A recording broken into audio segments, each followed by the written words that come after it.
the stadium. And you have, you know, also members of the General Service Unit moving in, trying to bring order at Kasarani. There's a little bit of push and shove. This is indeed a testing, a real test for members of the security team. How you bring order in this kind of a crowd, in this kind of a situation. And actually what you're seeing here is the Azimio TV lead car, which is way ahead of the vehicle that is carrying the body. The hearse. Together with the larger crowd that is actually moving, you know, jogging along with him.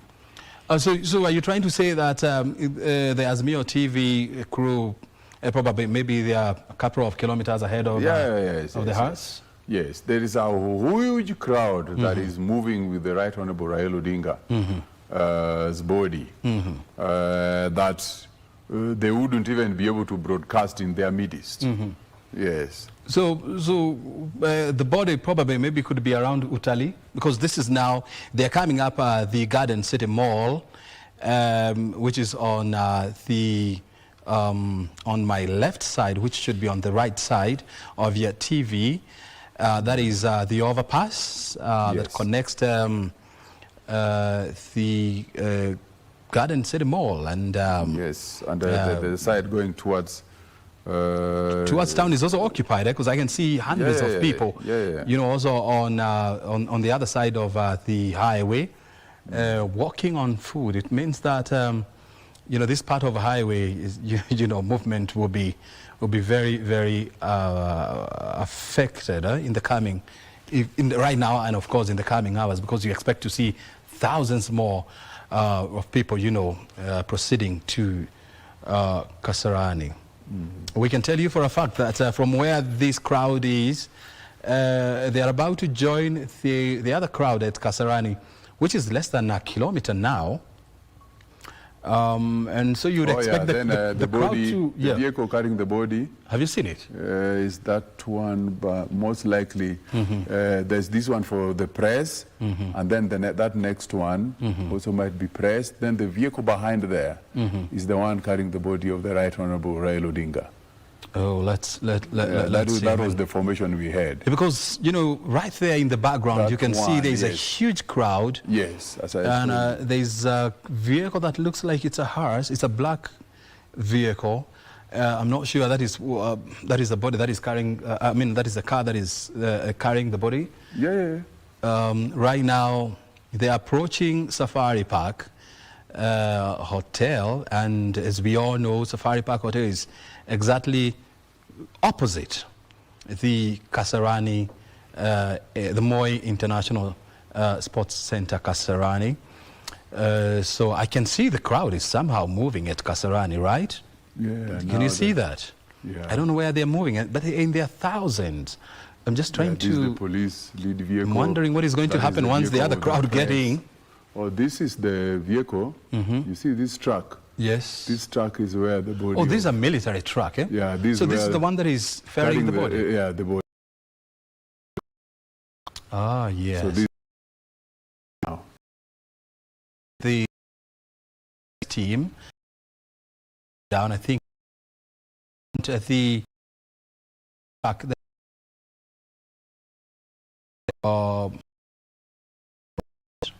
I will follow the press. They are about to go to the so the bridge, next to that connects Kasarani and the Safari Park. Absolutely. So oh my God, look at the crowd in the background, thousands of people. This is going to be huge by all standards. And then just combine what we are seeing on the highway with what is exactly inside the stadium, and you have a cocktail of a crowd that's we haven't seen something like this, in recent past. But I yesterday when we were having this conversation, you were telling me that you have been a friend of Raila Odinga since 1991. The Jaramogi Oginga Odinga died in 1994. The father to Raila Odinga. What was it? Can you draw any comparisons with what we are seeing today and what exactly happened in 1994? The death of Jaramogi was equally quite, engulfing in the country. Mm-hmm. But the politics of that time mm-hmm. and the technology of that time mm-hmm. dictated that we didn't have much means of communicating more actively than people communicate today. And considering that he died within the country, mm-hmm. and there was still a lot of government clause mm-hmm. on opposition population. Mm-hmm. And even the arrangement of the funeral mm-hmm. and the undertaking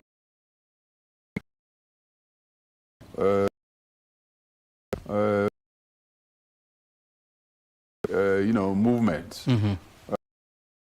Not very that there was that great for mm-hmm. doing this. Mm-hmm. I found that activity on his mm-hmm. Towards his being laid to rest. Yep. So, but it was equally captivating. Mm-hmm. It was quite a moment of great grief. Mm-hmm. It was an engulfing mourning mood in the country. But the circumstances didn't give us. Look at that crowd. I told you, huge. They had to move at a faster speed. Mm-hmm. The thing is that crowd you are seeing equally moving yeah. with the vehicles. Running our vehicles in there with them. That's what you can see. That is ferrying theory Odinga.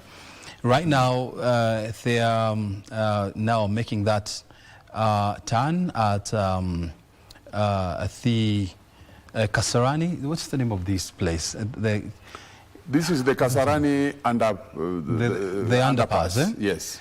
Yeah. That goes towards Mwiki, or that turns back to go back to Kasarani yes, and back to town. And now they're making the turn. Yeah, they're making that turn. So that they can go to Kasarani, which is less than 500 meters and you from can here. see the groups that have also moved from Githurai side, mm-hmm. joining them. The groups that have moved from Mwiki side, also from the right, yeah, joining them. Mm-hmm. And of course, the other that were already here, yeah, joining in. Wow. And the stadium mm-hmm. is not even the big group of mourners is moving with Raila Odinga. The ones that are also receiving it, that is where the crowd is. Mm-hmm.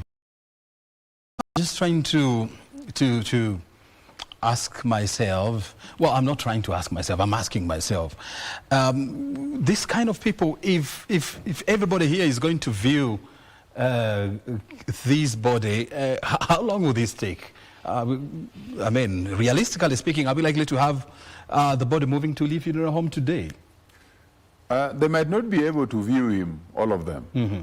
but I can assure you that the Kenyans that have turned up here mm-hmm. have come to mourn. And they mourn in various ways. Mm. Some just want to be within his space, mm-hmm. where he's lying, mm-hmm. To be able to mourn effectively, to be able to have closure, mm-hmm. that actually Baba has rested. Mm-hmm. And even at the airport, mm-hmm. they were asking us, like me, those who were seeing me near the casket. They were asking me, are you sure Baba is in there? That's what they were asking you? Yes. They couldn't believe Baba is in there? Yeah. Have you seen Baba in there? Yeah. I'm saying, yes, this is Baba. And they're asking, are you sure Baba has not remained in the plane? You know? People are coming to have closure on this matter. So the situation that is ensuing right now is a situation of monumental loss of a statesman who has championed transformation, who has championed reforms, who has championed liberation, who has championed social protection, who has championed social liberties, who has championed economic emancipation of the people that he has led over the years. And a leader who has signified, the hope in his movement that Kenyans have the ability to take themselves to the next level. If you remember the manifesto of 2007, the party is based on the principles of social democracy, or that is the party philosophy.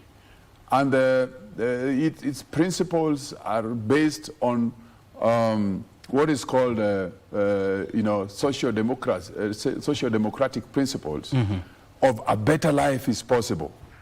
And that is what he projected to the people, telling them that on the platform of social democracy espoused by the ODM party at that time, that a better life is possible in Kenya.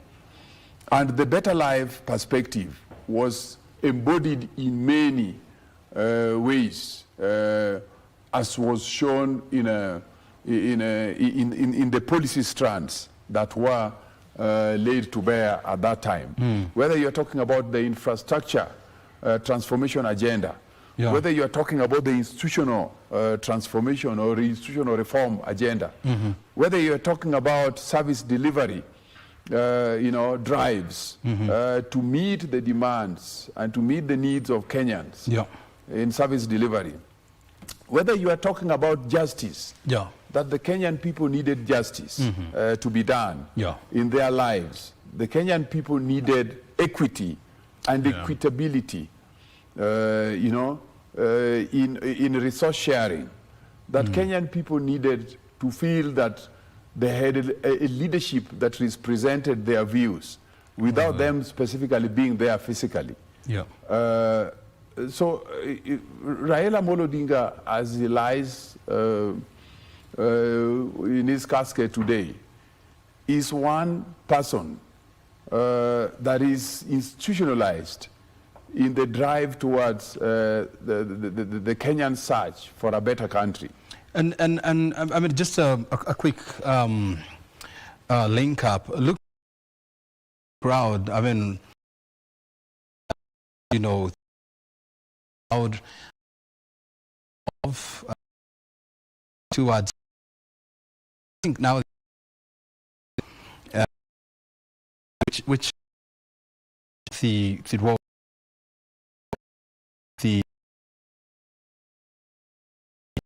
You expect to that crowd body has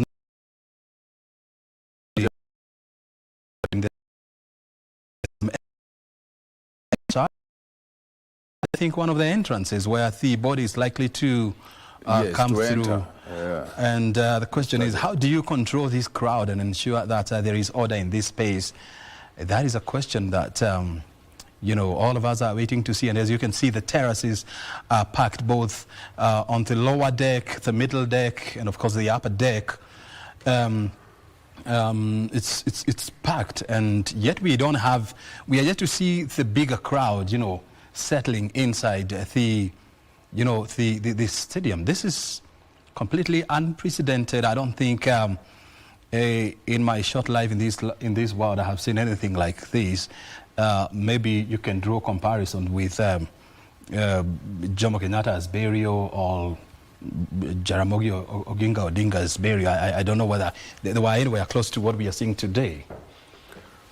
No, really. considering that what the crowd we are seeing today is a crowd that has not taken time to jail. It is a crowd that is spontaneous. Yeah. It was not announced for that now you need to go and gather at the airport. The idea about landing at the airport emerged at night. Yeah. That we will be landing at the airport by about 9. You know, there were just tidbits of social media clips.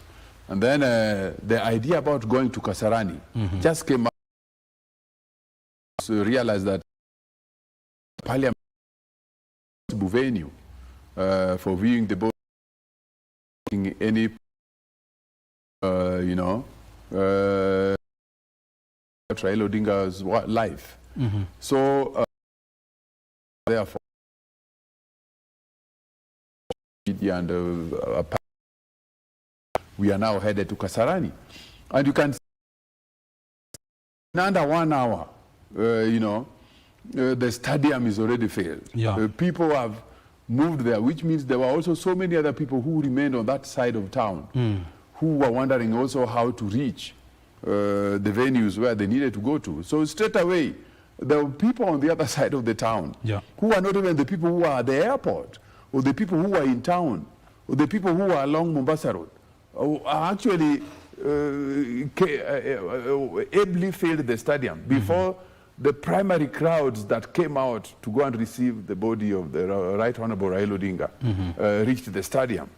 And you see that those crowds are actually the ones that are moving with him to Kasarani. So this is quite unprecedented. This is a mourning of great magnitude in this country. This is one of the most, emotionally injurious deaths in Kenya. Yeah. Yeah.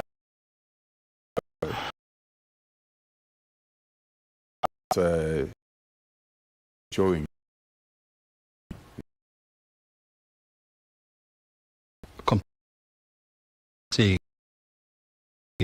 And thank God we are part of exactly, well, the impact of the former Prime Minister in people's lives. I think the body has finally entered inside the stadium, if I'm not wrong. Is that a truck? I don't know. You wouldn't allow you to move that easily into the stadium.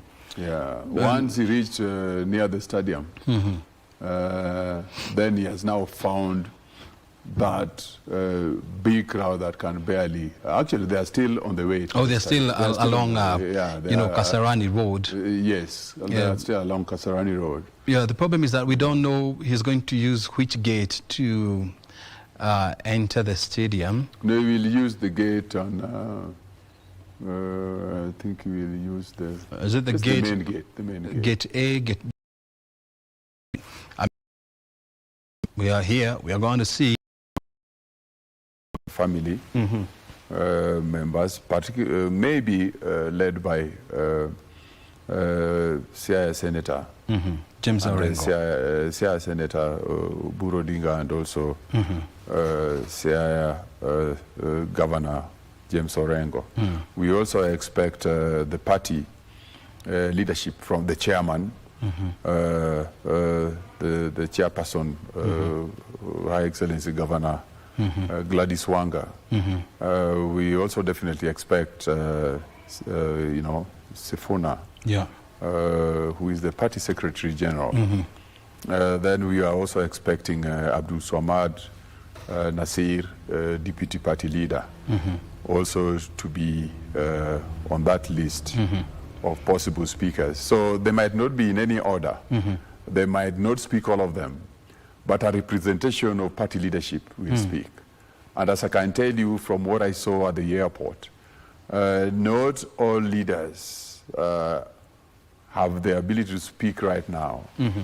And because the entire country is grief-stricken. Party leadership is completely grief-stricken. And the mood is not very right for any organized speaking. This morning we saw the Orange Democratic Party announcing that Siaya Senator Oburu Odinga, who is the elder brother to Raila Odinga, is going to take over the mantle of leadership of the party until you know, there is substantive leadership. Do you expect him to speak today here? Based on the manner in which the death of his brother has weighed on him, I wouldn't be surprised if he doesn't speak. Yeah, I wouldn't be surprised if he doesn't speak. If he doesn't speak. Yeah. Do you expect any family member to speak here? Again, I wouldn't be surprised if they don't speak in this particular gathering. Wow. As you can see inside, we are right inside the Moi International Sports Center, Kasarani. Yeah, the picky people have just come in. And you can see the riders doing their rounds, what the Americans would call donuts round inside the stadium.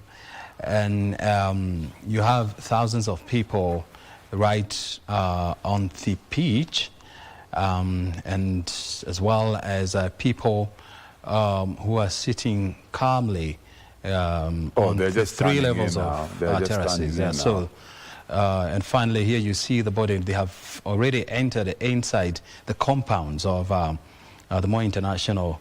That's the imposing Moi International Sports Center, and that is the military truck that is carrying the remains of the former Prime Minister, being escorted by thousands of people on borders, on vehicles, on food. Quite an ecstatic, you know, crowd. And as you can see, the special forces of the military are now clearing the crowd, and I can imagine that they are having quite a hard time here. But the beauty of it is that you know, the crowd is somehow responsive and behaving responsibly by allowing the military truck to move. You can see special forces are now in charge and guiding the truck where it's going through. So this is something unprecedented in the history of this nation. From here, from the public viewing at Kasarani Stadium, where do you expect the body to move to? I expect the body to move to the Lee Funeral Home. Yeah. For an overnight stay? Correct. And then tomorrow, is it going to be brought back to Kasarani, or what is going to happen? I think taking cognizance of today's happenings, we might have a much more streamlined activities tomorrow. Yes, because previously they were based on just you would call them, you know, just a series of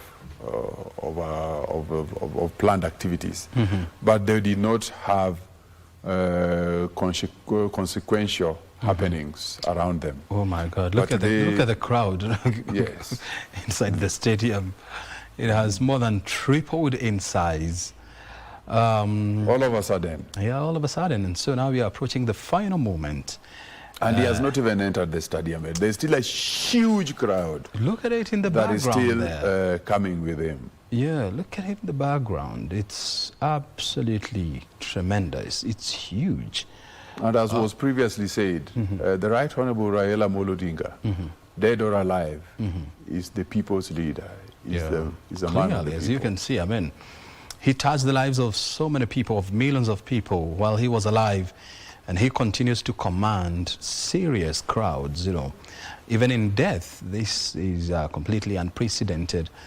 And I think people have decided that this is the best way they're going to pay their last respect to a man they loved, and of course a man who will never again walk in the face of this life again. And that's the tragedy of life. That in one moment you're here, and one moment you're gone. Yes, and this is what you're seeing today is something that has been built over the years. He built a relationship with the people. Yeah. And this relationship with the people was not based on the purchase of people's loyalty, but it was based on his championship for people's, livelihood. People's interests, and as such, the people bought into his leadership, personification, and even when he's dead, they strongly associate with him. So it is not that when he appears to be in good health, or when he appears to be holding a meeting, or when he appears to be giving people something that would really endear the people to him, or that would make the people go to him. But basically, he is completely sold to the people. He does not need any kind of exchange, or any kind of benefit that would accrue to an individual directly. That would be the key rallying point for people to go to him. So people coming out to mourn him is based on his long time invested, leadership, sacrifice to champion the people's interest. Kasuku, you're not just a professional and a friend of Raila Odinga. You're not just a technocrat, you're also an elder within the Luo community. And Raila being a statesman and of course an elder and a member of the Luo community, do you expect his burial to go through, cultural rites? O'Brien, what we are calling cultural rights today are not similar to cultural rights of yesterday. And in any case, even a simple burial procedure is as well a cultural right, because it's a rite of passage. So interring, the process of interring Raila Odinga will follow the normal process of interring at Statesman. And as you've already seen, his funeral is already elevated to, a state funeral. So it is not really like any other commoner or any other local leader that would be lead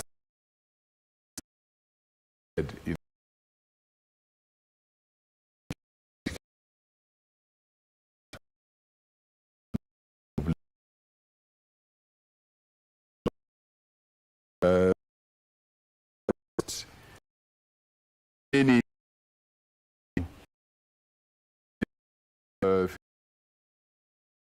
is lead,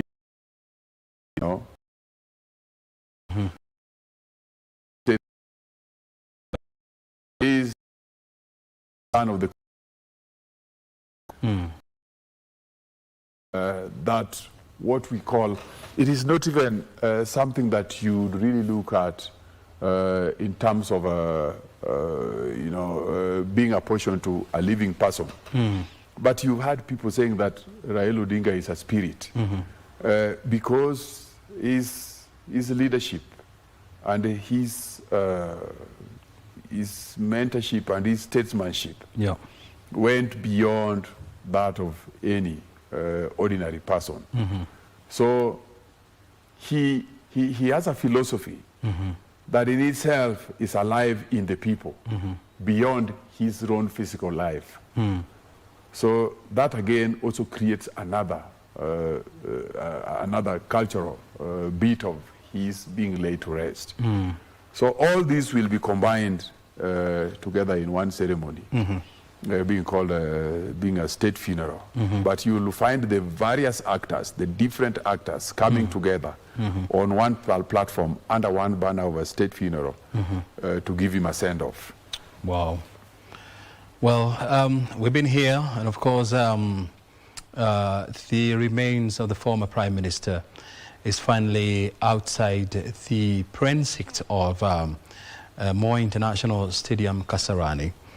And so in a moment from now, It will now be wheeled inside the stadium. I'm just here wondering why they are taking the remains, you know, round and round, because at some point they were so close, like 10 meters from the entrance of Kasarani Stadium.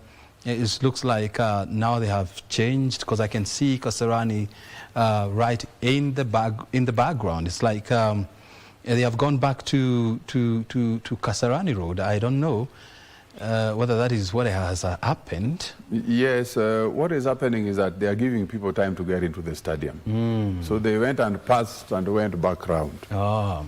Yes. So it's like they're doing a lap around yes. The perimeters of Kasarani Stadium. Yeah, because this is Kasarani, and as you can see, that is a gate. Right. One of the many gates to inside the Kasarani Stadium. It seems like they got inside the perimeter wall of Kasarani, and then they decided to come out. Now they are doing laps around the security wall of Kasarani, because it's you know, you can pick it up from where it is. You know, it's very nice avenue, what I would call a boulevard. You know, tree-lined with beautiful trees, jacaranda trees, and that is the fence or the perimeter wall that surrounds Kasarani Stadium. So it looks like they're doing a lap, and as you're saying, I think you're right. They're just giving the crowd, you know, time to settle in. Yeah, to settle inside the stadium. Once I saw them look like they had passed, I knew what they were doing, because you wouldn't enter with them at the same time. The ones who were pursuing to enter with them would straight away cause a jam at the gate, and it would cause a stampede. Chaotic. So in the event, they are trying to undertake a process of trying to avoid a stampede by now taking another lap, so that those who are now rushing to enter with them and others rushing to enter through other gates could therefore lessen the crowd outside. They have used gate 3 now. They are already in. This is gate 3. Now they are inside the Kasarani Stadium, and I think it seems like they're planning thousands of people, you know, just following up this military truck that is carrying the remains of former Prime Minister. Now we are in the final minutes of getting inside the Kasarani Stadium, where now the viewing of the body will start. It's now coming, and so in minutes from now, once the program actually of what is the situation is very changing, because by how the what is happening their own unprecedented. Kenyans have never Kasarani as you Kasarani Stadium out of the stadium or what? To go where again? My producer Jacqueline Watson is telling me that they had difficulties accessing the stadium, and so purely, I mean, so because this to is come back out. Yeah, I know this road. This is Kasarani Road. It's such a beautiful road, you know, lined up with jacaranda trees. Yes. And you can see them there in the background, you know, with their purple blossoms. So this is it seems like they entered and then they decided to go out. Yes. Yeah, you can see military officers, they are completely perplexed. I mean, this was supposed to be their moment, I mean, to decide how, you know, this body is going to be ferried inside the stadium, you know, right from JKIA, but it looked like, you know, the crowd decided to do it. Like the military truck has now entering. Now. Oh, you still truck, right? Yeah, and there's you know, I believe they are going to go in, because in the back the Nyumba was there.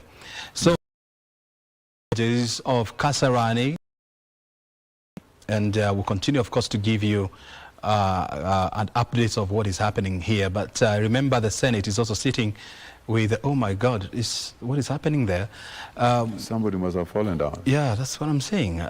We need to take you to the National Senate, where members of the Senate are also going to give a homage. And let's now listen into Senate, and then thereafter we are here to give you a breakdown of what's happening.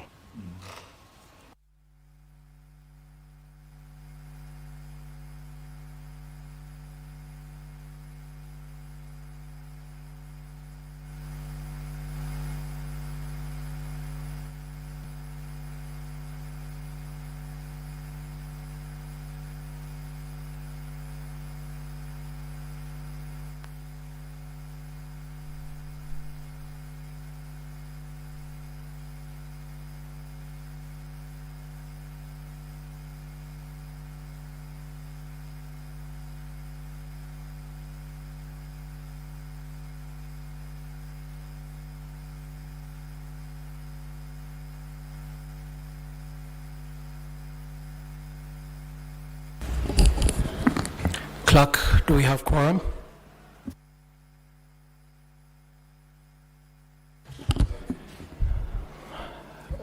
Sergeant at Arms, please ring the bell for 5 minutes.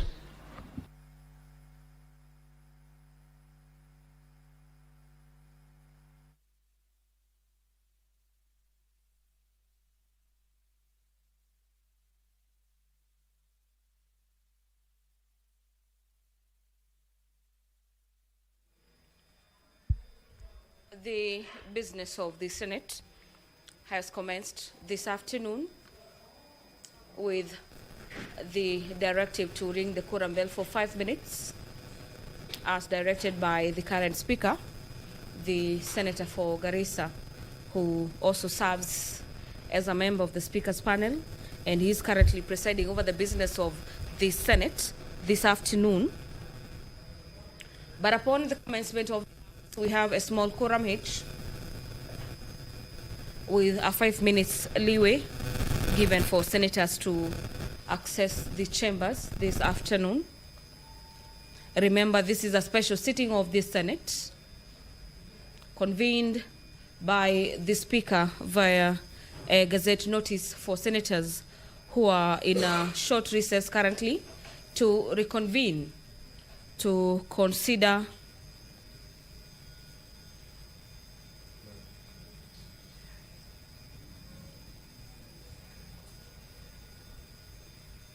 this special sitting has been occasioned by the demise of Honorable Raila Odinga, and for the better part of this afternoon, the senators will be mourning and eulogizing the fallen hero in the best way they know how. In today's order paper, the motion on the tribute of the Senate on the demise of the Right Honorable Raila Odinga is the only business that the Senate will be transacting this afternoon. This motion is by the leadership of the House, Senate Leader of the Majority Party, Senator Aaron Cheriot, and the Senate Leader of the Minority Party, Senator Stuart Mazayo. In the motion, the leadership states that aware that His Excellency President issued a proclamation on Wednesday, the 15th day of October, communicating the passing on of Right Honorable Raila Odinga, a former Prime Minister, and further aware that the late Honorable Raila Odinga served as a Prime Minister of the Republic of Kenya between the year 2008 to 2013, and previously held other cabinet positions.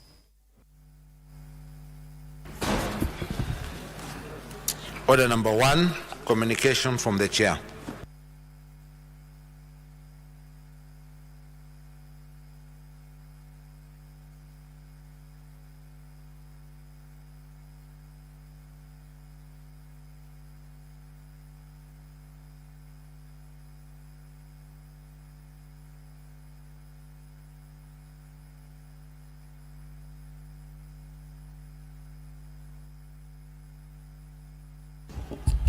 Honorable Senators, I have a communication to make relating to the special sitting of the Senate. On the request of the Senate Majority Leader, via letter reference Senate ML CORR 134 dated 15th October 2025, and with the support of the requisite number of senators, I appointed today, Thursday 16th October 2025, as the day for a special sitting of the Senate. The appointment was made via Gazette Notice number 15006 dated 15th October 2025.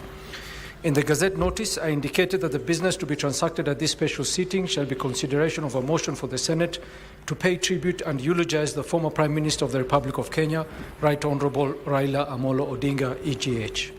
Honorable Senators, in accordance with the Standing Order 33.5, the business specified in the Gazette Notice referred to above and as outlined in the order paper shall be the only business before the Senate during the special sitting, following which the Senate shall stand adjourned until Tuesday, 28th October 2025 at 2:30 p.m. pursuant to Senate calendar. I thank you. Honorable Senators, I have another communication to make relating to the demise of Right Honorable Raila Odinga, EGH, former Prime Minister of the Republic of Kenya. Honorable Senators, as you are aware, on Wednesday, 15th October 2025, His Excellency William Samoei Ruto, CGH, President of the Republic of Kenya, notified the nation of the passing of the second Prime Minister of the Republic of Kenya, the Right Honorable Raila Odinga, EGH, while receiving medical treatment in India. Honorable Senators, the Right Honorable Raila Odinga was born on 7th January 1945 at the Anglican Church Missionary Society Hospital, now known as ACK Maseno Mission Hospital in Maseno Town, Kisumu County. He is the son of the late Jaramogi Oginga Odinga, who was the first Vice President of the Republic of Kenya, and the late Mama Mary Juma Odinga. The late former Prime Minister, Honorable Raila Odinga, began his early education at the Kisumu Union Primary and Maranda Primary Schools in Kisumu County and Siaya County, respectively. He later joined Maranda High School, where he studied until 1962. Thereafter, he joined the University of Leipzig in the former East Germany. In 1965, the late Right Honorable Raila Odinga received a scholarship for further studies at the Technical College in Magdeburg, Germany, where he graduated in mechanical engineering in 1970. He returned to Kenya later in the same year and entered the academia as a lecturer at the University of Nairobi. Honorable Senators, in 1971, the late Raila Odinga founded the MS East African Spectra Limited, the first indigenous manufacturer of LPG cylinders in Kenya. In 1974, the late Raila Odinga joined the public service following his appointment as Group Standards Manager at the Kenya Bureau of Standards. He rose through the ranks to the position of Deputy Director in 1978, a position he held until 1982 when he was arrested and charged with treason alongside several others following an attempted coup on 1st August 1982. Honorable Senators will recall that the late Raila Odinga was placed under house arrest for 7 months and subsequently detained without trial for 6 years. These experiences arguably gave him the impetus to join active politics and became a steadfast advocate for democracy, justice, and rule of law. Honorable Senators, the late Honorable Raila Odinga's early interest in politics can be said to be the product of his childhood environment and early adult life. When Section 2A of then Constitution of Kenya was repealed in December 1999 following political agitation for multi-party democracy that was inspired by the wind of change from one party to multi-party democracy that was blowing across the African continent, he joined the Forum for the Restoration of Democracy, FORD. His first plunge into elective politics was in 1992 when he contested for the Langata constituency parliamentary seat. He won the seat for his first attempt and retained it in 3 successive elections held in 1997, 2002, and 2007. The late Right Honorable Raila Odinga was a courageous and principled leader who lived by example. Honorable Senators will recall that he etched his name in the history of Kenya when he resigned from the Forum for Restoration of Democracy, Kenya, FORD Kenya, in 1994, and faced a by-election through the National Development Party, NDP, later that year. For the record, he comfortably won that by-election. This was a rare demonstration of courage that many politicians of his day and the present will dread to attempt. As a Member of Parliament, he was a member of the House Business Committee in the 7th and Public Investments Committee also chaired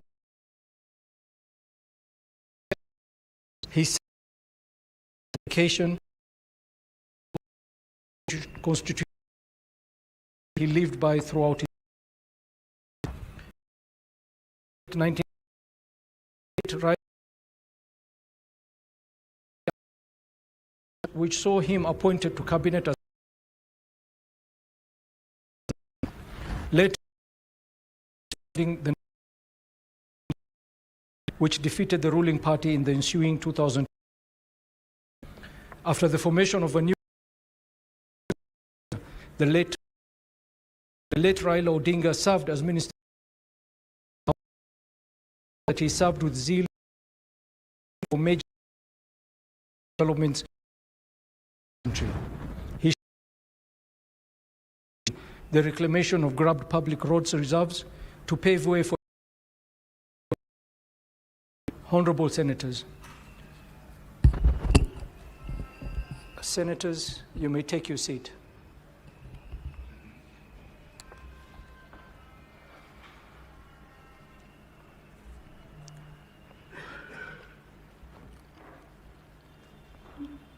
Honorable Senators, you will recall that after the disputed presidential election of December 2007, which triggered one of the darkest periods in Kenya's history in the form of post-election violence, the late Raila sacrificed his political ambitions and agreed to the formation of a grand coalition government with the then President Mwai Kibaki and served as Prime Minister until March 2013.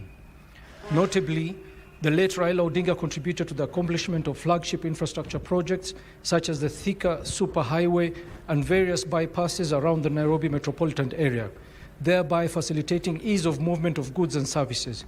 He was also instrumental in other key projects like the Lamu Port South Sudan Ethiopia Transport LAPSET Corridor Project and the Standard Gauge Railway SGR, which were later implemented by the successive governments. Other notable initiatives include the restoration of the Mau Forest, which today boasts of increased forest cover, preserved ecosystem, and later rainfall patterns in the area.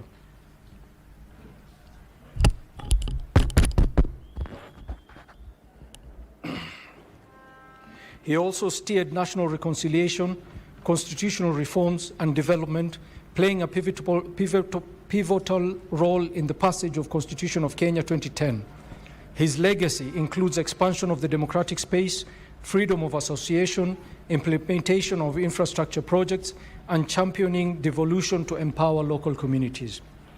The late Raila Odinga's steadfastness stretched beyond the country.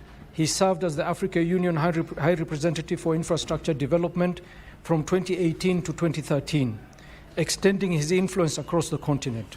He distinguished himself as a true African statesman and a Pan-Africanist by championing the modernization and completion of the Trans-African Highways Network and Continental High-Speed Freight Railways Network in support of the regional connectivity and integration.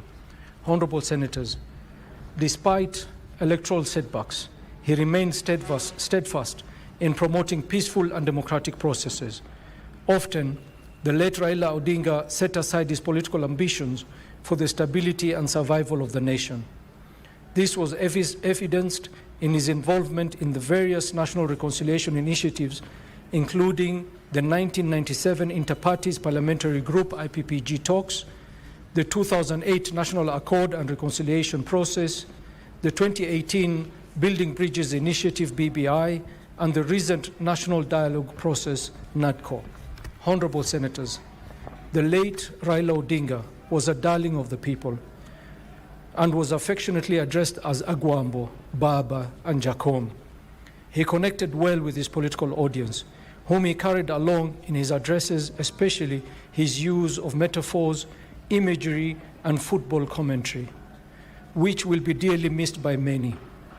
He leaves behind an indelible legacy as a nationalist, peace builder, and symbol of resilience in the face of adversity.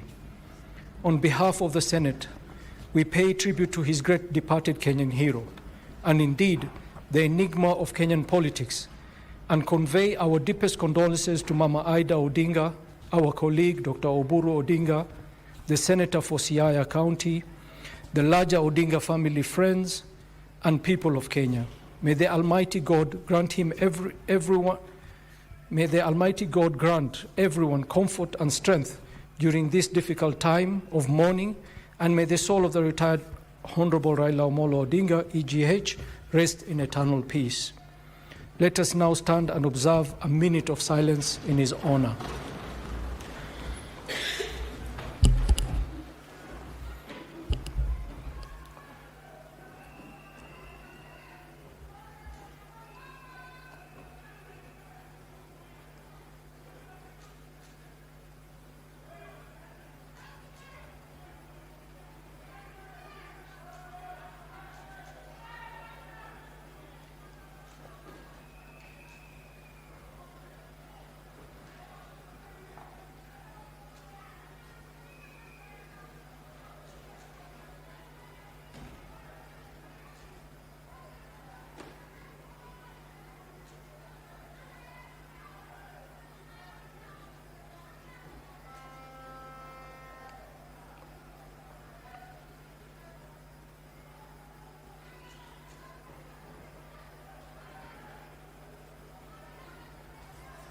Senators, you may take your seats.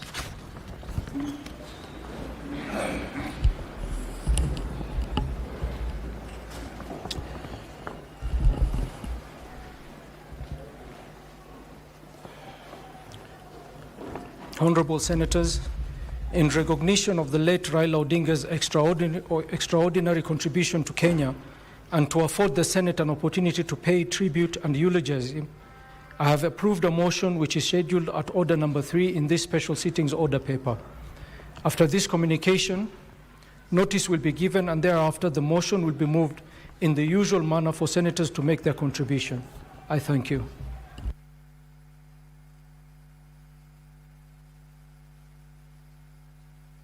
Clerk.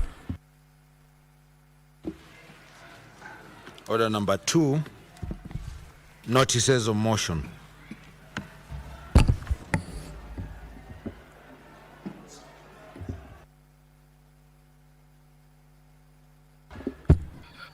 Senator Wambua.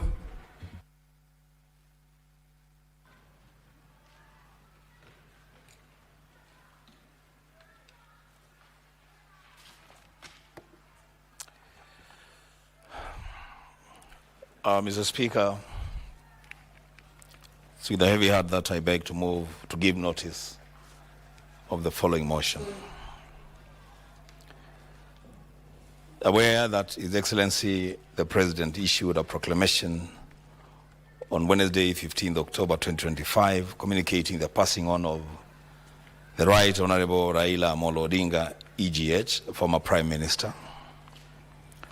Further aware that the late Right Honorable Raila Odinga, EGH, served as the Prime Minister of the Republic of Kenya between the year 2008 and 2013, and previously held various senior positions in government, including Cabinet Minister for Energy, Roads, Public Works and Housing, and as a long-serving Member of Parliament for Langata constituency, serving 4 consecutive parliamentary terms from the year 1992 to 2013, noting that the late Odinga's distinguished public service career spanned over 4 decades, during which he played a pivotal role in Kenya's transition to multi-party democracy, the advancement of constitutional reforms,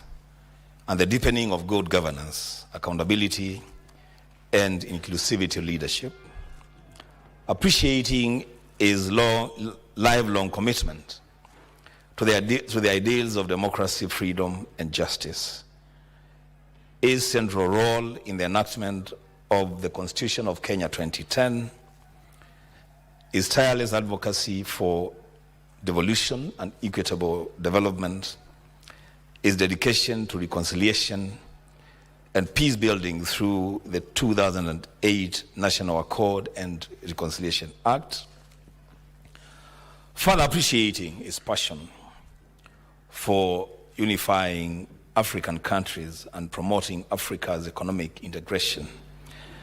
And as the African Union High Representative for Infrastructure Development in Africa, he championed regional integration, cross-border infrastructure connectivity, and the continent's socio-economic advancement. Recognizing that the late Odinga stood as a symbol of resilience and courage, dedicating his life to the struggle for democratic space, social justice, social and economic transformation, youth empowerment, national unity, even in the face of great personal sacrifice, and his enduring legacy as a visionary statesman who inspired generations of leaders across Kenya and the African continent. Now, therefore, the Senate of the Republic of Kenya expresses its profound sorrow and conveys its heartfelt condolences to the family, friends, and the people of Kenya on the demise of the Right Honorable Raila Odinga, EGH, and resolves to record its sincere appreciation of his outstanding service, monumental contribution to the nation and Africa, and his indelible legacy as a patriot, democrat, and visionary leader. I thank you. Next order.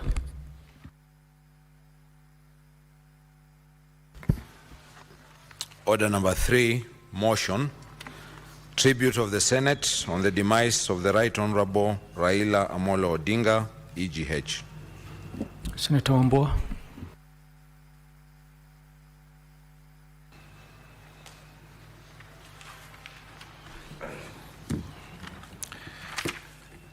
Honorable Speaker, I beg to move the following motion. That aware that His Excellency the President issued a proclamation on Wednesday, 15th October 2025, communicating the passing on of the Right Honorable Raila Odinga, EGH, former Prime Minister. Further aware that the late Right Honorable Raila Odinga, EGH, served as the Prime Minister of the Republic of Kenya between the year 2008 and 2013, and previously held various senior positions in government, including Cabinet Minister for Energy, Roads, Public Works and Housing, and as a long-serving Member of Parliament for Langata constituency, serving 4 consecutive parliamentary terms from 1992 to 2013. Noting that the late Odinga's distinguished public service career spanned over 4 decades, during which he played a pivotal role in Kenya's transition to multi-party democracy, the advancement of constitutional reforms, and the deepening of good governance, accountability, and inclusivity leadership.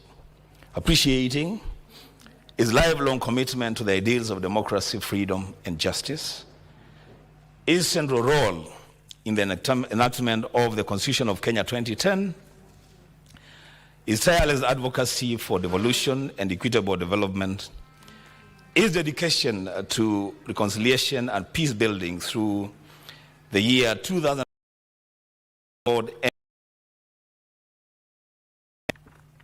further, his passion for unification and promoting Africa's economic integration, and as the African representative for infrastructure development in Africa, he championed regional integration, cross-border infrastructure connectivity, and the continent's socio-economic advancement. Recognizing that the late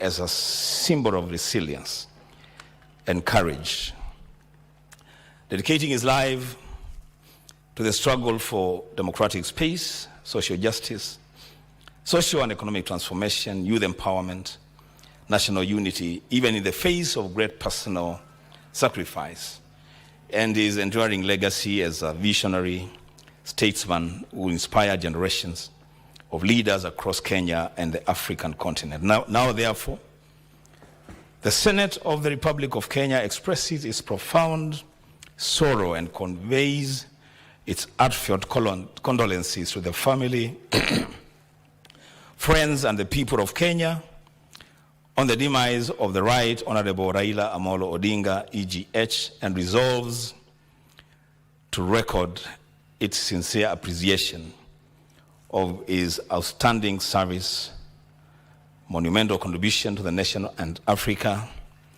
and his indelible legacy as a patriot, democrat, and visionary leader.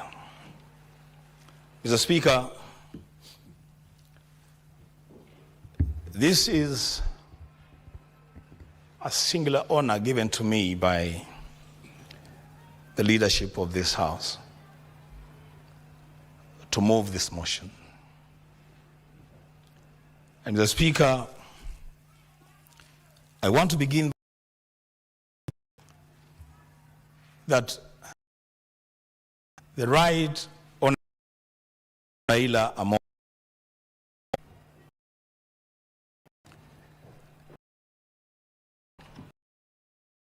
than just a family man. No leader can even begin to pretend to own Amolo Odinga.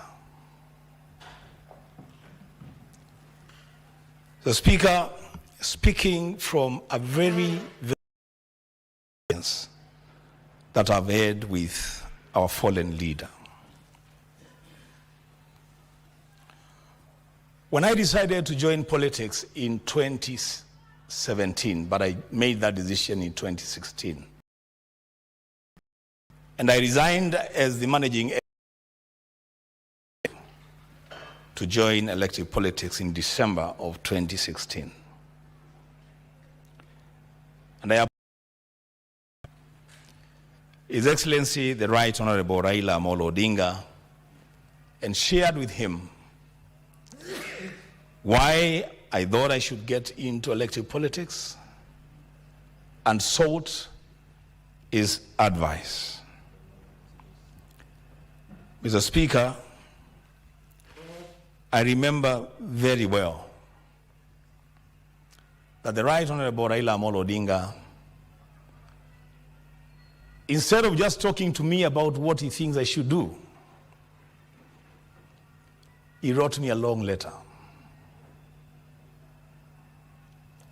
and sent financial support to my campaign. And from that day, at a very personal level, I established a very personal relationship with His Excellency Raila Amolo Odinga. Just the other day,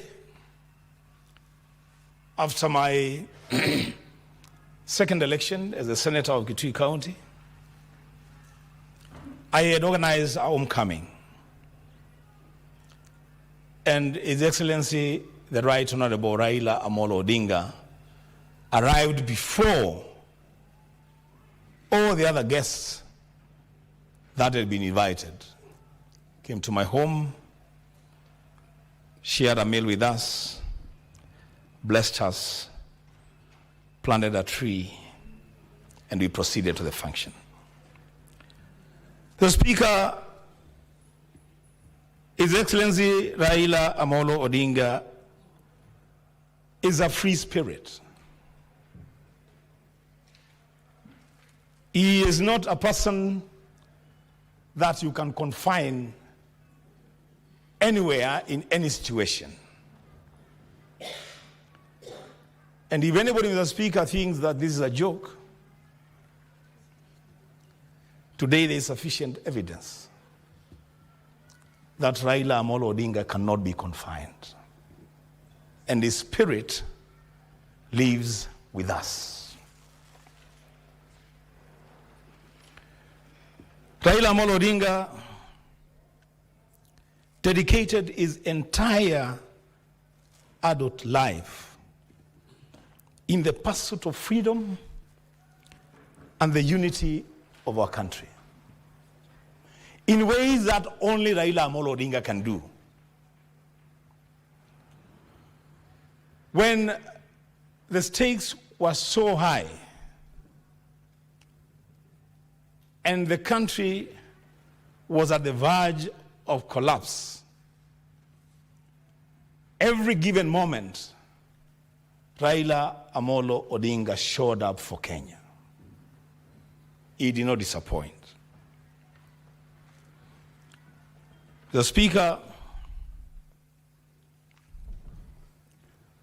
Raila Amolo Odinga is our leader. All of us, irrespective of our political affiliations, Raila Amolo Odinga is our leader. And we are here, Mr. Speaker, to eulogize a great leader. A leader that never shied away from confronting the realities of our time. A leader, Mr. Speaker, that built a name beyond the borders of this country across the region. Mr. Speaker, allow me, on behalf of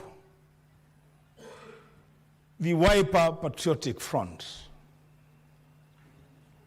on behalf of my party leader, His Excellency Dr. Stephen Kalonzo Musyoka, to convey very heartfelt condolences to Mama Ida, to Rosemary, to Raila Jr., to Winnie, and to the Jaramogi family for this loss. Allow me, Mr. Speaker, to also take this opportunity to condole with my brothers and sisters in the Orange Democratic Movement Party for losing a leader and their father. Mr. Speaker, allow me also to eulogize Raila Amolo Odinga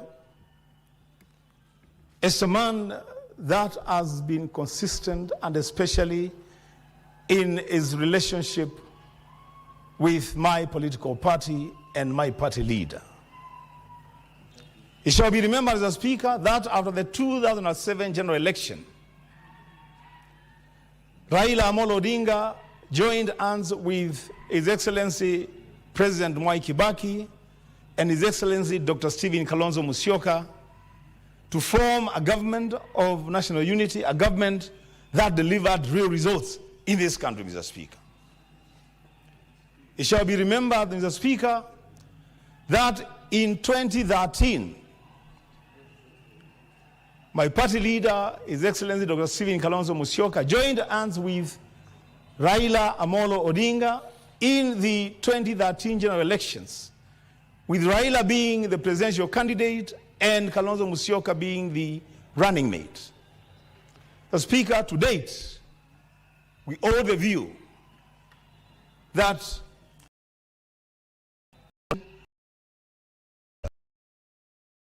Speaker in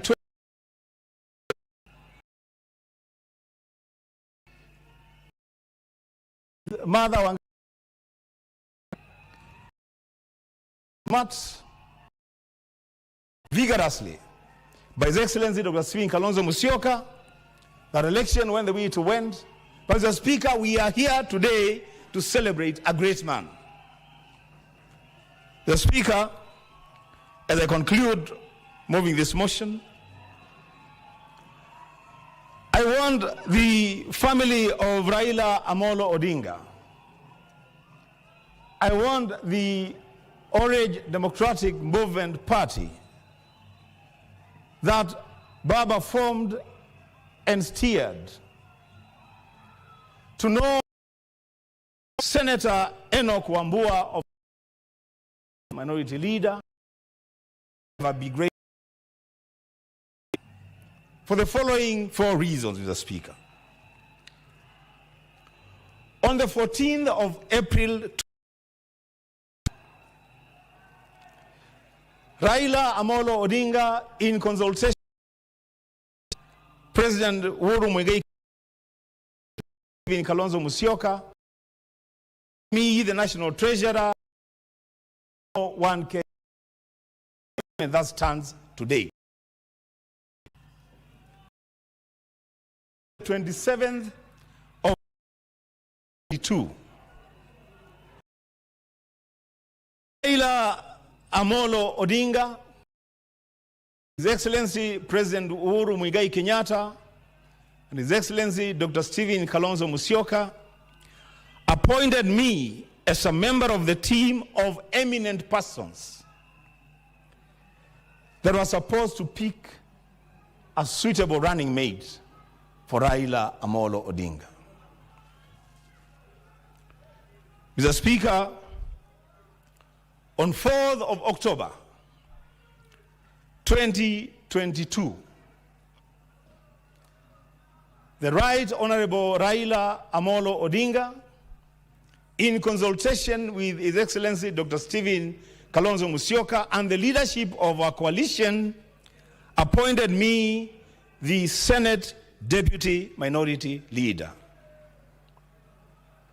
The Speaker, on 6th of April 2023, His Excellency the Right Honorable Engineer Raila Amolo Odinga, in consultation with His Excellency Dr. Stephen Kalonzo Musyoka and the leadership of Azimio, appointed me to join the bipartisan talks at the Bomas of Kenya. Mr. Speaker, these are serious national assignments given to me by these leaders because they believed that I could deliver in those roles. Today, Mr. Speaker, I stand here to eulogize a man that has not just made Kenya generally what it is today, but a man that has made me the person that I am today in politics. A man, Mr. Speaker, that, and I keep saying this, Raila Amolo Odinga is perhaps one of the very few politicians in this country who could take a bullet for Kenya. And in so many ways, he did it. So, Speaker, because I know my colleagues would want to have an opportunity to eulogize this great leader, I want to say, Raila Amolo Odinga has not died. Raila Amolo Odinga has rested. May his spirit live on. So, Speaker, with those remarks, I beg to move and request the Senate Deputy Majority Leader, Senator Tabitha Karanja, to second. I thank you.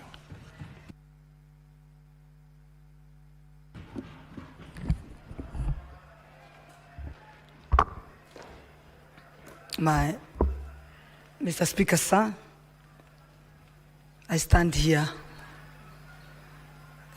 also to second the motion and to take this opportunity to give my sincere condolence to Mama Aida, her children Rosemary, Raila Jr. and Winnie, and the grandchildren, and the entire Raila Amolo's family, and not forgetting our own Senator,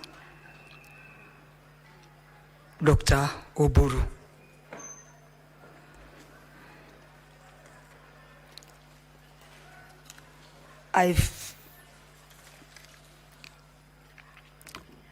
am very privileged to stand here and talk of a life of a man that changed my life and changed of our nation.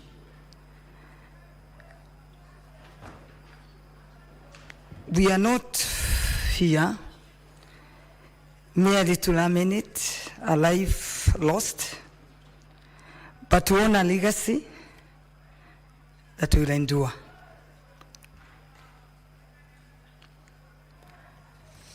As many have said, Raila's loss has left a silence that before, when he was alive, there was a thunder and we could hear him everywhere. But even now, as Senator Wambua have said it, he's not gone. His spirit is still with us. He's a man that stood with many of us. He's a man that has left a legacy. He's a man that will live his memory till we die. I remember when everybody could not believe on me when I told him that I want to invest in and break the monopoly of the alcoholic beverage that has been there for 80 years. Nobody could believe me because most of the people I invited could ask me where I'm getting money from, where I get land from, and the experts.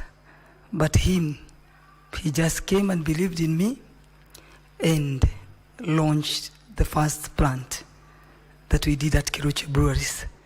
And immediately as he was the Prime Minister, before he could finish his tenure, I told him I wanted to expand and put a 5 billion investment. And still, he came and laid the foundation stone. So Keroche, as we stand, it's what it is today because of the late our Prime Minister, Raila Odinga. When I was caught or forcibly arrested, and everybody put off all their phones, nobody could pick my phone, even my closest friends, because they thought they could be arrested with me. And it was a breaking news. The only person who could pick my call, and I remember he was not in the country, was Raila Odinga. And even when I was arrested and released on Friday, and I still remember nobody could pick my phones because they could not understand. And everybody feared because there was some fear that was released. He called me on a Saturday and told me we meet at Serena. I was released on a Friday and he told me to come on a Saturday, we will have a cup of tea at Serena. And what he told me, I think is what has made me continue moving. Because he told me there's nothing wrong you've done. They just wanted to cut your balls. And don't allow them. And then I told him I have no balls. He told me, just understand what I'm telling you. They wanted to cut your balls, but don't allow them. Then later I realized what he was telling me, and that was kept me up to where I am today.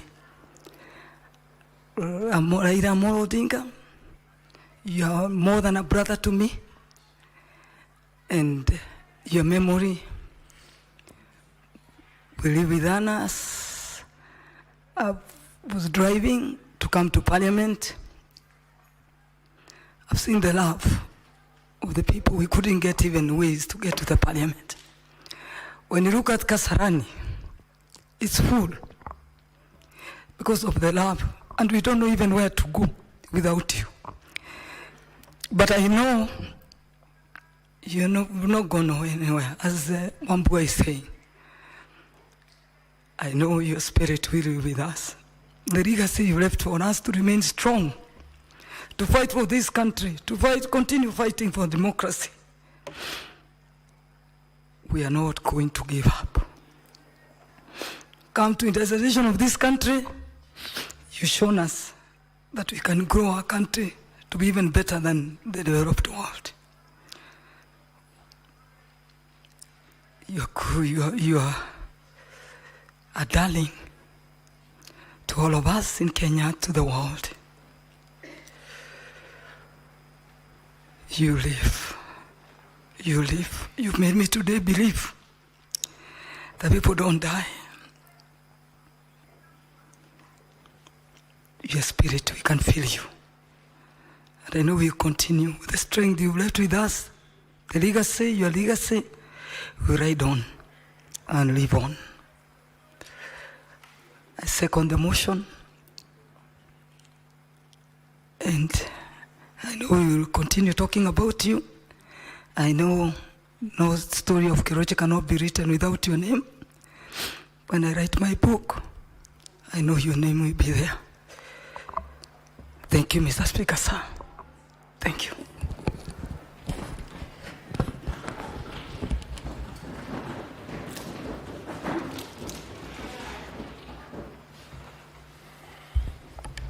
Honourable Senators, I propose the question.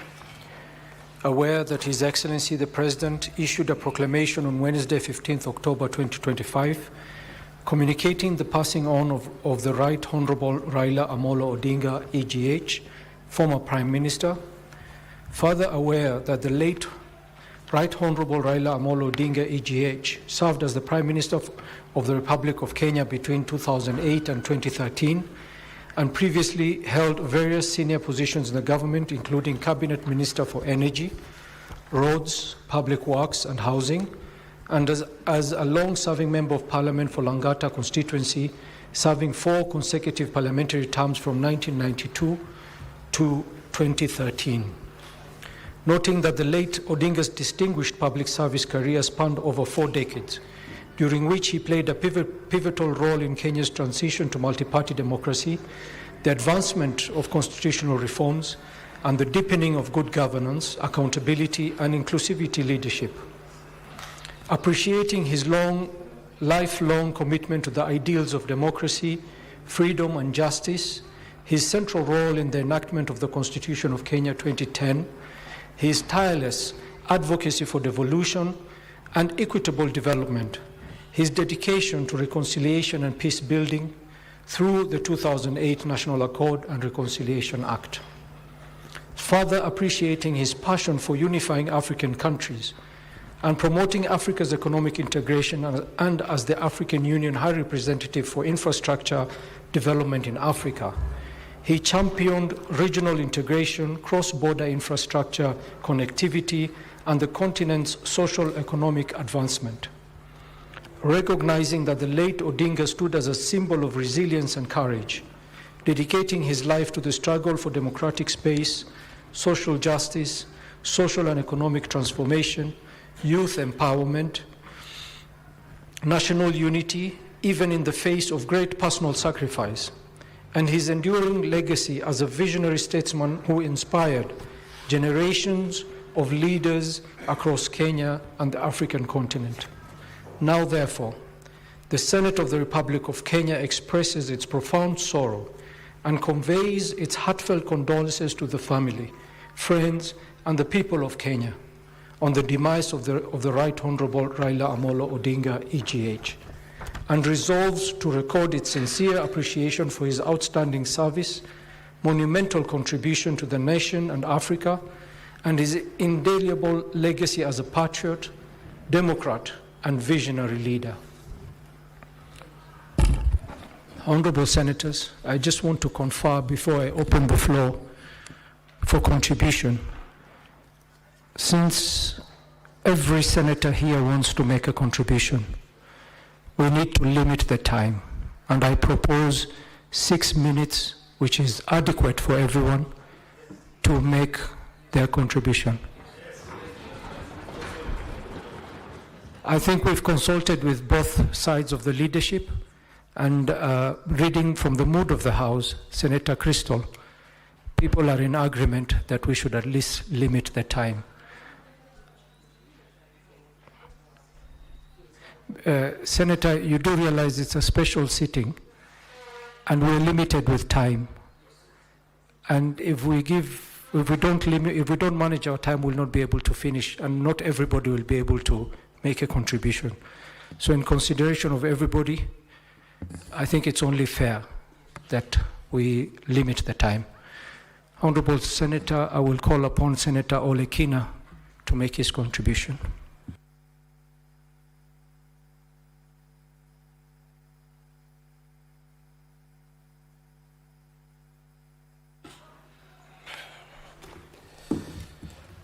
Mr. Speaker, I do not know where to begin. All I know is that the Right Honorable Raila Odinga was not only my party leader, a personal friend, but also a father figure. Mr. Speaker, when I got back from the United States of America and I wanted to run for office, he's the first person that I went to see, and we discussed about my position. And from that moment, he became a father figure to me. He also became a mentor and someone who really believed in me. I know when I say that, I'm speaking on behalf of the entire Maasai community, who also viewed him not only as a father figure, but also as a mentor and a defender. For many years, our community has been terrorized, stigmatized, their land rights taken away from them. But the Right Honorable Prime Minister stood firmly in defense of the Maasai land rights. He defended the conservation of the Mau forest. I remember when he said that he'd rather even go and sell mandazi in Kibera than give in to the issues of the Mau forest. Those are words that resonate not only with myself, but with the entire community. March 6th this year, Madam Speaker, actually March 5th, the Right Honorable Prime Minister called me and told me that he wanted to have a meeting in Narok with the Maasais, and he asked me whether I could host a meeting in my home. And that was on the 5th. The next day, on the 6th, he came and we had a meeting when he spoke to us about the importance of national unity, the importance of patience and coming together. That was the time when this country was actually almost at the brink of collapse. And after he completed the consultation with my people, the Maasai, the next day on the 7th, he chose me to be an MC in the reconciliation meeting between UDA and ODM, to be able to come up with an intention to work together. What the Right Honorable Prime Minister did then really explained the kind of a person that he was. He was a person who put the nation first rather than his own personal interest. He's a person who believed in reconciliation. He's a person who wanted this country to be able to survive.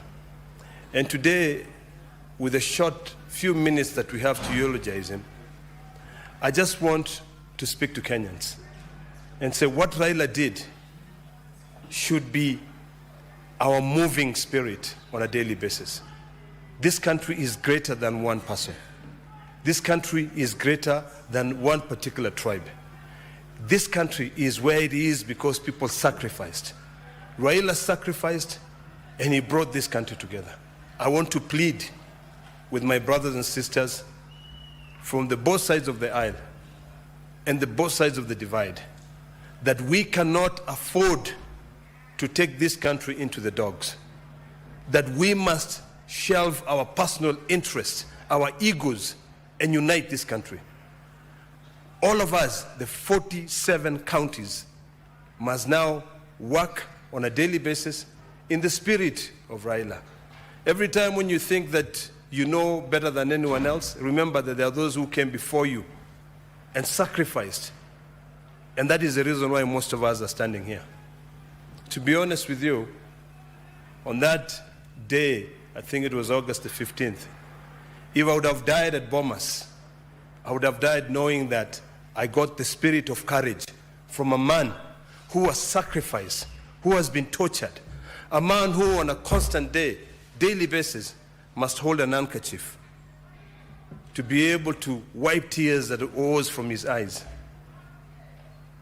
Kenya, we have a beautiful country. Raila sacrificed. When I sat down with Raila in most occasions, maybe sharing a drink or just going for shopping in Dubai or somewhere else, Raila would tell me that one day there will be boats and ships all the way from Egypt to Lake Victoria. Because in his vision, he had seen that the Nile would be able to be drenched, to be able to ease transport between the African continent. That was a hero. That was a man who wanted to unite Africa. I want to end by saying the following, that Raila, I will miss you. I pray to God to prepare a wonderful place for you. And with the words from my people, Tepetai Ngulugog Nairobi. Thank you, Mr. Speaker. Thank you, Senator Ledama. Senator Ali Roba.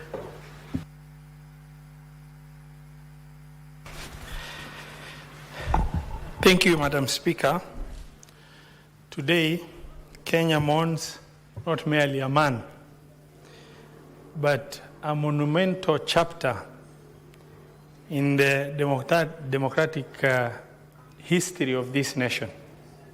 Madam Speaker, the Right Honorable Raila Amolo Odinga was a statesman whose name is etched in the annals of democratic space in this country.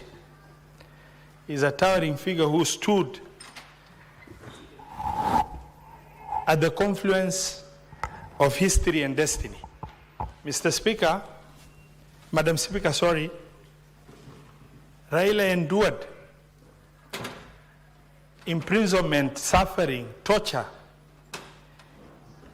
that no other political person today can stand and say, I have gone through such tormentation. Yet, he refused to surrender his conviction to deliver Kenya's democracy in a way that we are today enjoying in this country. Madam Speaker, Raila Amolo, Mr. Speaker, sir, the frequency of the change of the seat is a bit alarming.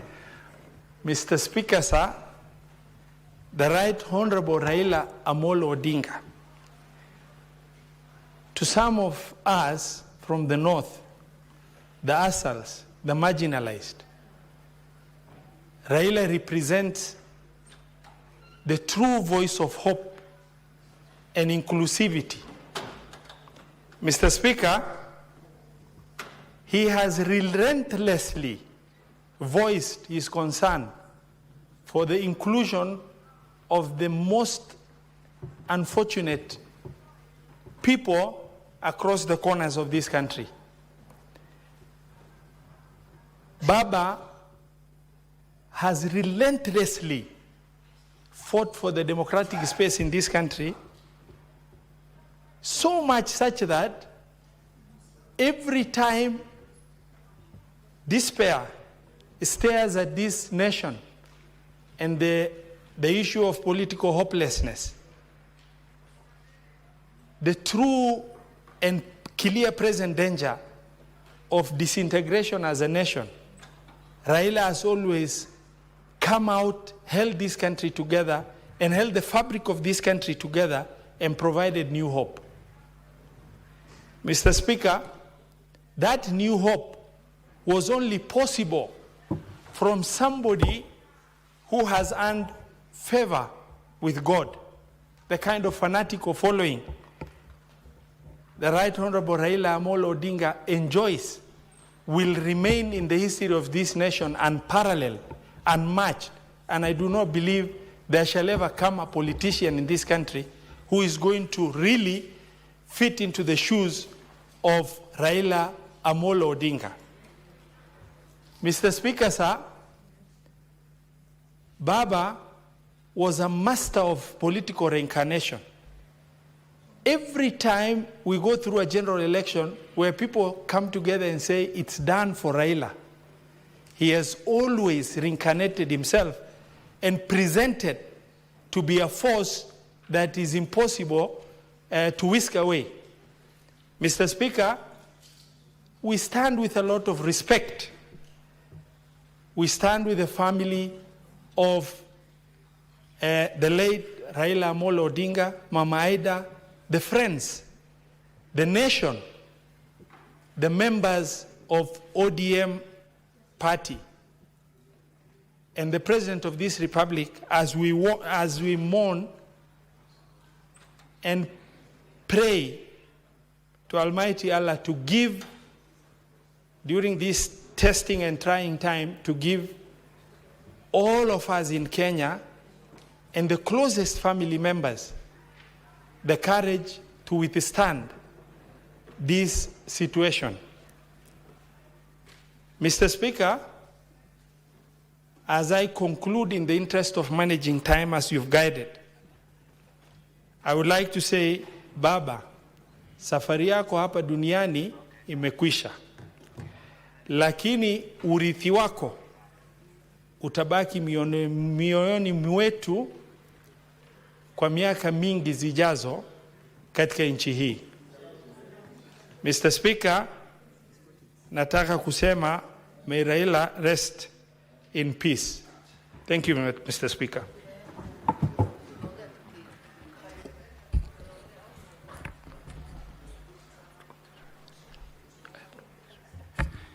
Senator Professor Kamar.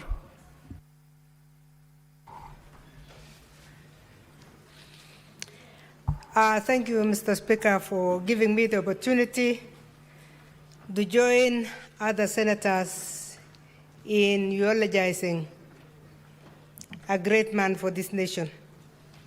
Mr. Speaker, on behalf of my family, myself, and the many friends that the late Right Honorable Raila has from Eldoret, to pass our deepest condolences to the family, to Mama Haida, the children, to our brother, Senator Buru, and to the entire family, and to remind them that this is a man who gave himself to the nation, and we share the grief with them. Mr. Speaker, this is a man of great characteristics. This is a man that was extremely unique. And even as we, Mr. Speaker, register our appreciation, we really must thank God for the way this man was planted in this nation to do what he has managed to do, to serve a nation without thinking about himself.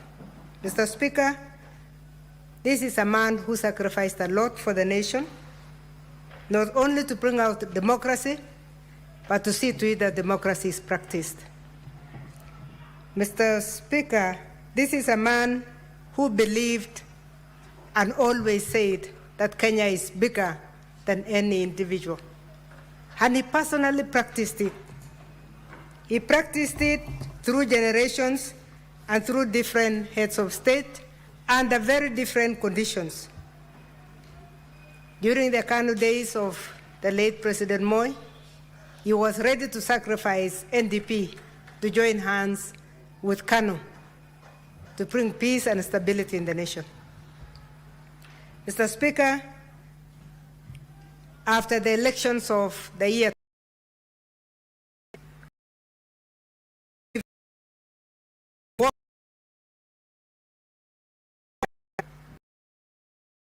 and he Speaker, after President, he was of the nation, so that only recently the same honorable based government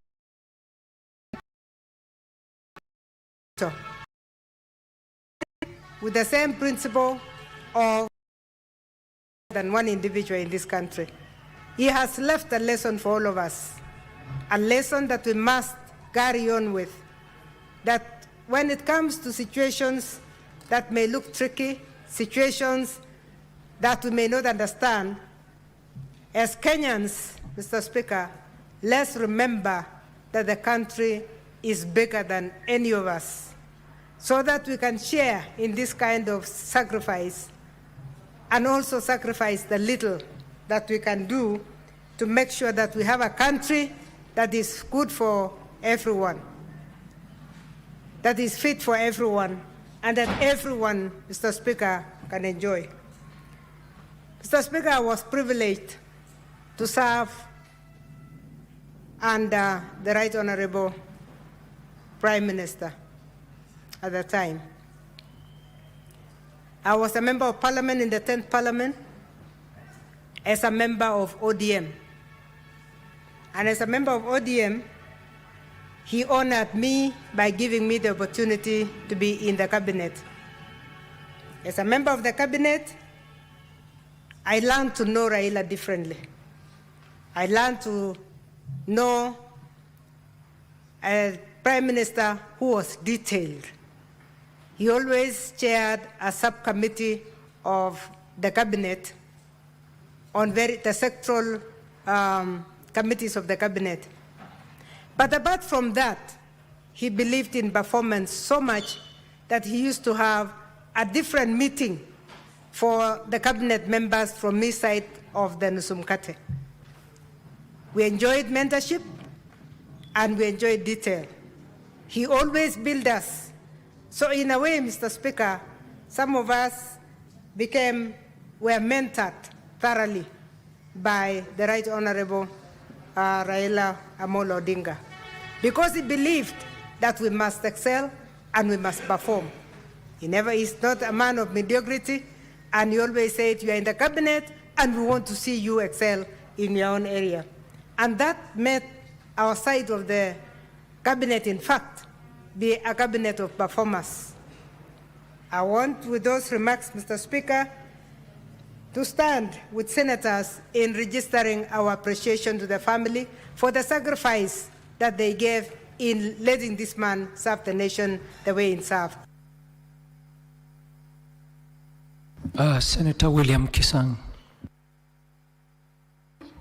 Thank you, Honorable Speaker. Honorable Speaker, I also want to join my colleagues to send sincere condolences on behalf of the great people of Elgeyo-Marakwet County to Mama Ida, the children, and the larger family of Odinga and the ODM party. Honorable Speaker, I also want to send condolences to my colleague, my chairman in the Energy Committee, Dr. Oburu Okinga, for the loss of his younger brother. Honorable Speaker, I came to know Raila closely in 2005 when there was a contested referendum that time, 2005, and the symbols set by IEBC then was the nays was orange and the eyes was banana, Honorable Speaker. And most of us as young professionals in early 30s from my region, we joined ODM, Honorable Speaker, and we went around the country campaigning against the Constitution then. You know, we would have had a Constitution earlier, but most of us, we opposed. And in the process, Honorable Speaker, Raila Odinga moved across Rift Valley and the rest of the Kenya, Honorable Speaker. In fact, I remember one occasion when he came to my former constituency where we had breakfast in one of the parishes, in Aror Parish, And then Raila moved across with the new hammer. The only hammer that was in the country then was a famous yellow hammer that got a puncture in a place in my home, Honorable Speaker. And from then on, we continued, we campaigned. 2007, I also became a member of Orange Democratic Movement, but Honorable Speaker, and contested as an MP for Marakwet West, but I lost, but we continued becoming loyal.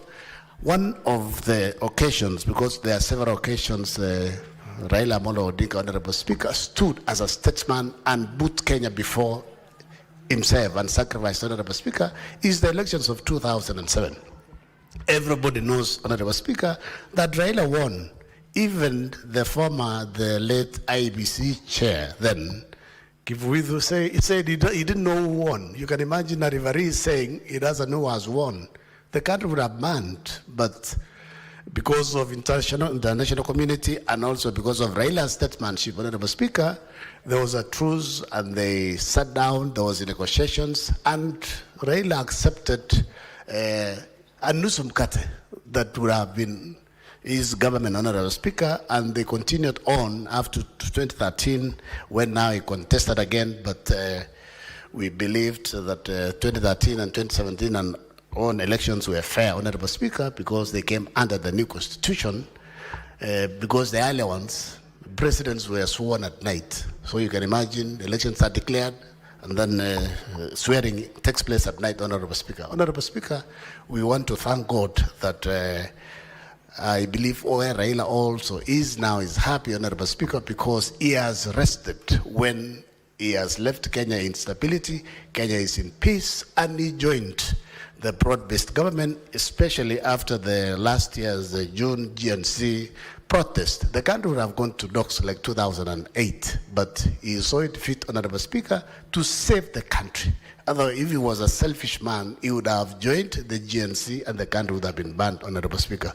We give our gratitude to him, his family, and Kenyans at large, Honorable Speaker, and you've seen what has happened since yesterday. The country across, people are in mourning. Kasarani is overflowing, maybe over 200,000 people. From just all of a sudden, Honorable Speaker, you go to Kisumu, Mombasa, Eldoret, and everywhere. This is a great man, and we pray, Honorable Speaker, that as a country, we continue to live in peace. We continue to be one. We continue to be cohesive. We need to love our country. Outside there, in Africa, country is seen as a very progressive and economically stable country. We need to love our nation, we need to love our country above our own self, Honorable Speaker, because very many people who come out from outside the country, they come and work in Kenya. Most of them don't even want to go back because we are very welcoming people, Honorable Speaker, and on behalf of my family, the people of Elgeyo-Marakwet County, we want to pray that may the soul of our elder brother, Dr. Raila Odinga, Honorable Speaker, rest in peace. Thank you, Honorable Speaker, for the opportunity to give tribute. Senator Catherine Muma. Thank you, Honorable Speaker, for this opportunity, and I'm requesting you allow me to read my tribute to Baba. My Baba, our Baba, Kenyan statesman number one, the great human rights defender, the conscience of this nation. I am heartbroken, I am numbed, yet even in this grief, I know your life and legacy is immortal, etched into the conscience of a nation you loved more than yourself. Your sacrifice for this nation was total. You endured suffering that most would not: house arrest, jail, insults, demonization. Your family members were also subjected to psychological abuse, including stigmatization and discrimination, especially during the one-party era. These acts did not kill your resolve to keep marching forward for freedoms and rights. You nurtured leadership at every level. You took like more and led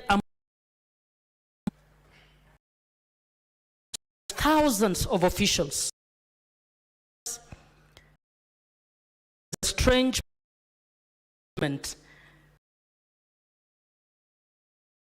officials. Center has officials because our new leadership, and he wanted to be a leader. You fought for inclusion of women, persons with a disability, and of communities too often pushed to the margins. You insisted that Kenya must be a home for all her children. Honorable members, if you look at our nominations, National Assembly, the Senate, Nairobi County, you'll find that we are the party that has membership from all corners of this nation. Your social democratic convictions anchored your leadership. You defended human rights fiercely, especially for the vulnerable and voiceless. You stood by the constitution we passed in 2010, even when you believed we could have done better on some aspects of devolution. And you did so because you respected the rule of law and the will of the people. Regardless of opposition you faced within your circles and from those who opposed you incessantly, you remained steadfastly a Kenyan first, the voice of reason in stormy times. You saw farther than most, like a giraffe with a long neck and with long sight. You saw past smoke screens and petty schemes that sometimes and oftentimes were brought around to block others. You looked over the hedges of isolation and into the broad fields of a united nation. Whatever opportunities came your way, you shared them beyond the selfish, beyond the short term, always with Kenya in mind. Not once at a personal level, not twice, not 3 times, not 4 times, but 5 times you reached out and lifted me up. You recognized my contributions when others would not, called me out on my capabilities and ushered me into rooms where you believed I could add value and represent well. I will never forget. My prayer is to live even a little fraction of your example, to speak truth, defend rights, lift others, and listen to people's voices. May the Lord in his mercy forgive any human shortcomings that you may have had, because Baba, you deserve to be in the best place. May he welcome you to a place of true rest and honor. As for those you leave behind, we will carry your spirit. We will tend the trees you planted, grow its branches wide, and bear fruit enough to feed generations, because you are a father of generations. Rest in peace, Baba. Rest in power. Statesman of our hearts. Catherine Muma. Senator John Deritu. Asante Bwana Spika kunipa fursa hii. Nataka kuungana na maseneta wengine kuleta risala zangu za rambirambi na za watu wa Laikipia kwa familia ya mwenda zake Mheshimiwa Raila Odinga. Bwana Spika, inapaswa ikumbukwe wazi ya kwamba Mheshimiwa Raila Odinga yeye ndiye amepigania ugatuzi kwa hali na mali, kwa sababu yeye mwenyewe alijua ya kwamba Wakenya wote wanapaswa kupata huduma, na ndiposa akawa mstari wa mbele kupigania ugatuzi. Na katiba hii tunayojivunia wakati huu alikuwa katika mstari wa mbele kuipigania. Kwa hivyo tunamkumbuka kwa kujitolea kwake. Bwana Spika, vile vile inapaswa julikane wazi vile ambavyo Mheshimiwa Waziri Mkuu Raila Odinga alivyopenda wananchi. Na ni dhahiri shahiri, Bwana Spika, kwa sababu hata siku ya leo kutoka katika uga wa ndege wa kimataifa wa Jomo Kenyatta moja kwa moja mpaka katika uwanja wa Kasarani, kila mahali unapata kumefurika bila watu kujiuliza ama kuchoka, kwa sababu walianza kupanga hizi foleni asubuhi na mpaka wakati huu wako pale pale kwa sababu ya upendo walionao, kwa sababu yeye mwenyewe alionyesha upendo na kujitolea. Bwana Spika, kwa upande wa mazingira hakuachwa nyuma, kwa sababu inakumbukwa vizuri katika huu msitu wa Mau, yeye alijitolea na kusema ya kwamba mazingira yanapaswa yalindwe, na akajitolea kimasomaso, hata akaenda huko kupanda miti. Kwa hivyo ni mtu aliyependa nchi yake na vile vile mazingira. Bwana Spika, yeye amekuwa ni mwanaharakati ambaye amepigania nchi hii iweze kupata demokrasia. Bwana Spika, alipigana nchi hii ilipokuwa na chama kimoja cha kiimla, akapigana mpaka tukapata vyama vingi. Bwana Spika, kwa hivyo hilo ni jambo lingine lake ambalo linakumbukwa na Wakenya, ndiposa wanahuzuni katika kila pembe, kwa sababu amemguza mtu kwa kiwango chake. Bwana Spika, tunajua ya kwamba amepitia katika masaibu mengi kwa sababu ya wananchi wa Kenya, na hakuchoka. Alijitolea mpaka mahali alisema hata kama ni maisha yake yachukuliwe, lakini yeye atabaki mstari wa mbele kutetea mwananchi wa kawaida. Kwa hivyo sisi kama viongozi, kile tunapaswa kujiuliza, Bwana Spika, laiti ingelikuwa ni sisi, tutakumbukwa kwa njia ipi kwa yale mambo ambayo tunayofanya? Kwa hivyo msimamo wake na miaka mingi ambayo amekuwa katika mstari wa mbele kutetea demokrasia na kutetea wananchi wa Kenya, tutakumbukwa vipi? Vile vile Bwana Spika, alipopata wadhifa wa waziri wa barabara, inaonekana wazi mambo aliyotenda. Thika Super Highway, Bwana Spika, vile vile kupanua barabara ukitoka katika uwanja wa ndege ukielekea Southern and Northern bypass, zile kazi alizofanya. Kwa hivyo alipopatiwa jukumu alifanya bila kuangalia nyuma, na vile vile akateuliwa hata katika Afrika nzima kuwa anaangalia mambo ya barabara, Bwana Spika, kwa sababu alionekana ni mtu ambaye hakuzembea katika kazi aliyopewa. Kwa hivyo tumempoteza kigogo wa siasa ambaye amewacha alama katika nchi hii yetu kwa kazi ambayo imeitenda. Kwa hivyo mimi ningependa kuambia familia yake, chama cha ODM, ya kwamba Raila ni kiongozi ambaye kila mtu alimjua ni kiongozi chupavu. Hata ijapokuwa tulikuwa katika mashindano naye, sisi ni ndugu na dada. Yale yalikuwa mashindano, kwa sababu Kenya ni moja na sisi sote tunapaswa kuendelea mbele. Bwana Spika, nakumbuka kwa uchungu mwingi, kwa sababu ni juzi tu mheshimiwa aliyekuwa waziri mkuu alitembelea Laikipia alipokuwa amekuja mazishi ya mheshimiwa Matthew Rembruken ambaye alikuwa ni mbunge wa Laikipia ya Kaskazini. Kwa hivyo ni kwa uchungu mwingi sisi kama Wakenya tukimwomboleza shujaa. Tunakumbuka waliposimama na akasema Kibaki tosha. Alitembea sehemu nyingi za Mlima Kenya na alipewa jina la Kikikuyu kusema jamba, ambalo najua Medho atakapokuwa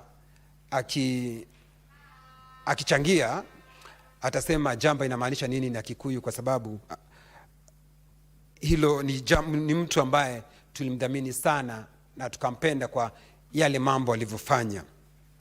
Kwa hivyo Bwana Spika, mimi sitaki kuongea zaidi ya hapo, ni kusema tu Mungu aiweke roho ya mheshimiwa mahali pema peponi, na tutamkumbuka, na mambo aliyofanywa itaandikwa katika kumbukumbu na itaandikwa na wino usiofutika, ndio tusije tukafuta au kusahau. Na tukienda kusahau tutakuwa tukisoma zile daftari na tunakumbuka kuna Mkenya ambaye alikuwa mashuhuri, alisimama wima kidete kutetea hali na mali ya Wakenya. Asanti Bwana Spika. Senator Eric Mugeni.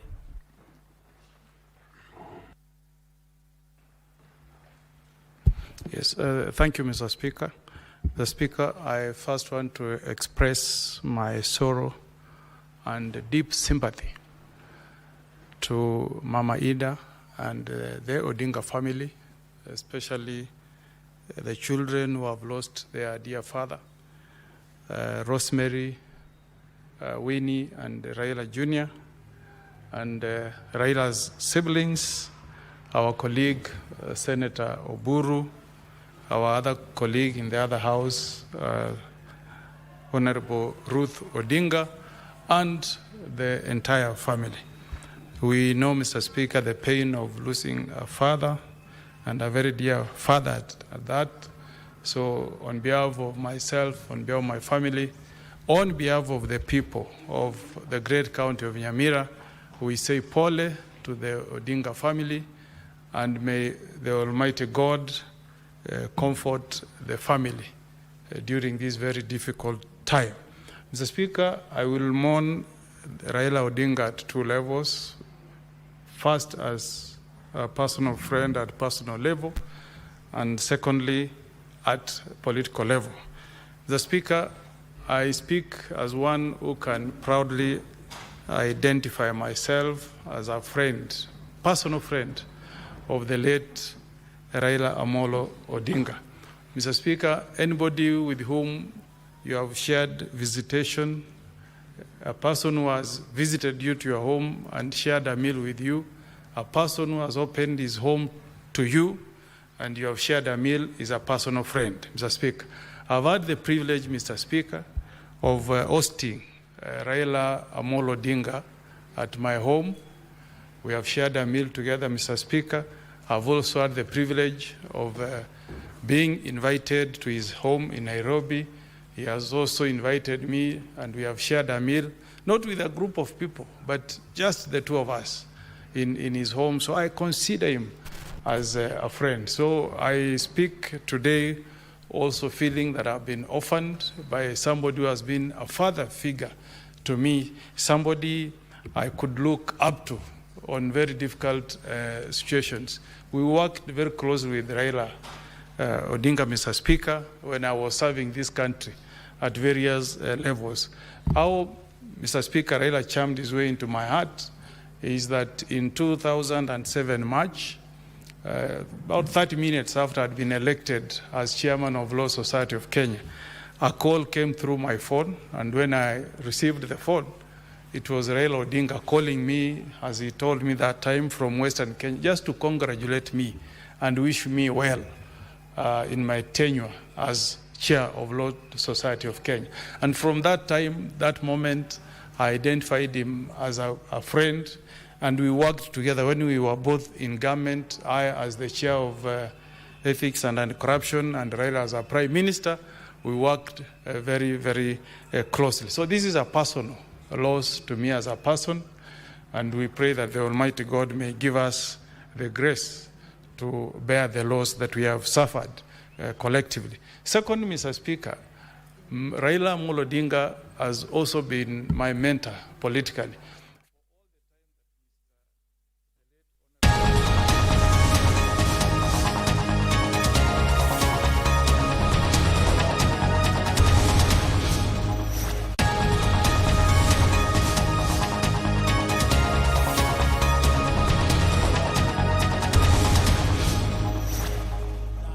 For the people of this country. So we want to say pole on my own behalf, on behalf of the people of Kitutu Church North, on behalf of the entire UDA fraternity. We want to tell the Odinga family pole, the ODM family pole, and the whole country pole sana. We will live to remember the king. We will live to remember Raila Amolo Odinga. God bless you. Stephen Mule. Stephen Mule. Thank you, Mr. Speaker. On behalf of myself, my family, the people of Matungulu constituency, and the entire Kamba nation, I want to bring my condolences to the family of one Honorable Raila Amolo Odinga. Mr. Speaker, some of us who have been with Raila since we joined this parliament, plus yourself, we have a lot to say. And as the morning, Honorable Bukose talked about a trip we did in 2014 to Dakar in Morocco with Honorable Raila Amolo Odinga. And that is the time I realized what kind of a person Dr. Raila Amolo Odinga was. When we were at Dakar, Mr. Speaker, there was no hotel. We were all of us staying in a tent inside Atlantic Ocean. And Raila and Honorable Chris Kirubi, the late, came in the afternoon and they decided to stay with us in the tents. It was such a touching moment for us. We couldn't believe that a person of his stature will stay with us in the tent for 2 good days. And he took care of us. He was booked in business first class. When we were flying back to the country through Dubai, he left the seat at first class and came to stay with us at business class. And that is the kind of a person who shows that he could fit in any situation, any calamity, any times for him. So, Mr. Speaker, with very heavy hearts, we want to say pole to the family, Mama Haida, Winnie, Junior, and the entire Raila family, and say pole sana, mzee, lala salama, tutaonana panapo majiliwa ya Mwenyezi Mungu. Thank you, Mr. Speaker. The Member of Parliament for Migori County, the Honorable Fatuma Mohamed.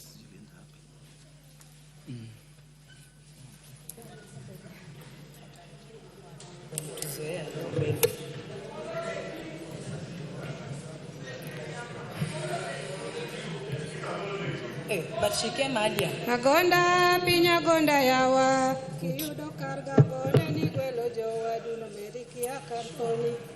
Give me the mic, please. I've been seated here all along. Give me the mic. Yes.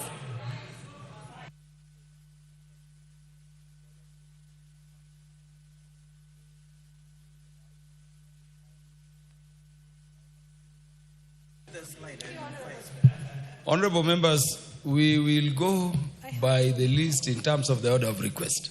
Yes. Yeah. I have two. Which one is one? I've given Honorable Fatuma full network the recognition she needs. Let us allow Thank her you, Honorable Speaker. to proceed. Agonda pinya gonda yawa kiyudo karga gone ni gwelo jowa duno merikia karthoni kiyudo karga gone ni gwelo jowa duno merikia karthoni. Thank you, Honorable Speaker, for allowing me to mourn in my vernacular. And if you want to be translated to, I am only saying that the world is zigzag. And if you find an opportunity to feed, please call your brothers and sisters to feed with you because you don't know when you will die.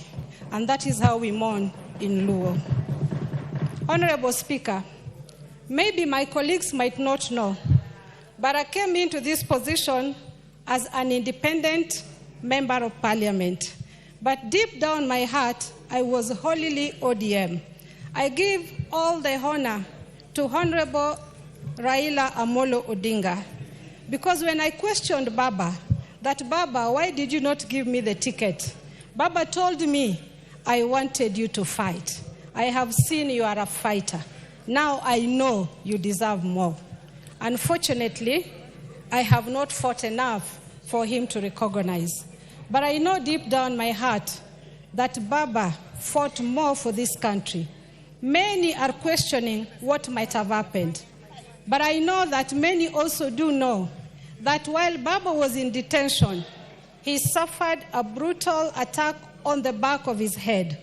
And this led into so many conditions that he lived with. And unfortunately, as Allah had planned for him, it happened to be the cause of Baba's death, amongst other issues. We loved Baba so much, we know he loved this country. 2 weeks ago, before his death, I was with Baba in his house. And he was eating groundnuts. And he kept on picking one by one. And I asked him, Baba, why are you picking one at a time? And he told me, he used to call us girl child. He never called any woman by name. This is a very solemn occasion for us. Why don't we give each of us the honor to have their say, to eulogize Baba, and then we also save on time so that we speak as fast as possible. Baba referred to all female politicians as girl child, regardless of your age. And when I questioned him why he was picking groundnuts one at a time, he told me, this is how you need to choose your choices and friends. Do not pick them randomly, pick one at a time. And when he finished eating, he left a few pieces of groundnuts, and he told me, look, girl child, these are the ones I didn't need. The ones that I needed, I took them. I spoke to him 3 days before his death through Mama Ida's phone. And Mama Ida called me and said, Baba is asking for you, come here and talk to him. And he told me, laughing, that Fatuma actually didn't call me by name. He said, girl child, Nyathima Nyako, tell the country that I am safe. And I said, Baba, are you honest? And he said, you can hear from my voice, I am very fine. And tell Migori people, I love them. Tell Kenyans, I love them. And he told me, ignore the rumors. And remember, I was picking groundnuts. Pick what you want to hear. Don't hear everything. Baba was a courageous man. Baba loved lifting others. I don't know any other politician who will ever hold women's hand as Baba did. Honorable Speaker, it's only ODM party through Baba that women who are in power today through ODM ticket were given direct nomination. No other party would have done that, but Baba believed in women. Baba believed in us. Oh Allah, you have done what you felt was best, but you know what we are going through. If in our mourning, oh Allah, we have offended you in any way, please forgive us. But we are dearly requesting you. Baba never had peace in this world, fighting for Kenyans, fighting for Africa. Please, Allah, today give Baba peace. Please put him in the right place that he deserves to be. Please give him all the best you can, Allah. Give him all your best malaikas to take care of him, for he was a good man. We testify down here that we loved him. He was a good man. To the family of Raila Odinga's family, we are a large family, not by blood only, but by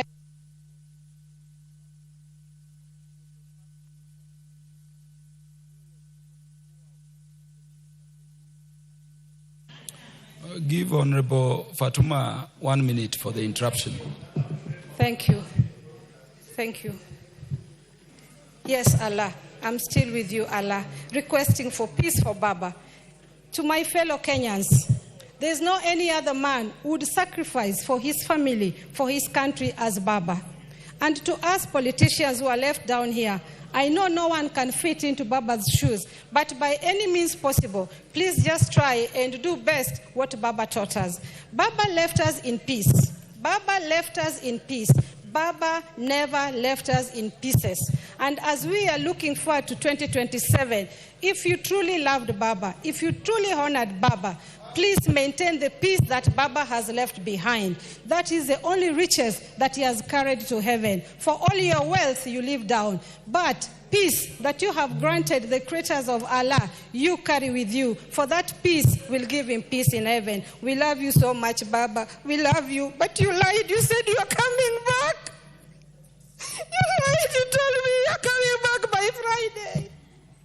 You never lied, but this one you lied. I love you, Baba. Yeah, Honorable Phyllis Bato. Sorry, we share in your pain, Honorable Fatuma.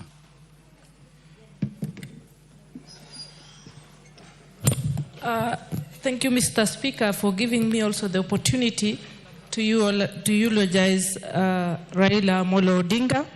And on my behalf and my family and the people of Moiben constituency, I say pole to the family of Raila, Mama Aida, Winnie, Rose, and Junior. Mr. Speaker, Raila was a man of many titles. He was a trailblazer, a peacemaker, everything. He was like a book. And in that book, he has gone. It will remain in our libraries. It will remain in our arts. And we will learn through generations. His legacy lives on. Mr. Speaker, allow me to just voice my eulogy through one poem by a late Kenyan named Jonathan Kariara, the first stanza, which says, "If you should take my child, Lord, give my hand strength to dig his grave, cover him with the hearth, Lord, send a little rain, for grass will grow." I know it is a very difficult time in Kenya, and specifically to the family of Honorable Raila and to the family of ODM and Kenya and Africa in general. Raila was the creme de la creme in our society. He was the best. There is no other like him. Rest in peace, dance with the angels. Amen.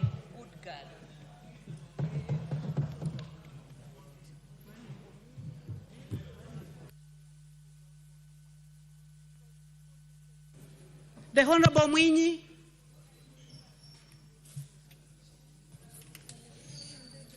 Thank you, Madam Speaker, for giving me this opportunity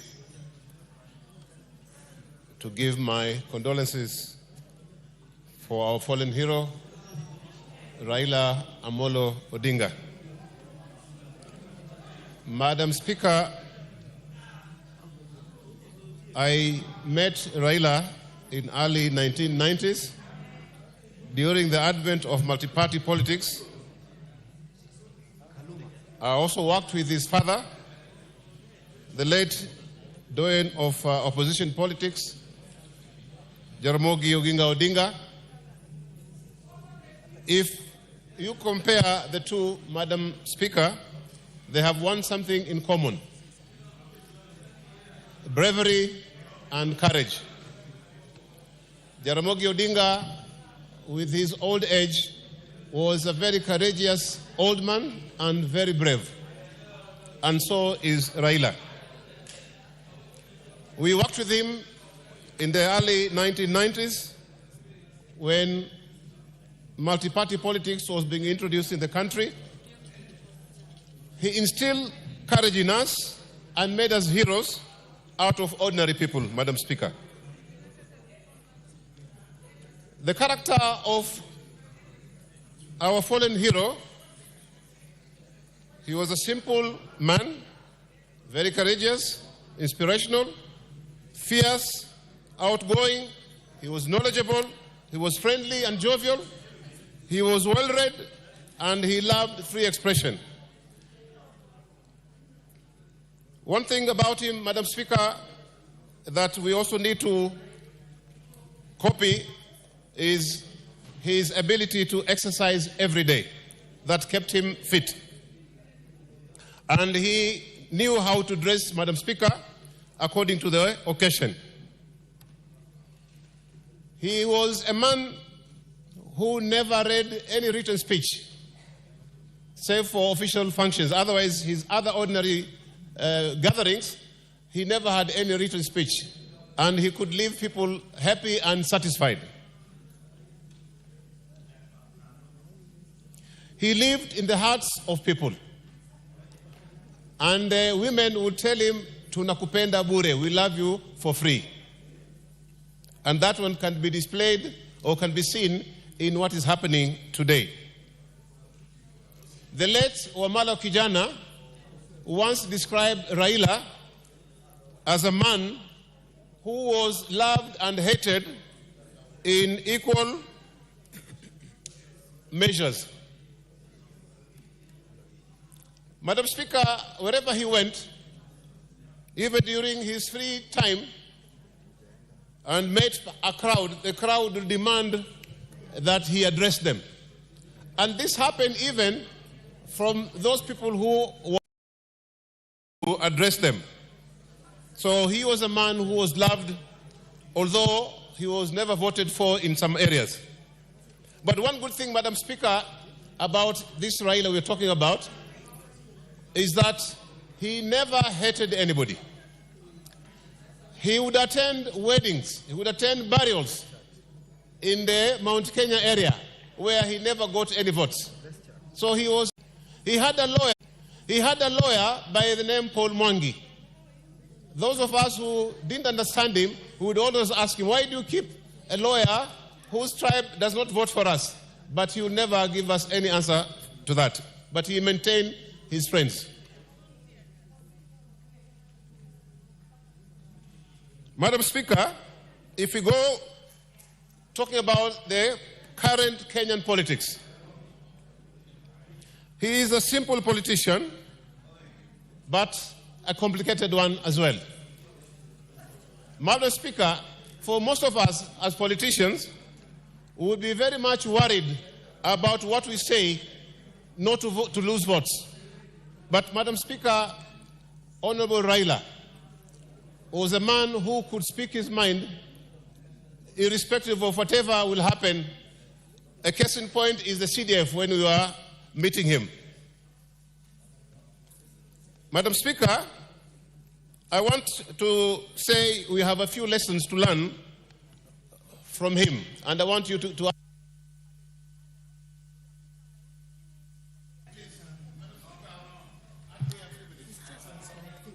Well, I fully understand that your relationship with the former Prime Minister was very special. 1 minute I give you. Madam Speaker,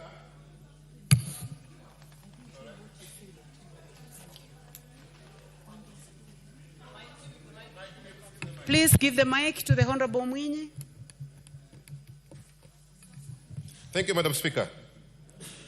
Now, Madam Speaker, You have 30 seconds to finish. 30 seconds. okay, I want to say this. From what we are seeing, Madam Speaker, I would urge President Ruto to make everybody in this country feel that Baba has actually led us to Canaan. We are in this government, let us feel that we are now in Canaan as Baba has taken us. And in ODM party, I'm urging our ODM members not to be loose cannons. Otherwise, any utterances that, of course, can make our membership to lose focus will be detrimental to the party. Let us be very cautious and let us remain a national party, a party that, of course, is loved by every part of this country. So no member should give utterances at this time which can make us, of course, jittery. And I saw something today posted in the news, in the social media, to the effect that once Baba is buried, then ODM is going to be disintegrated. That should not be the spirit of any ODM member. We should stay united and focused. Madam Speaker, with those few remarks, I'm thanking you and I pass my condolences to the whole family of the Raila Odinga, the ODM fraternity, Kenya, East Africa, and the rest of Africa. And Madam Speaker, don't forget, our neighbors were fearing Raila because of the influence. Today we have what do you call this gentleman in Tanzania who is jailed? Somebody, Tundu Lissu. We have this guy in Uganda. These are all people who came up as a result of Baba's influence. And that is why perhaps the neighboring countries were not in favor of Raila. Thank you very much, and I support this. The Honorable David Ochen. The Honorable David Ochen. Thank you so much, Madam Speaker. Madam Speaker, I wish the Honorable Raila had lived longer. Madam Speaker, Raila was such a blessed man and he blessed our country so immensely. He blessed so many people, Madam Speaker. He blessed me too, Madam Speaker. Madam Speaker, his life is synonymous with Kenya's life. His struggles were our struggles. His triumphs and victories were our triumphs and our victories, Madam Speaker. Madam Speaker, Raila was so committed to deep democratic ideals, Madam Speaker, devolution, rule of law. He believed in a better Kenya, and that became his lifetime pursuit and endeavor, Madam Speaker.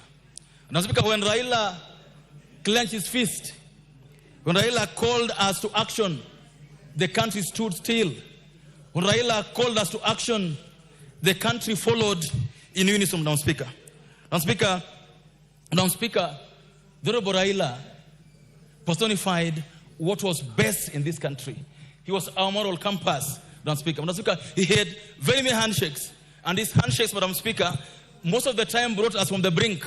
His handshakes most of the time brought the country from the abyss, Madam Speaker. Madam Speaker, though I ran a party, Raila was my inspiration. Raila was magnetic. Raila was infectious.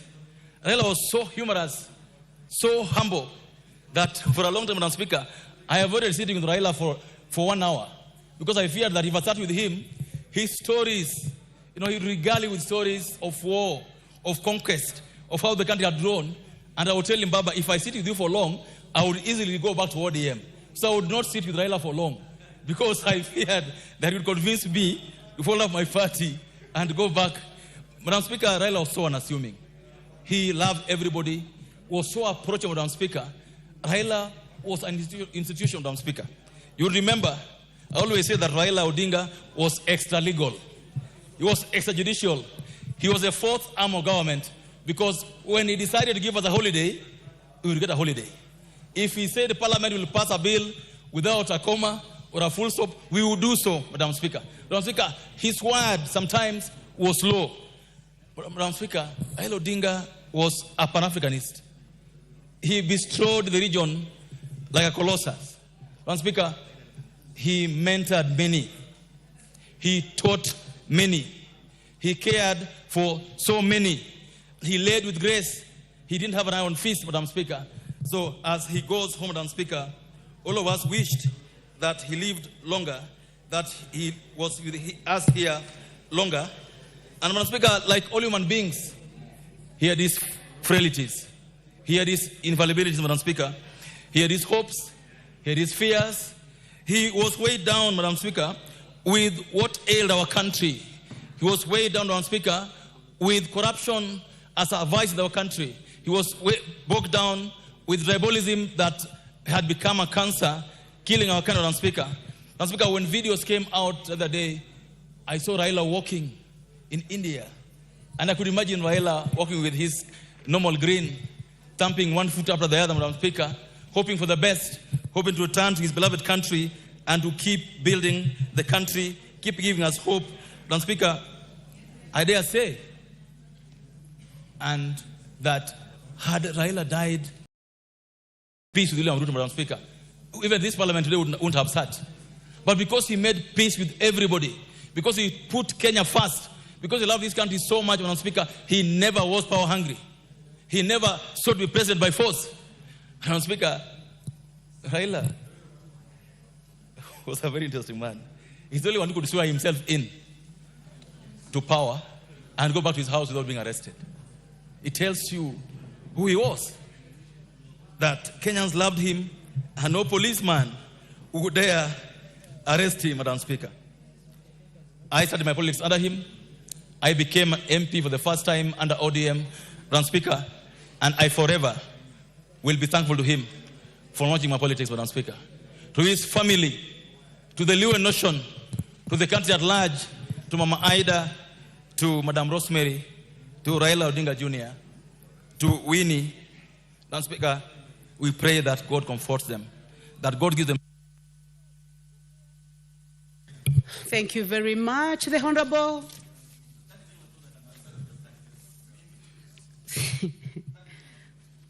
"30 seconds, sir. And let it be 30 seconds for real. that may the Lord give the family peace. May we emulate Raila in our lives, Madam Speaker. Go well, Juan Fidel. Go well, Baba. Joey! Thank you so much, Madam Speaker. The Honorable George Sunkuya, member for Kajiado West.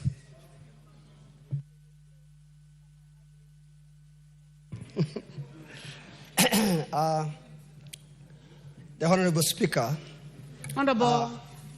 Honorable members, I can hear people asking me what Joey means. And the Honorable Cheng put in quotes Joey. So I believe that it is relevant to the subject matter of today. So it is allowed to pass. Continue, Honorable Sunkuya. Thank you, Honorable Speaker. I, my family, and the people of Kajiado West constituency, and the entire Kajiado County, I convey my condolences with profound sadness that I learn of the passing on of the IGMA Prime Minister Raila Odinga,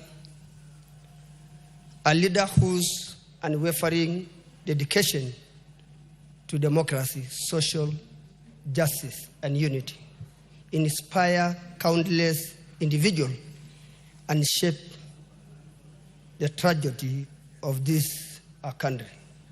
The Honorable Speaker, the Honorable Raila Odinga stood firm to defend, to protect the people of this country, to unite us as Kenyans and even small communities. And when small issues and hard issues arise of political tension, the person that needed to calm the country is Raila Odinga. The Honorable Speaker, I came to know Honorable Raila Odinga in 2002 when my first election as a councillor of Kekonyoki South in Kajiado North constituency, when the President Moi declared Uhuru Kenyatta as the running for presidency for KANU, and Raila declared the Kibaki Tosha. That was my first time to know Raila Odinga. And again in 2002, when he mobilized Kenyans against the bad draft of Wako draft that defeated the government in 2005, when he was fighting for a good constitution in Kenya. But he made sure that a bad constitution is defeated in 2005. That's a time when ODM was formed, the Chungwa and DC, that proceeded in 2007 for the presidency in 2007 of ODM. I even on at that time and became so close friend to Raila. Raila has been a fighter to the people of Kenya, a patriot, a man who voted for the devolution in this country. Even the constitution now that we enjoy in 2010, it is the Raila who did all those to this honorable nation.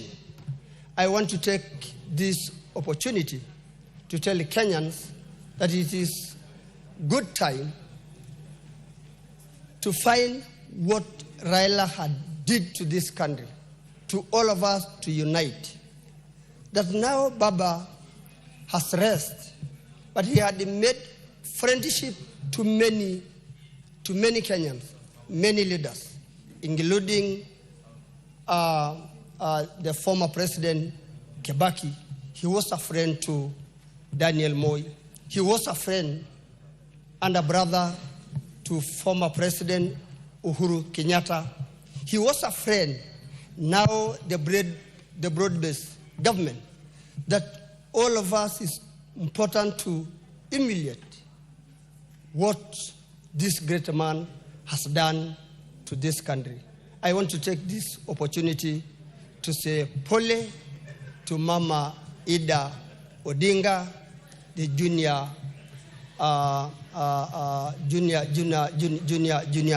son of the old man and the entire family. Thank you. Thank you. The Honorable Esther Passaris and Honorable members, you keep calm. The Honorable Passaris will be the last. Mr. Speaker, thank you, Madam Speaker. Madam Speaker, I rise with a heavy heart, yet with deep gratitude, to pay tribute to a man whose life, courage, and conviction shaped the destiny of our republic. The late Right Honorable Raila Odinga, our Baba, our mentor, and our moral compass. Honorable Passaris. Yeah. Yes. Please say, I would like to move that the House be now adjourned. Honorable Passaris. Madam Speaker, I would like to move that the House now be adjourned.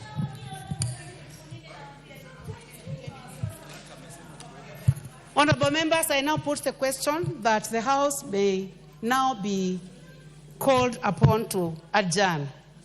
Will as many as have that opinion say aye? Aye. Will as many as have a contrary opinion say nay? The ayes have it.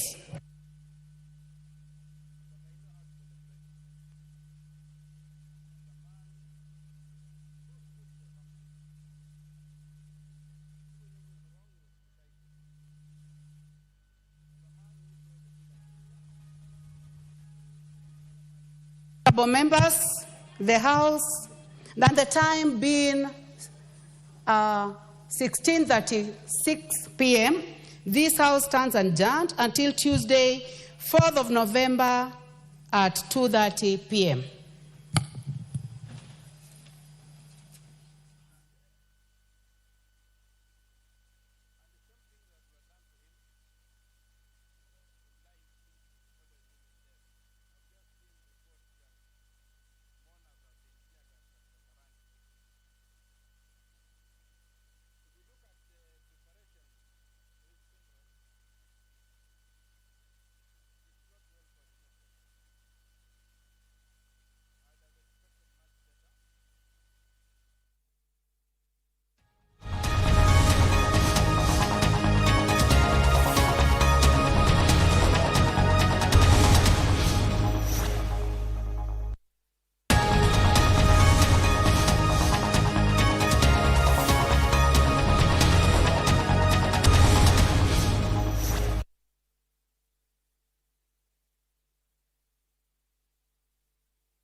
That condemns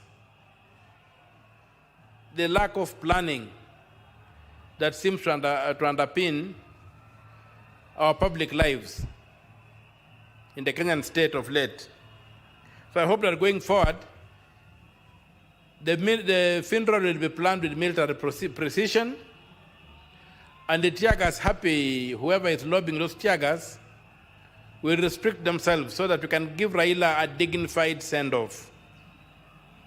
Not a send-off that is marred by what we are hearing from the media. The last place I expected to see tear gas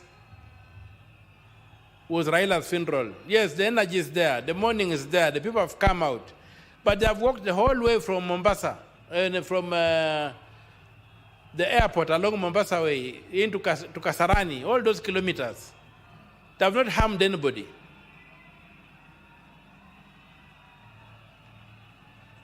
So I really condemn that act. as I go back to thank God for the life of Raila, for both his successes and his failures.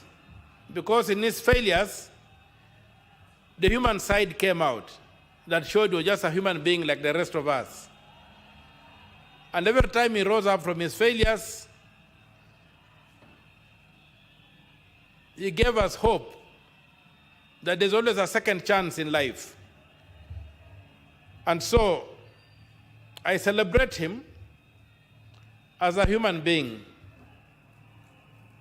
And I pray to the Almighty God to look down with favor upon him, have mercy on his soul, and receive him in eternal bliss. I also pray for Mama Ida. I pray for his children. I pray for his siblings, including our brother, Senator Uburu. And I pray for those who depended on him politically, that there will be order in all those domains after he's gone. And I hope that ODM will remain an institution. And those who have been left behind for this political party which has been around for 20 years, please do not destroy that party due to personal ambitions or personal greed. Let the party survive, because one of the biggest problems we have had in this country is the lack of consistency in political parties, where political parties come and go like dew in the morning sun. Mr. Speaker, sir, I pray for this country that the absence of Raila may not lead to the downfall of Senator Hilary Sigay.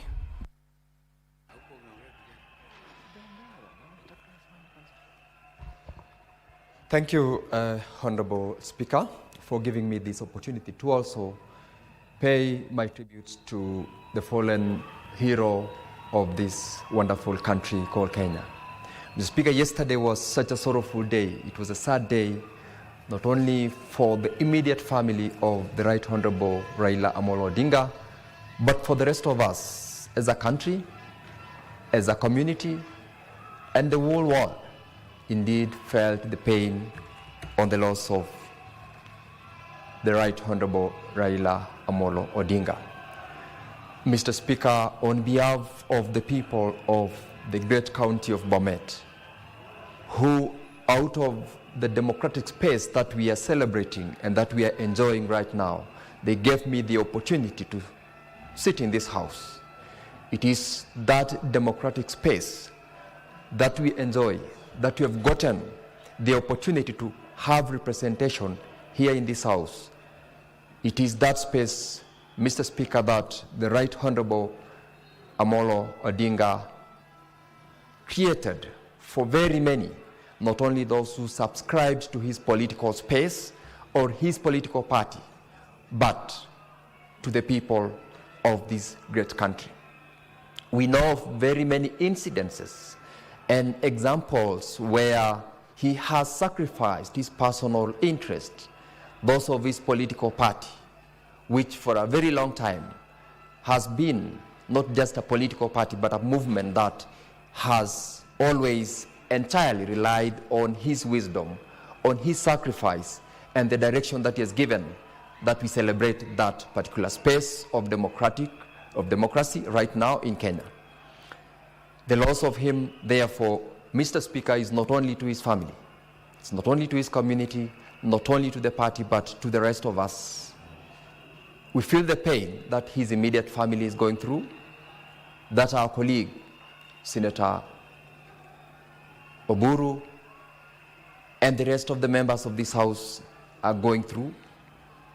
And we mourn as a house because the Right Honorable Odinga was a champion of devolution.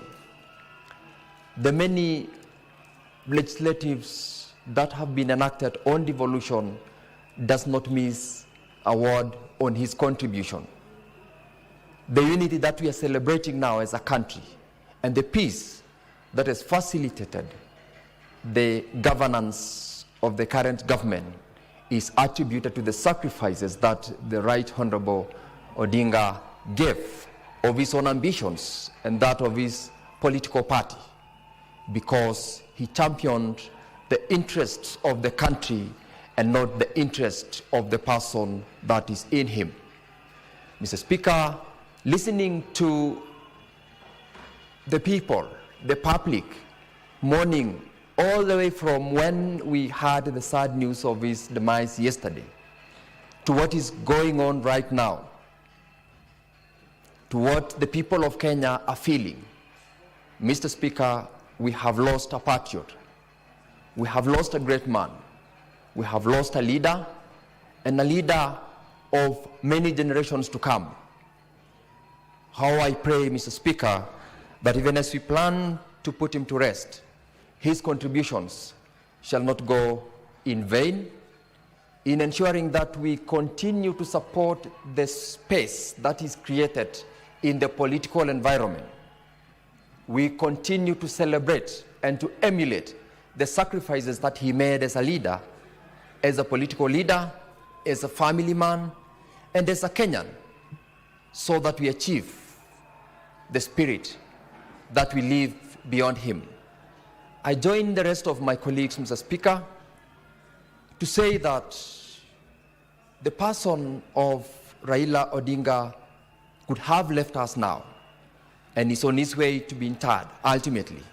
The spirit that he has left behind, the future that he had, Mr. Speaker, we pray that we live up to it. And it is a golden opportunity, Mr. Speaker, to ask as of ourselves as Kenyans, as leaders who are living today, who have the opportunity to lead today, to emulate that kind of leadership. And Mr. Speaker, to ask that the unity of purpose, the commitment that he gave to the leadership of this country and to the aspirations that he had can come out of those of us who are left behind, so that we live to protect this country called Kenya, because we don't have another Kenya. This is the only country we have, and we've got to live to the spirits of the Right Honorable Amolo Odinga. Mr. Speaker, he will remain forever in the hearts of very many Kenyans in the political space. And I can only say, Mr. Speaker, as I end, that there can only be one Baba. There can only be one Baba, Raila Amolo Odinga. May his soul rest in eternal peace. May his family find peace. And may everyone else who is grieving for his loss find it easy in their hearts as we put him to rest. Mr. Speaker, thank you, and may he rest in eternal peace.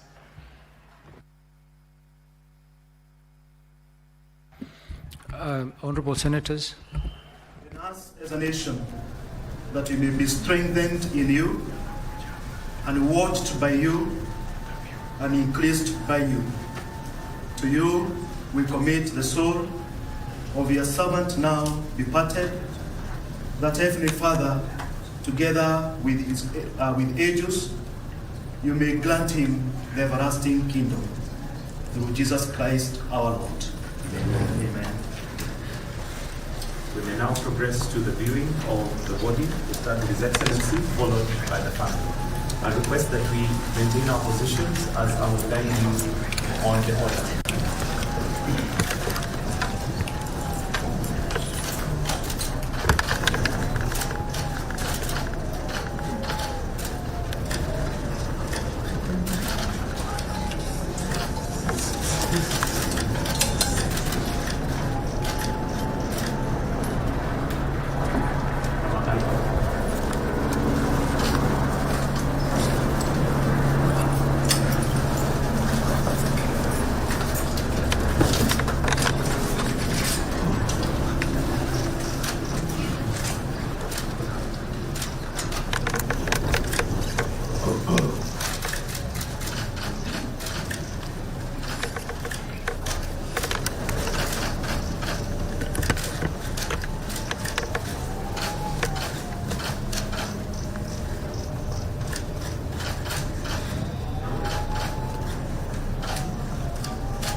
Excellency Uhuru Kenyatta, of President of the Republic of Kenya.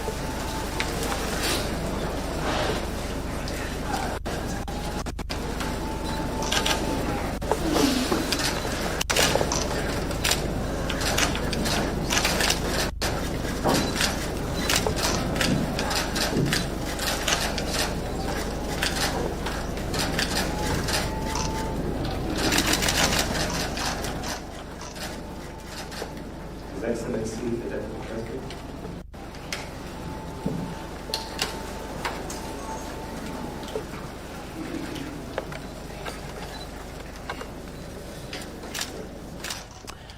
Well, those are live pictures of what's happening at the Moi International Sports Center, Kasarani, where finally, after a hectic day, the viewing of the remains of the late Prime Minister Raila Odinga, the former, is now taking place. And you've seen various senior government officials, starting with President William Ruto, former President Uhuru Kenyatta, leading mourners in the body viewing process. We have also seen Deputy President Professor Kithure Kindiki also being part of the team at the VVIP section of Kasarani Stadium. That is the ADD camp. If I'm not wrong, that is the Chief of Defense, General Kahariri, also leading members of the Defense Forces in laying or in paying the last respect to the fallen former Prime Minister. The people who are seeing on your screen are various leaders in the military, drawn from various arms of the military, from the Navy, the Army, to the Air Force,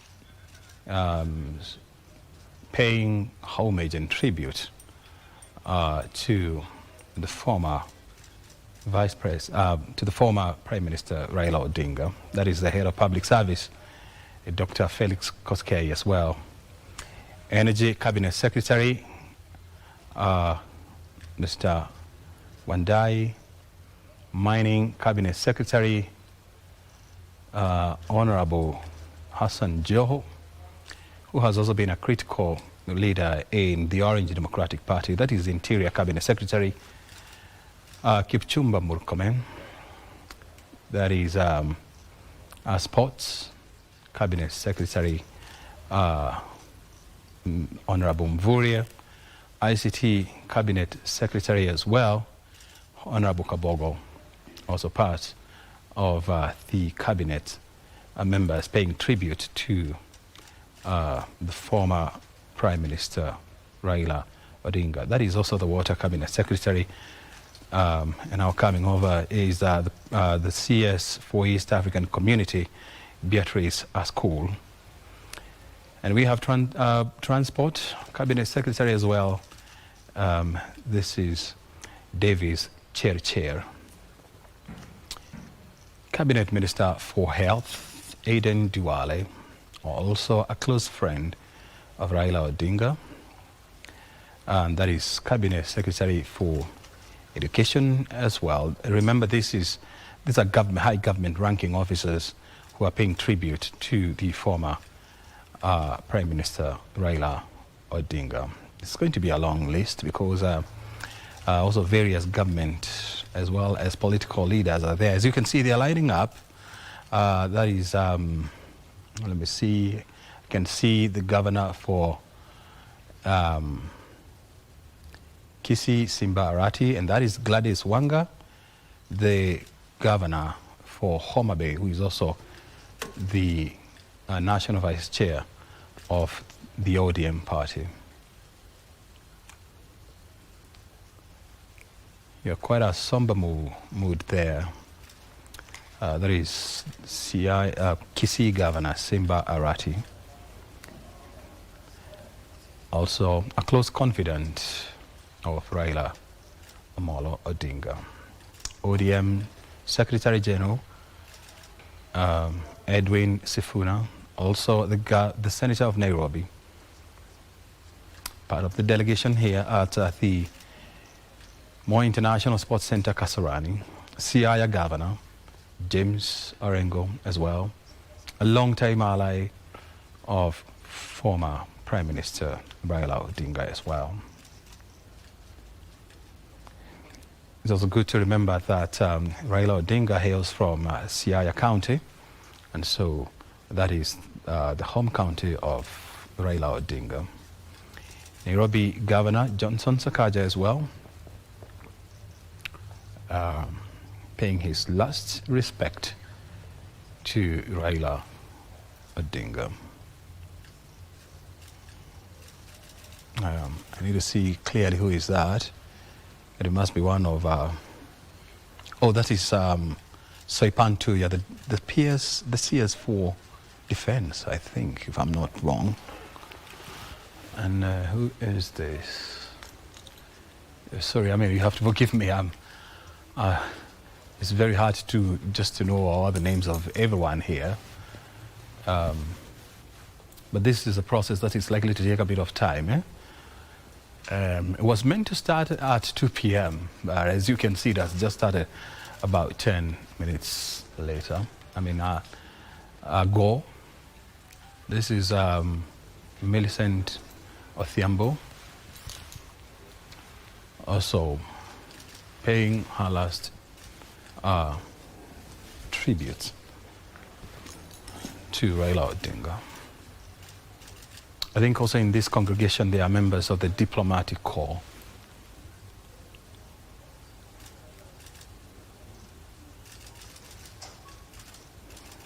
Awesome. Including senators, members of parliament, as well as business people. All of them lining up for this important moment.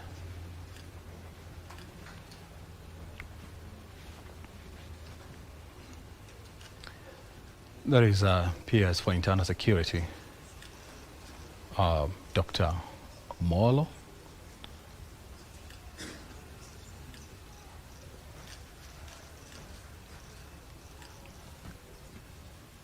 So it has been quite an eventful day leading to this time. That is government spokesperson, Honorable Maura. Among the dignitaries who are here at the VIP section of Moi International Sports Center after such an eventful day, where we saw police lobbing tear gas to thousands of people who had thronged the Moi International Sports Center, almost making it impossible for the body of the late Raila Odinga to be wheeled for public viewing. So we have a mixture of everyone here, from cabinet secretaries, military chiefs, governors, members of parliament, party leaders, business people, members of the diplomatic corps, also lining up for this body viewing of the late Raila Odinga. There is the PS for Health, Honorable Oluga as well, who is a long-time friend of Raila Odinga. There is also the PS for ESC as well as regional development.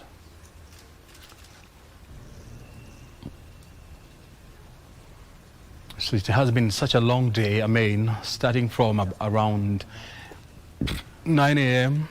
with the members of the public thronging to the airside, part of the Jomo Kenyatta International Airport, to receive the body of Raila Odinga, and of course, causing a lot of distractions,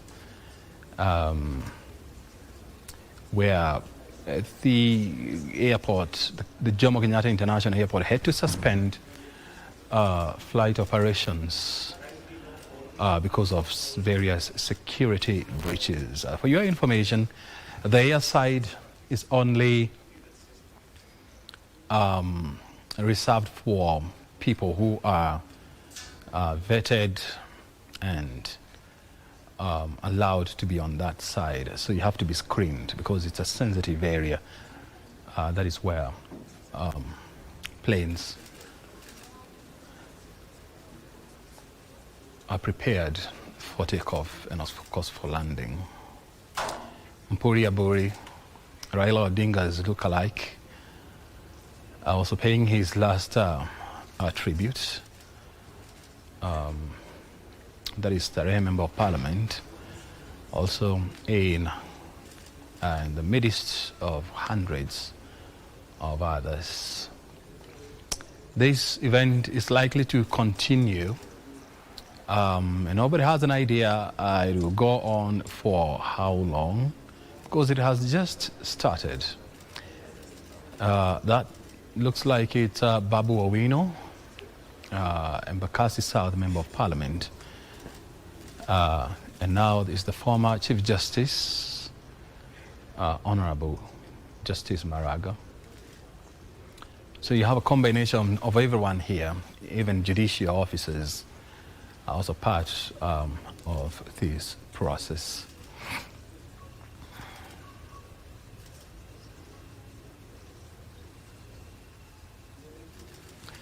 Yeah, we have also seen preparations taking place at Raila's Opondo farm in Bondo, Siaya County. This is the final resting place for the fallen ODM leader.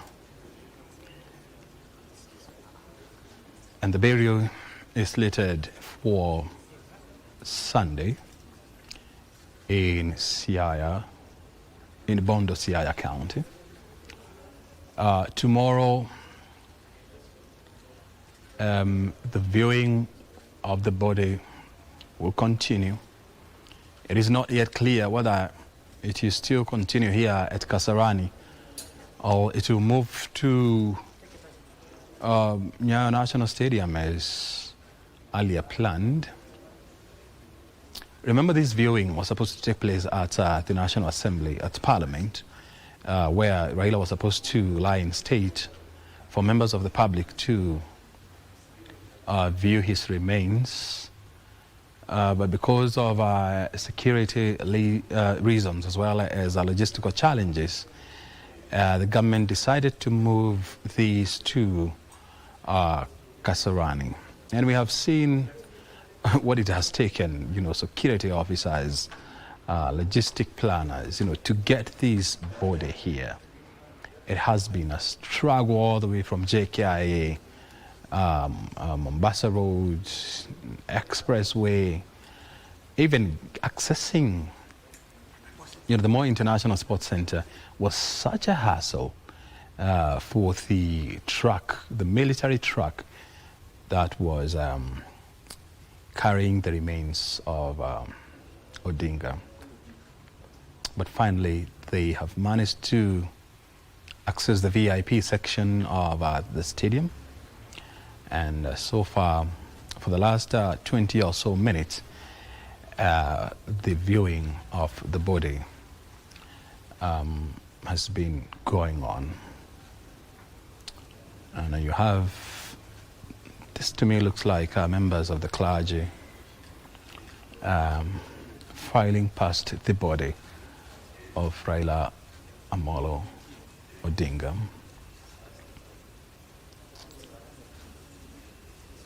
If you've just joined us, we're coming to you live from the VIP section of the Moi International Sports Center, where the public viewing of Raila Odinga, the late, is currently underway.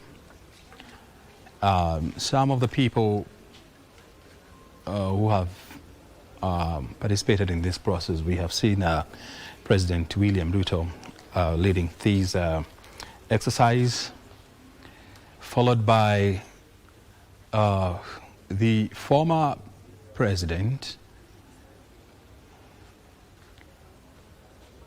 Uhuru Kenyatta, and the deputy president, Professor Kithure Kindiki.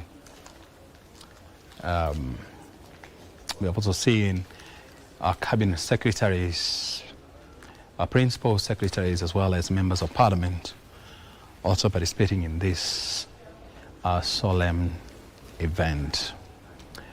As you can see also on your screen, you have members of the public also now thronging inside the grounds of Kasarani. Remember, it took them force to be removed out of this place, where police officers had to lobby tear gas canisters to remove them by force from the precinct of Kasarani, where there was violent confrontations with members of the security sector. And after almost a whole hour of standoff, security and order was restored, and now the process is ongoing. Well, as I told you earlier, this process was supposed to be closed by 5 today, but it's well past 5 o'clock, and it has just started about 25 minutes ago, so I don't have any idea how long this whole process will take, but it looks like it will continue for some hours. And I don't know how true this is, but I have also heard from some quarters that the government is weighing in on whether to take the body back to Lee Funeral Home or invite morticians from Lee Funeral Home to come here at Kasarani and take care of the body from here because of the logistical challenges of ferrying the body from Kasarani to Lee Funeral Home and then Lee Funeral Home to Nyao Stadium or Kasarani tomorrow, because remember, tomorrow the public viewing of the body will continue, which will be followed by a national memorial service on Saturday at the Nyayo National Stadium in Langata constituency. So those are the dynamics that we are watching here. It's a fluid situation. It keeps on changing. It is not following any script because of the dynamics around this day. From the look of things, it looks like members of the Kenya Defence Forces are now ready to take the body of the late Raila Odinga to the grounds or to the open space at the Kasarani Stadium now for other members of the public to continue with the viewing process, body viewing process. So they're getting the caskets that is bearing the remains of Raila Odinga ready so that it can be ferried to the grounds of Kasarani, where thousands of people will now be given an opportunity to go through or to view the body of the late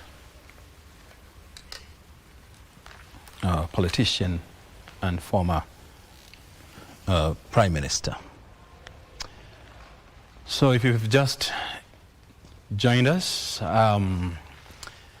senior government officers have just concluded the process of viewing the body of the late Prime Minister and ODM leader Raila Odinga at the Moi International Sports Center. And now the images that you're seeing are the preparations or the Moi International Sports Center pitch, where the body is going to be placed for members of the public to file past the casket as they go through the viewing process. The people you're seeing on your screen are just a fraction of the people who are at Kasarani. They are in their thousands. And our reporters on the ground are saying that this is not even 1/8 of the people out there. They are in their thousands, and more are coming in. And because it's part of a closure, and so they must be allowed to mourn and to view the remains of their leader, Raila Odinga.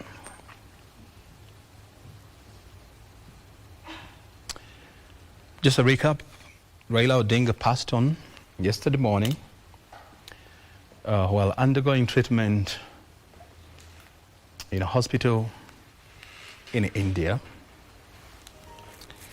where he was taken for treatment about 2 weeks ago. And, according to the people who are close to him, he has been responding positively to treatment and medication until Tuesday evening, when he started developing complications leading to his death on Wednesday morning. A death has really that has shocked the entire nation, with the government declaring 7 days of national mourning from yesterday, and the flags to be flown at half-mast in Kenya and around our missions around the world.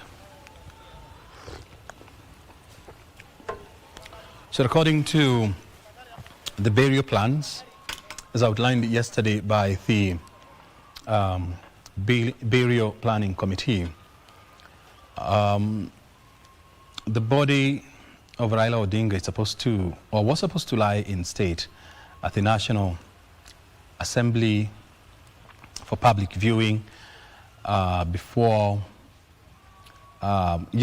today and tomorrow, where it will be followed by a national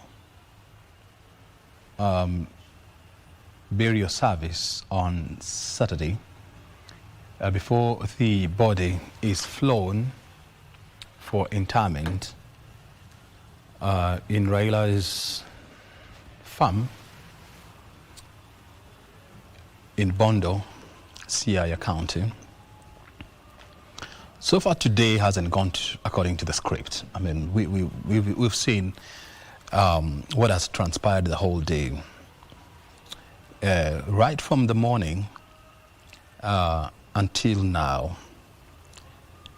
Because according to the plan, the viewing of the body was supposed to happen at Parliament buildings, where members of the public were supposed to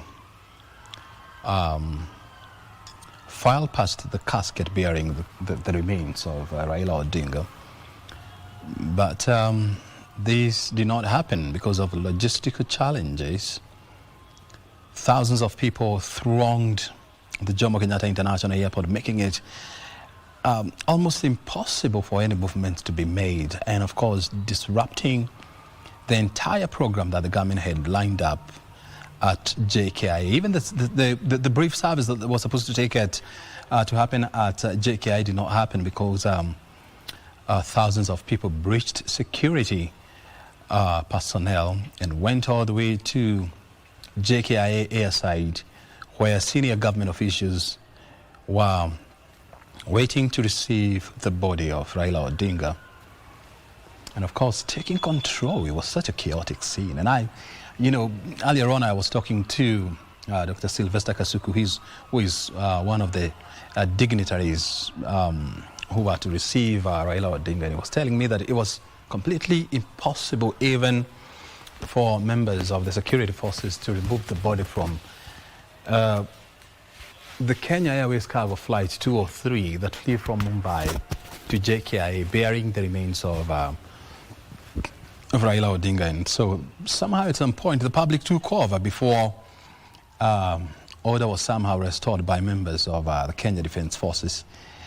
And we saw the challenges that they went through in getting that body out of the JKIA airside onto Uhuru Highway before joining the expressway. And it was such a scene, it was such a chaotic scene. Thousands of people milling around the body, wailing and grieving painfully for the loss that have just suffered. And so even getting to getting to Kasarani Stadium was also very hectic. I mean, the military officers were forced to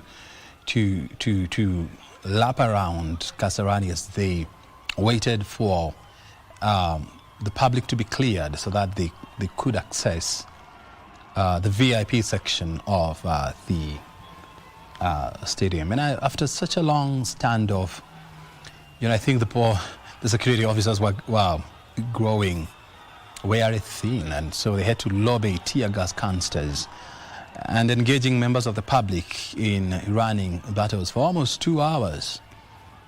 And that explains why the public viewing of the body is happening now. And it has, I think it's started about, it has gone on for the last 45 minutes, if I'm not wrong, plus or minus. And so what we are waiting for now is for the public viewing of the body now to start. We saw members of the Kenya Defence Forces now preparing the body so that they can bring it to the pitch where it's going to be set up. I'm not sure whether this is where this is going to happen, but it looks like it's going to happen around here to give members of the public the opportunity to pay their tribute or to pay their last respect to Raila Odinga. Those are members of the disciplined forces now carrying the casket bearing the remains of Raila Odinga. They're going to place it in an open space for members of the public to now view the body of the late Raila Odinga.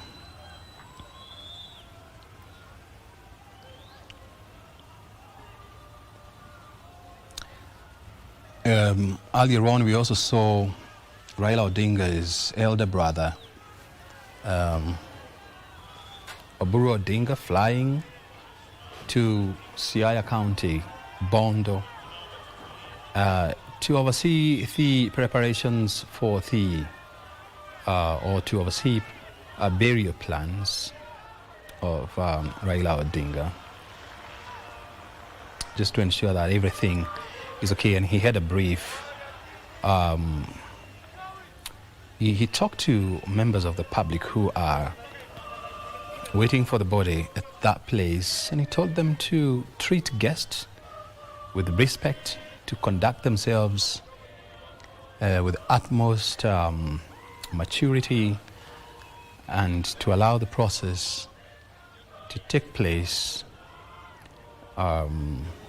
seamlessly. Opondo Farm is going to be the final resting place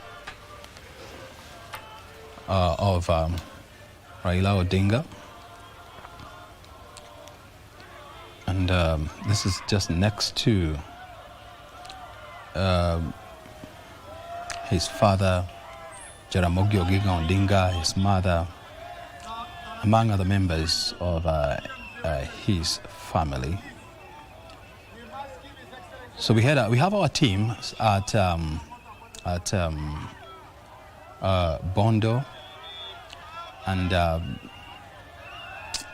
we were fortunate enough to be taken, to see various tombstones of members of the Raila Odinga family, starting with Jaramogi Odinga to Raila Odinga's son, Fidel Castro, among other graves. I think I counted about 5 of them. So that is going to be the final resting place, and the name of that place is called Kango Ka Jaramogi. I hope I got the pronunciation right. So the Kango Ka Jaramogi is going to be the final resting place of Raila Odinga. And this is within the expansive Opondo Farm in Bondo, Siaya County. The part of the gates of the National Assembly, which is quite unfortunate because this is a mourning season. I mean, we shouldn't be witnessing this kind of chaotic scenes and violence in such a solemn occasion. So if you're just joining us, we are beaming to you live the events taking place at the Moi International Sports Center, Kasarani, where the viewing of the body of the late ODM leader and former Prime Minister Raila Odinga is currently underway. The viewing at the VIP section of Kasarani has just completed about 15 or 20 minutes ago, where the process was led by President William Ruto, the former President Uhuru Kenyatta, Deputy President Kithure Kindiki, among other senior government officers. Now it is time for the public to view the body. There's someone addressing the public now. I have seen the Interior Cabinet Secretary, Kipchumba Murkomen. They're having a very difficult moment trying to control and calm the surging crowd. And this is the way it has been the whole day, right from JKIA to the Expressway, Uhuru Highway, to here at the Kasarani Sports Complex. And we're hoping that the chaotic scene that we have witnessed the whole of this afternoon now will stop for order now to be restored so that this process can be conducted in peace in order to give Raila Odinga a befitting send-off. We all know that Raila Odinga has been a key cog in Kenya's socio-political space since he joined active politics more than 4 decades ago, and he has shaped political narratives in this country, and he has vied for presidency 4 times with no success, and the last one being in the year 2022, where he was seeking presidency on an Azimio La Kenya platform, where he lost to President William Ruto in that hotly contested election. Raila Odinga teamed up with the President William Ruto last year after violent protest by young people because of the unpopular finance bill of 2024. And so he teamed up in what the president said was an effort to bring peace and cohesion in Kenya. And they formed and they signed document on a broad-based government at the Kenyatta International Convention Center, which outlined the areas of engagement and the expectations of every party. And so, since that time, Raila and President William Ruto have been on a campaign to preach peace, tolerance, and cohesion. And we saw some members of the Orange Democratic Party being appointed into various cabinet slots, starting with the Cabinet Secretary for National Treasury, the Cabinet Secretary for Energy, the Cabinet Secretary for Mining, as well as the Cabinet Secretary for Sports. So that is what has transpired in the last 1 year or more. And yesterday we saw President William Ruto saying that in Raila Odinga he has lost a friend, he has lost a mentor, and of course a political confidant. And so the nation is undergoing a 7-day period of national mourning, which was declared yesterday by President William Ruto.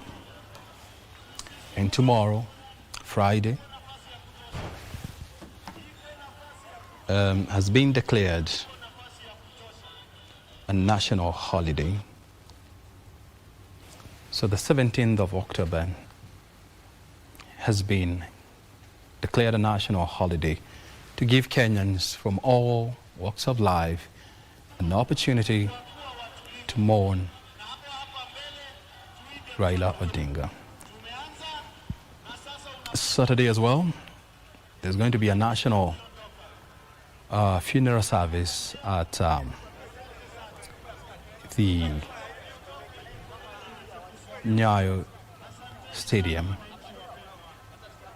before the body is flown to Bondo in Siaya County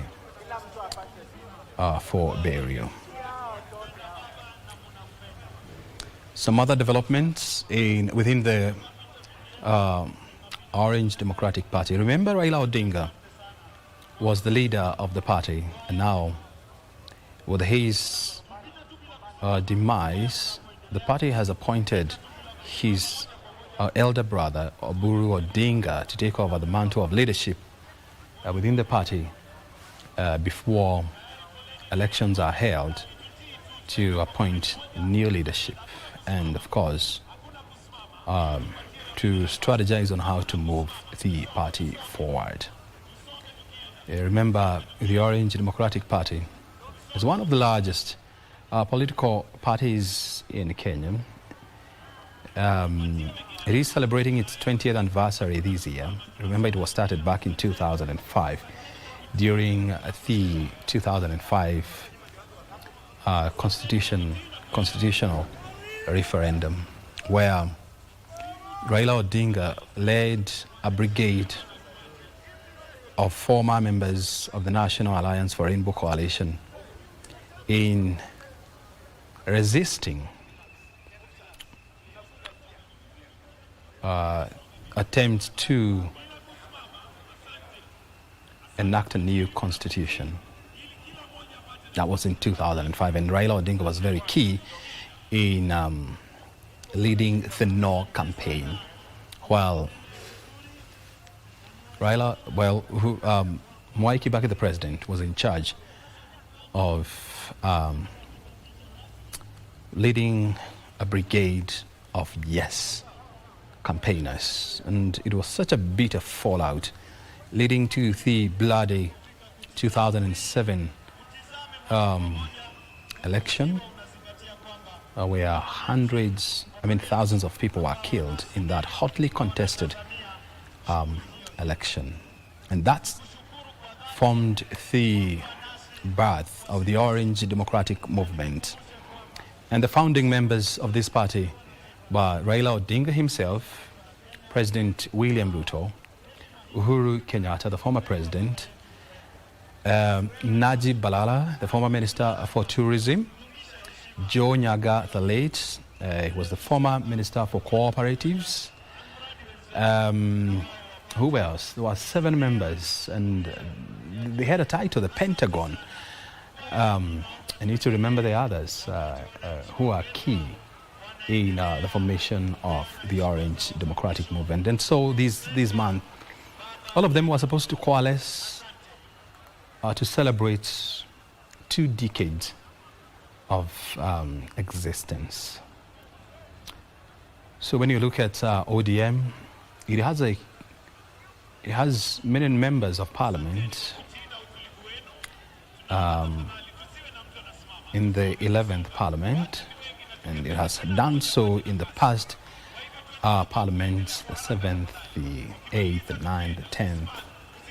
And so it is a movement to reckon with, not only in parliament, but even at the county level, where several members of the county leadership, or what we call governors, and the senators were elected on an ODM platform. So, well, we'll keep on circling back to history and, of course, the present, because, as we all know, for you to understand the present, you must, first of all, interrogate the past. For you to interrogate or to understand the future, you must understand the past, the present, and the present as well. And so, that is a brief history of the Orange Democratic movement. So today is such a momentous occasion for the followers of the Orange Democratic movement, as well as the followers of Raila Odinga, the former party leader, as they view his body lying there.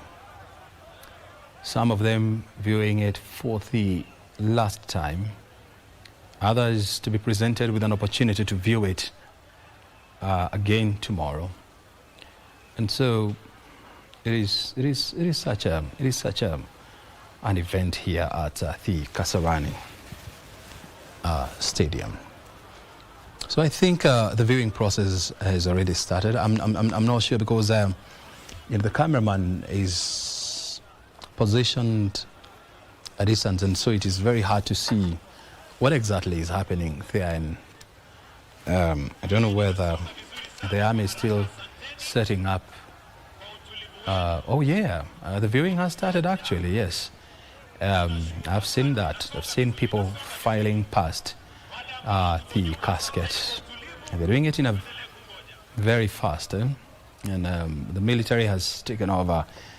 They are controlling the crowd as well as the minutes that one person is taking to view the body.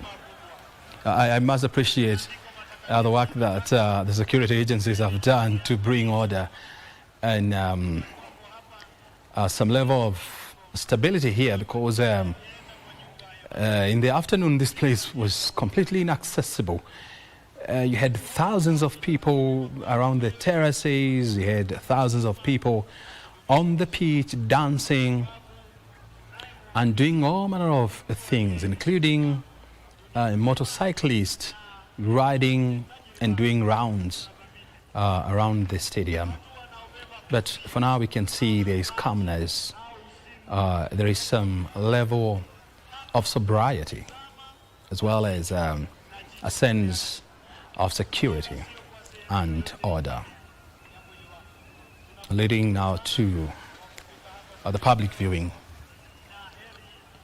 process. So I don't know how long this will take, but if all these people plus the people outside are to be given a chance, then it's likely to take a long time, because I can tell you this for free. There are so many people, there are thousands of people outside the stadium, and it's only that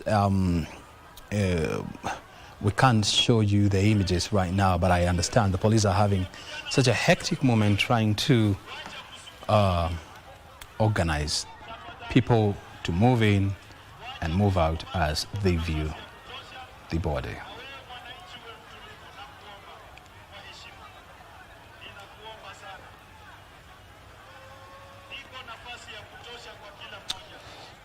And some breaking news coming out of Siaya Opodo Farm.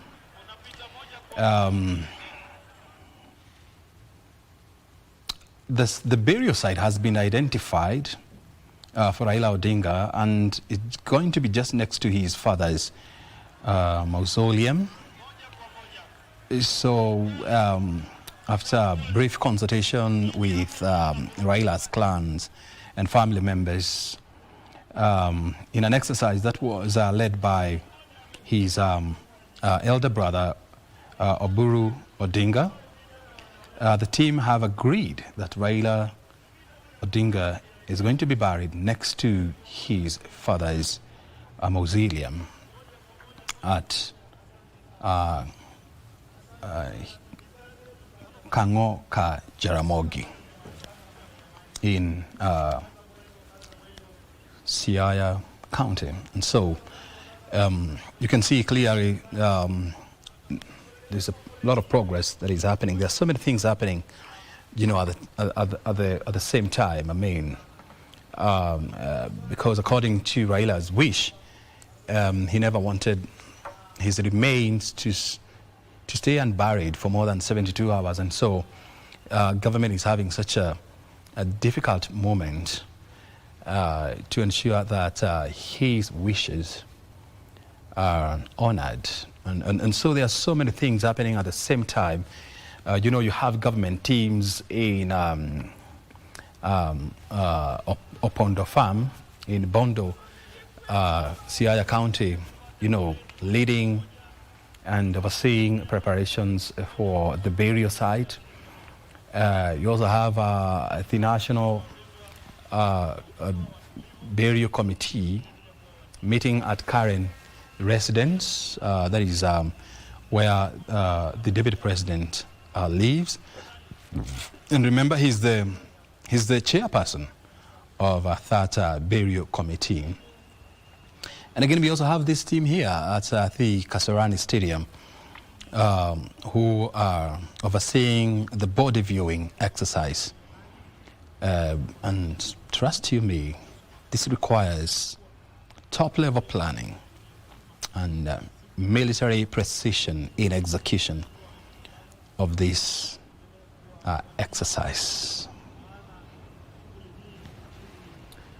If you're just joining us, we are live from Kasarani, and my name is O'Brien Kimani.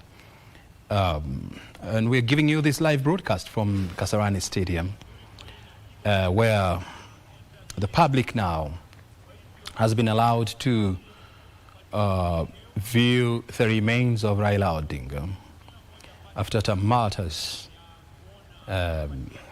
afternoon. And it was violent at some point, with police engaging mourners in running battles. Police being forced to lobby tear gas canisters inside the Moi International Stadium to force members of the public out so that Raila's remains can be wheeled into the VIP room for senior government officers to view the body before it was taken downstairs for members of the public to also embark on the same exercise. So currently that is what is happening, and it looks like the process is moving on pretty fast. And it looks like you know, security agents are clearing people out of Kasarani. Because remember, this stadium is meant to host. This stadium is supposed to hold a football match tomorrow. It's not very clear whether that match is going to take place here. But we are on the lookout. We'll see. Because things are changing pretty fast. Pretty fast. As you can see, people are still accessing the Moi International Sports Center. You have to forgive me. I keep on, you know, confusing the two because, you know, there's Nyayo, there's Moi International Kasarani, the Moi International Sports Center, and both of them are named after the same person, president, the former president, the second president of the Republic of Kenya, Daniel Arap Moi, who was fondly referred to as Nyayo by his followers. And so you have Moi International Sports Center named after him, and then you have the Nyayo Stadium also named after him. And so that is the history of these stadium. Remember, it was open in 1984. It hosted the All Africa Games, which was staged here in Kenya. And it was such a momentous occasion for Kenya. And so today, it is the venue for this exercise to view the body of the late Raila Raila Odinga. So if you've just joined us, you're not very late actually, because the public viewing of Raila's body has been going on for the last 25 or 30 minutes. But this exercise started about 5 p.m. or some few minutes to 5, where the exercise was led by President William Ruto. And now it is time for the public to honor Raila Odinga. So the military is in charge of this process. They're trying to expedite the process, bearing in mind that it's only 15 minutes to 6 o'clock. And I believe that it is the desire of the people in charge of this process to ensure that this process doesn't go past 7 p.m. because of logistics. Moving this body from Kasarani all the way to Lee Funeral Home, which is about how many kilometers? Plus or minus 20. And so they want to undertake this process as fast as possible so that this process can be concluded while it is still daytime. So that is what is happening. I mean, I'll take a short break. I need to take a glass of water so that we can proceed, as I allow you to first of all enjoy the audio coming out of Kasarani, and of course the images coming out of Kasarani. I'm here with you, and so I'll just be taking a glass of water, and then I'll resume to discuss this with you. So please be my guest.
thronging to the venue.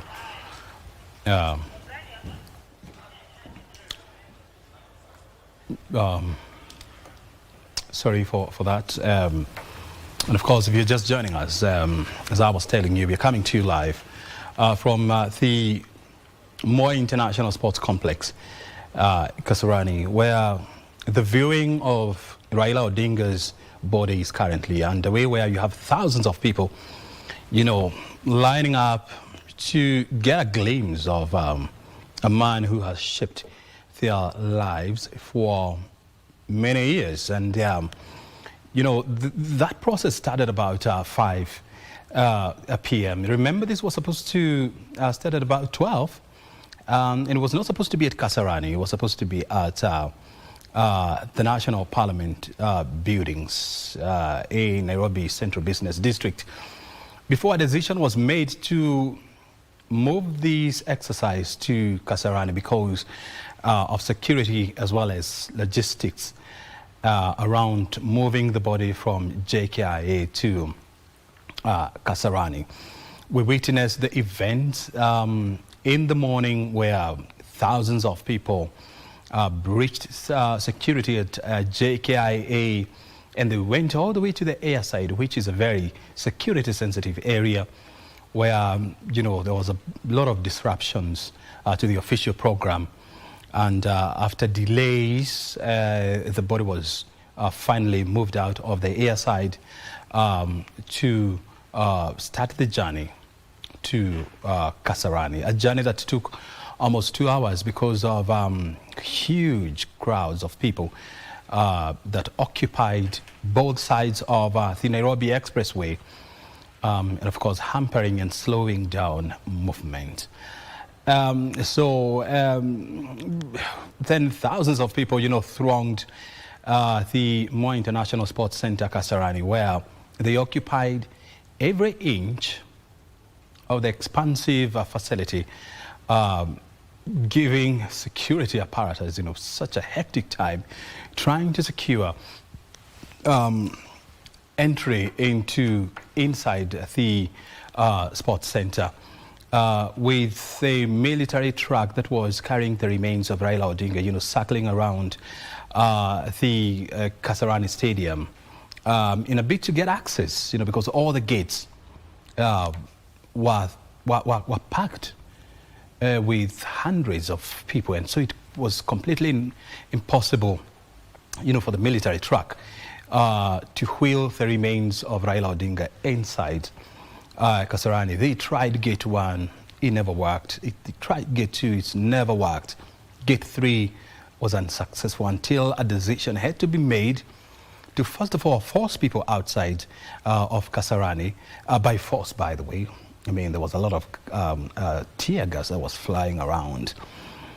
And we saw, you know, such a sad moment where security agencies engaged mourners in running battles where police officers, you know, were lobbying tear gas canisters with mourners, you know, responding and pelting security officers with stones. Such was a bad image to see. But somehow, you know, order was restored after such a tough assignment by security agents. And so the body was finally wheeled inside Kasarani, and it was straight taken to the VIP section of Kasarani, where officials from the Lee Funeral Home and members of the Defense Forces, you know, took some time to prepare the body, change it into a different casket, so that the body viewing process could start. And that took about almost 1.5 hours, I mean, to do that. And finally, we saw President William Ruto now leading senior government officers as well as military officers, members of the diplomatic corps in viewing the body. And finally, after that was done, the body was taken downstairs for members of the public now to engage in the viewing exercise. And that is exactly what is happening there.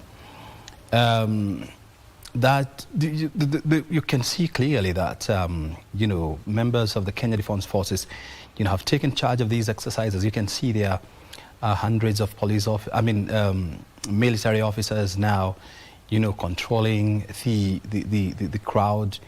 Nobody is allowed to stop. It's just pass, catch a glimpse, and then you move. Any attempt to stop there is being discouraged by members of the Kenya Defence Forces. And so you can see the process is moving smoothly, it's moving very fast with what you call military precision, because they're trying to catch up with time. As I was telling you, now it's coming to almost 6 p.m.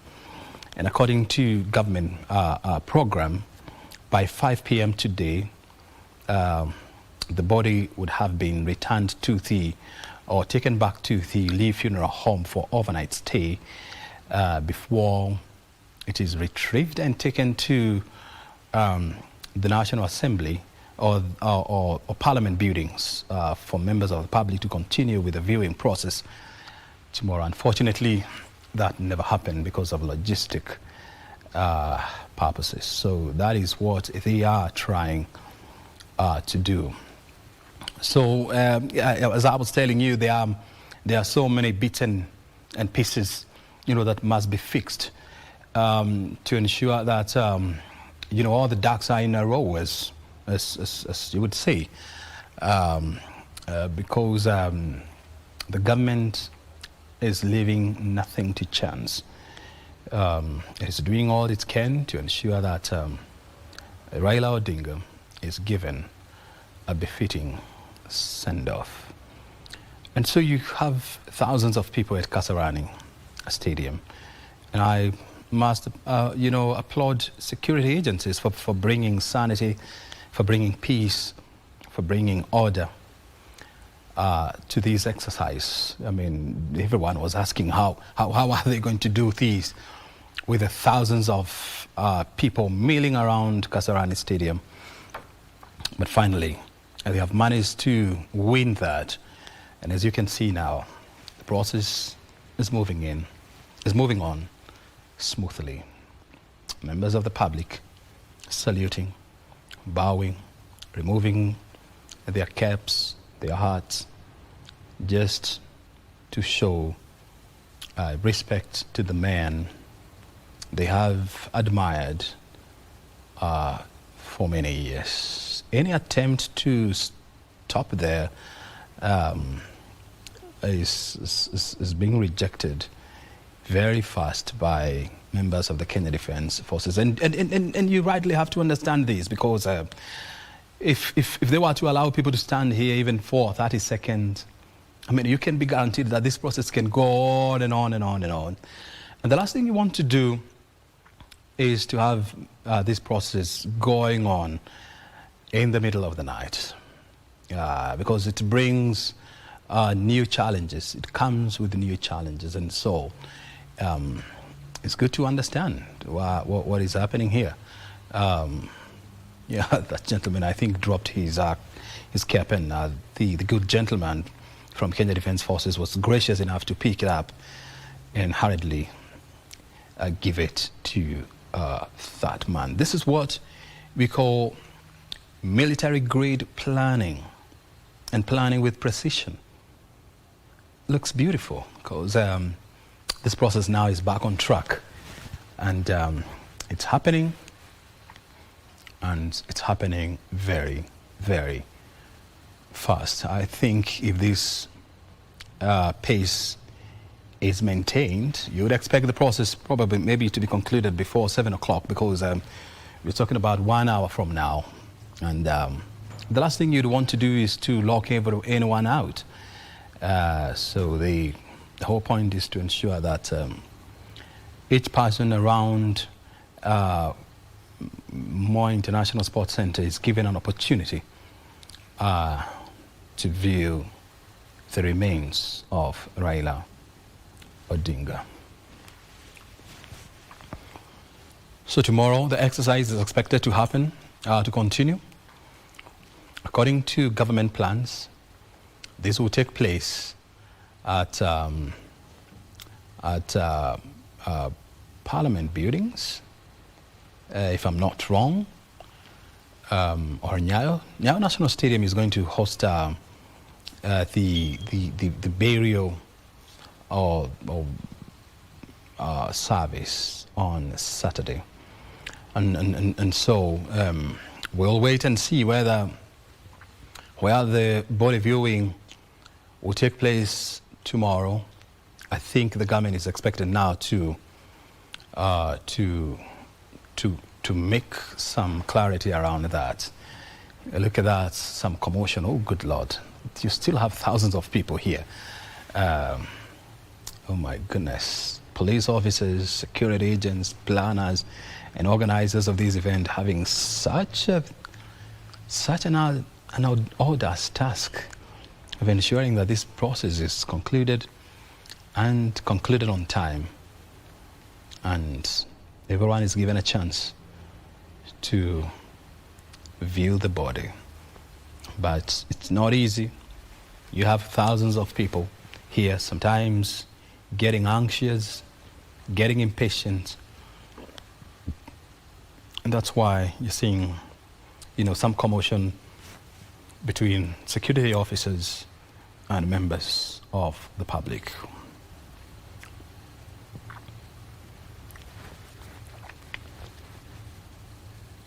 Well, I also told you earlier on that after meeting with members of Raila's clan, government officials as well as the local community, the burial site for Raila Odinga has finally been identified, and so he's going to be buried next to his father's mausoleum at what they call Kangoka Jaramogi, inside the expansive Opoda farm in Bondo, Siaya County. And so I understand from our reporters who are on the ground that the people around there now have started preparing the gravesite for the final resting place for Raila Amolo Odinga.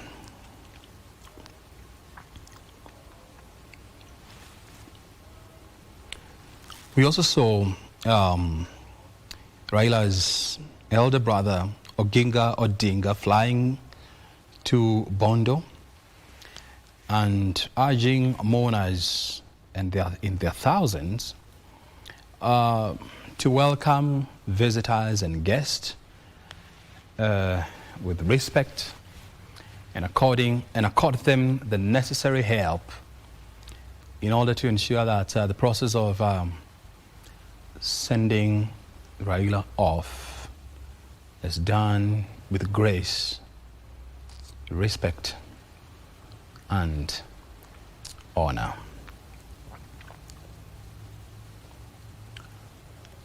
So, what you're just watching on your screen are members of the public now being given an opportunity to view the remains of Raila Odinga. An exercise that has been going on for the last for almost 1.5 hours now, and thousands of people have gone through this exercise, and thousands more are waiting to do the same. So we don't have an idea what time this exercise will be concluded, but it's likely to go on and on, judging by the number of people at Kasarani. Remember, this is a time-honored exercise where prominent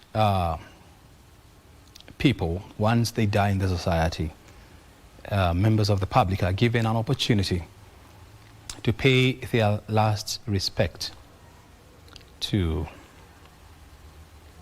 the departed soul. And so it has been happening. It has happened to former president. It has happened to a former vice president. It has happened to prime ministers as well.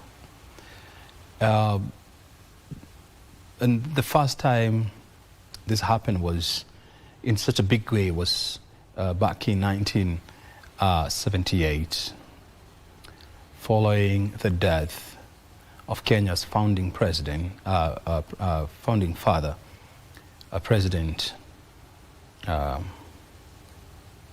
Mzee Jomo Kenyatta. In August of 1978, when he passed on, the country was thrown into such a confusion and pandemonium. And after that, members of the public were allowed to pay their last respect at parliament buildings. And they did this for days, with thousands of people filing past the body to witness and of course to pay their last tribute to a president who shaped or who helped to shape the future of Kenya.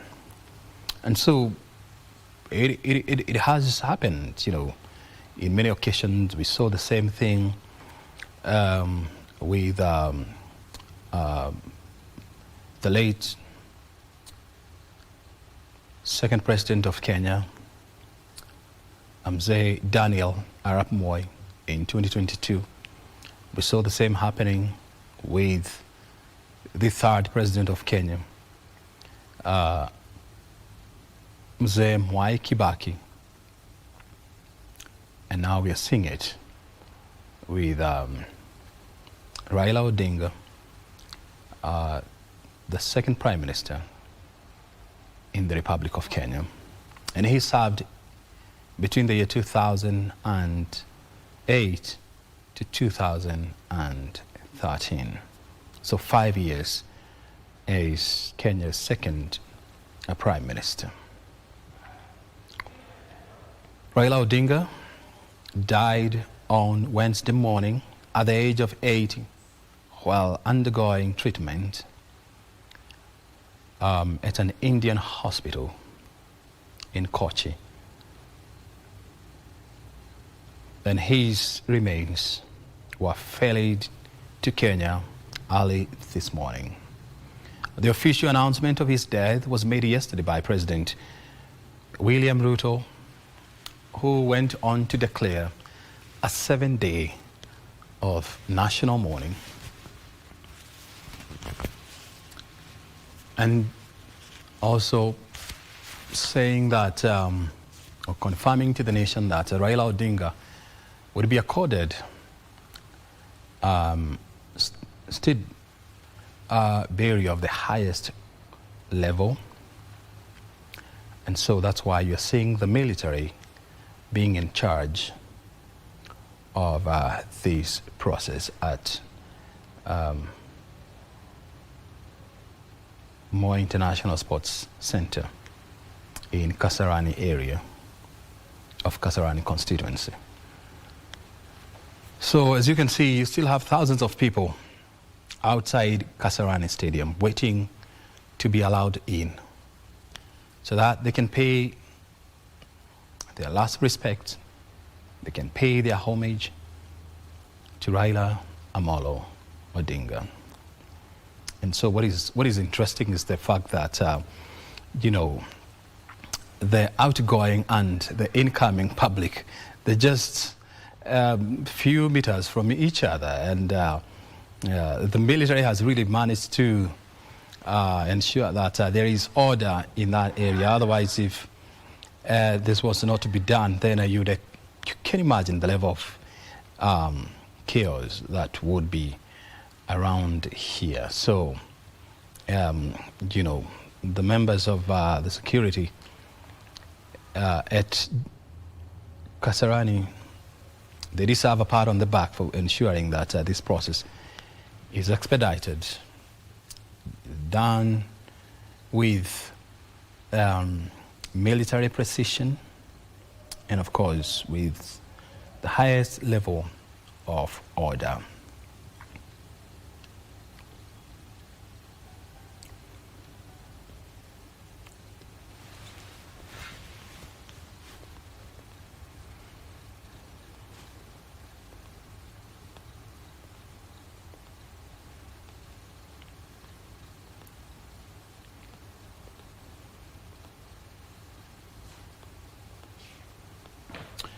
So I'm just getting some reports from our teams on the ground that you still have more than 40,000 people outside the Moi International Sports Center waiting to be allowed in to go and view the remains of Raila Odinga. And so the question is, for how long will this exercise continue, and will they all be allowed to go in and view the body? Or maybe at some point the military officers will have to say, no, we must close this exercise for today, and we wait for the exercise to continue tomorrow. That is what we are exactly waiting to see, because there are thousands of people out here. And trust you me, if everyone is given an opportunity to file past the body, it is expected to take many hours before it is concluded. I'm also being informed that the desire of the organizers of this event is to ensure that these exercises is done and completed before 7 o'clock. And 7 o'clock is about 50 minutes from now. And so they're doing as much as possible to ensure that that exercise is completed for the body to be taken back to Lee Funeral Home. Not actually to be taken back to, but for the body to be taken to Lee Funeral Home for preparation for tomorrow. So that is exactly what is happening at KICC.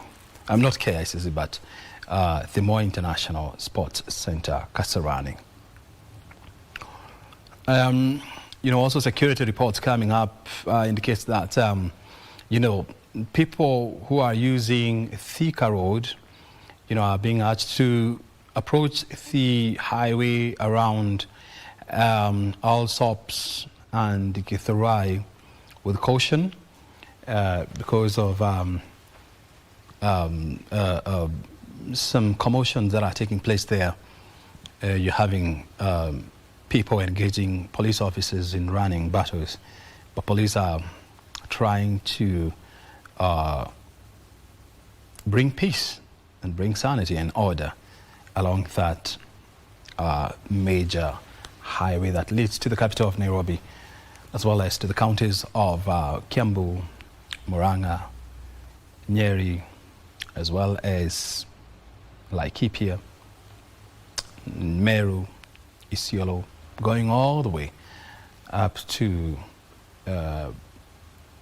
Isiolo, as well as many other counties in the northern part of Kenya. And so it's a major highway, and the last thing you want to is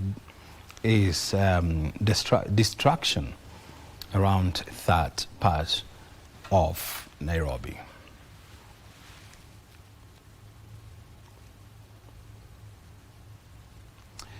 We are currently having challenges with our link to Kasarani, and that's why sometimes because of network issues, and you have to rightly understand because of the security situation here at Kasarani, sometimes that's why the screen is going green because of network challenges. But I can assure you that our engineers are on the ground and working extra hard to ensure that you have an interrupted view of the situation at Kasarani, where the viewing of Raila's body is currently ongoing.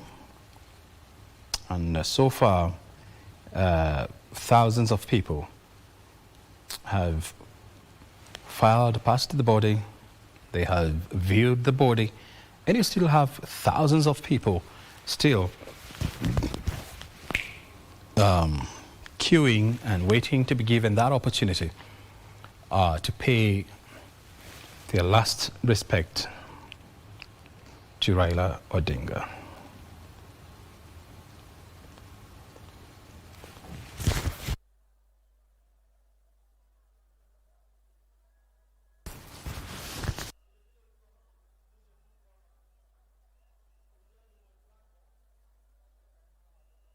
Members of the public, of course, some wailing.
Tujikaze jamani,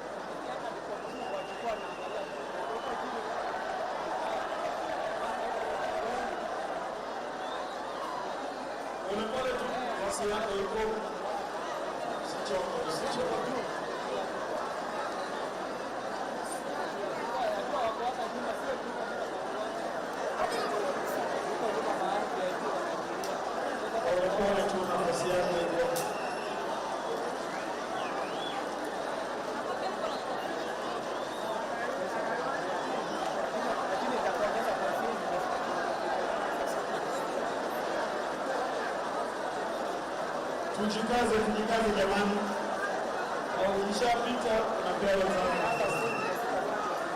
Kwa unyenyekevu tunaomba. Mimi ni mwananchi wa Pemba.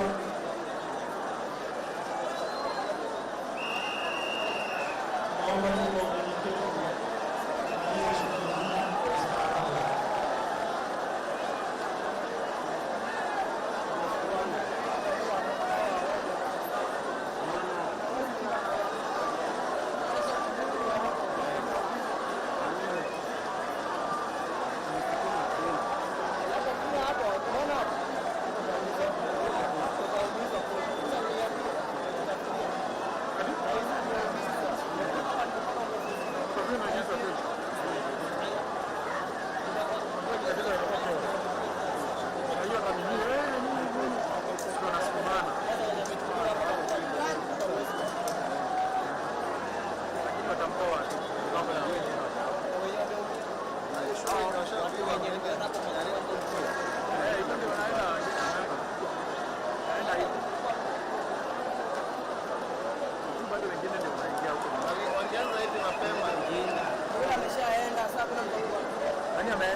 Niombe tusalie watulivu kwa heshima. Kila mmoja atapata nafasi yake. Usiwe na hofu. Na wewe unafanya shughuli hii moja kwa moja, ukipita unakaza mwendo ili wenzako hao wapate nafasi. Ni rahisi hivyo. Jamani, unakaza mwendo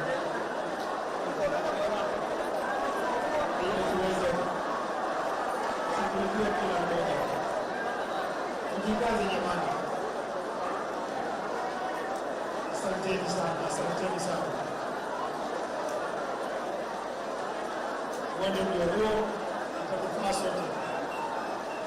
Endelee moja kwa moja. Endelee moja kwa moja.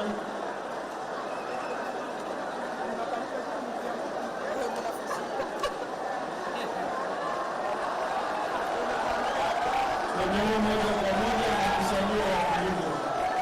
Asante sana. Na tusisukumane jamani, kuna nafasi ya kutosha. Kila mmoja utapata nafasi yake. Naomba tuwe mtulivu na tusisukumane. Kwa heshima.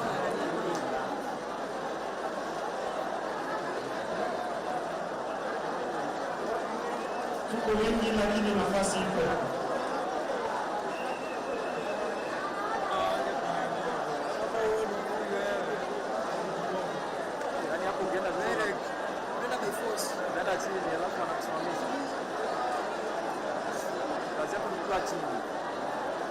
Nikitoka jamani, ni moja kwa moja mpaka nje.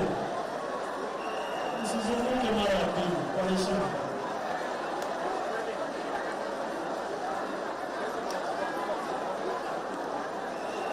Hata ule mwisho usisukumane tafadhali. Wacha tu mwenzako apate nafasi yake. Asante sana. Hii imefanya vyema.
Kaza mwendo nani?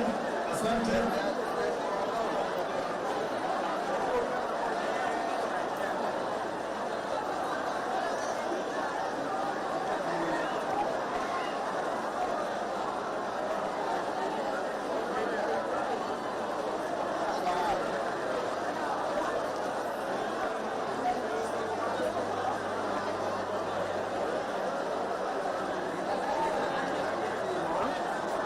Nafasi ipo na utaipata.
Wananchi wapendwa, ninaomba hili na maafisa wa usalama kwamba hapa nyuma wananchi wapendwa wanaosubiri wameketi chini, unaomba ili tuweze kupata laini vizuri.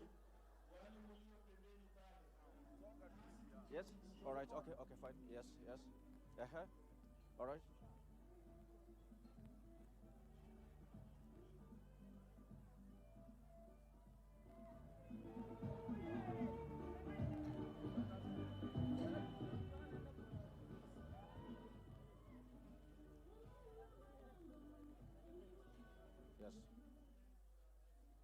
All right.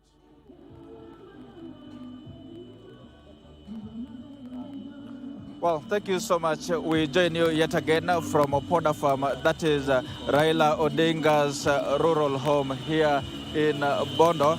I trust you can still hear me despite the background noise that is just coming out here at Raila's rural home in Bondo. The pictures that's still playing on your screen, those are live pictures from Kasarani, where public viewing of the remains of Raila Odinga continues there at Kasarani. But down here at Raila's rural home at Opoda Farm, where we've been pitching tent since morning. We've been here since morning, and we've witnessed every detail, every unfolding here. And of course, when we got here in the morning, it was all calm until around 11 when the locals here started charging to this home to pay their last respect to Raila Odinga. Remember, this is a person who was cherished massively in Kenya and specifically in this region, and that explains the reason this place has seen quite a number of visitors in the coming as mourners from across the country. And what it has been just a system of mourning. We've seen the locals here, majority of them composed of the youth, actually dressed in leaves, some of them mourning in their own style. And when it got to the evening, the elder brother of Raila, that is Buru Odinga, got here to explain to the locals here what led to the death of Raila Odinga, how that happened, and of course the itinerary leading to the interment of Raila Odinga that will happen on Sunday at Kango Kajaramogi. Kango Kajaramogi is is maybe a distance here from, about 3 to 4 kilometers from where we are. This is Opoda Farm, Raila's home, but where we'll be interned, or rather where we'll be buried next to his mother, that is far at Kango Jaramogi. And Oburu was specific, actually, when he explained to the locals here the itinerary that, or rather the standards that will be followed until the interment of Raila Odinga. The locals here demanded to know why the hurry, why this thing has to be hurried, why Raila has to be buried so fast. And he was so quick to point out that everything is being done according to the will of Raila Odinga himself. He had stated that upon his death, he would have wished to be buried within 72 hours. And ideally, that would have been on Saturday. But then Oburu was categorical, and he said, since Raila died away from home, now the 72 hours was, the count to the 72 hours was started when Raila's body touched down at the Jomo Kenyatta International Airport, that is in Nairobi. And what's happening here is just some slow music that you can hear in the background. Actually, we've had some light showers of rain this evening, and that has led to, has dispersed the crowd that had gathered here, and the showers are now diminishing, and we can see the crowd coming back just yet again. On that note, you can see I'm surrounded by people here, maybe just a minute or two to understand what they have to say, because there are still showers, but they are actually putting up with the weather here. Maybe I'll stand. Habari kaka, tungependa usimame hapo, angalia pale, utueleze wewe, kumekuwa na mvua jioni ya leo, na pia naweza kuona bado watu wameendelea kukaa hapa. Wewe ulikuja saa ngapi, na pia kufa kwake Raila Odinga, wewe inamaanisha nini kwako? Nitashika mic, wewe tuongeleshe tu na English. Kizungu iko sawa, acha nitakushikia mic. Oh, thank you so much. We are here to show respect and dignity to Baba Raila Odinga. He's a guy who has fought for us. He has been forthright all throughout in democratic space in Kenya, and this is just a show of respect. Yes. People have come from far and wide, and we pray for peaceful atmosphere during this hard moment. Yes. And we also send our condolences to the family, to the ODM, and to Kenya as a whole. Thank you so much. Thank you so much. One more, please.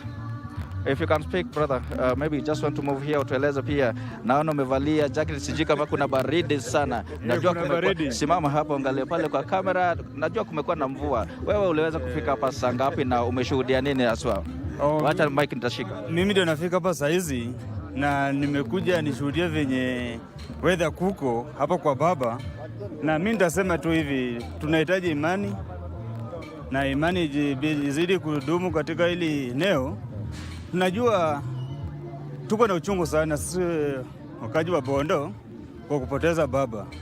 Sasa tunahitaji tu amani idumu hadi siku baba atasindikizwa. Thank you. Well, just some of the messages of condolence that we continue to sample here right at Opoda Farm, where Raila, this is the rural home of Raila Odinga, like I've mentioned before. Actually, Oburu said the body of Raila will, after today, we have a public viewing at Kasarani.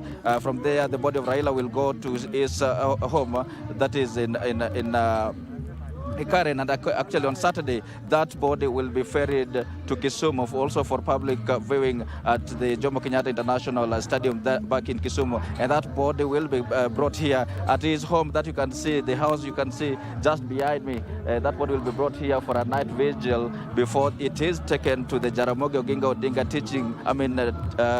University of Science and Technology for the mass, for the service, before it is taken to Kango Jaramogi, where it will be interred just next to his mother. He had wished. Remember, that is the place where the Odinga family, the large Odinga family, that is the graveside. And Oburu mentioned that ceremony will be private, in the sense that it will be attended by just a few people. And basically, that is what has been happening here since day long, and we still keep tabs, and we'll continue updating you with regards to what is happening here at Poda Farm, which is the rural home of Raila Odinga. And also, my colleague Alan Aoko is also at Kango Kajaramogi. We'll be joining you later to tell you what is happening there. For now, I take you back to Kasarani for the continued coverage of the public viewing at Kasarani Stadium, Nairobi.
Sasa pale hivyo kuna kitu anaona sasa hivi.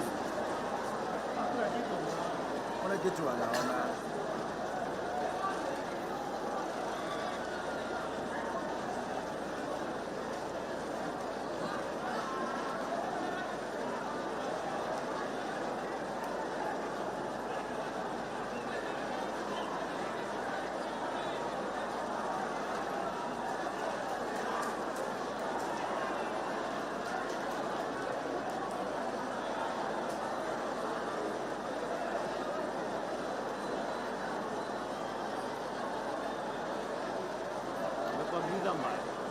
Sasa leo mtu wenu alikufa pale mmejua.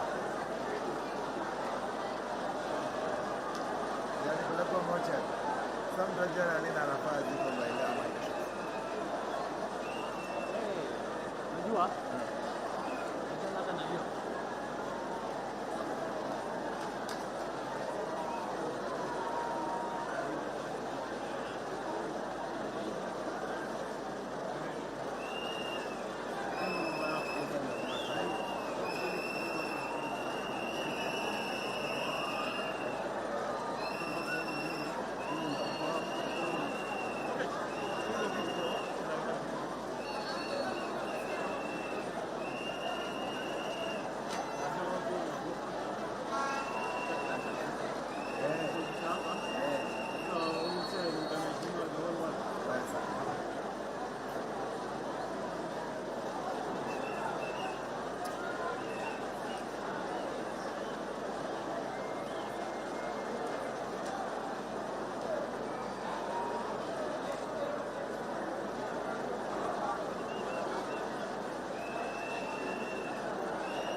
mtu anaheshimika dunia nzima, barani na nchini. Kwa hivyo tukikaa hapa tukumbuke heshima hiyo. Nataka nikukumbushe kuna usalama wa kutosha, na nikuomba tu ukiwa hapa, tafadhali ukiwa hapa jali mwenzako, na kama foleni imepangwa weka upande moja, usitoke foleni nyingine ukiingia nyingine. Na tukimaliza kimoja kwa moja hadi nyumbani, ili na sisi vile vile tuweze kupata nafasi ya kurudi kesho na kuendelea na shughuli hizi. Asante sana wananchi wapendwa, asanteni kwa mapenzi makubwa.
wananchi wapendwa, muda si muda tutakuwa tumemaliza shughuli hii. Ninakukumbusha tu kwamba kesho ni siku rasmi ya shughuli hii ya Wakenya kutoka pande zote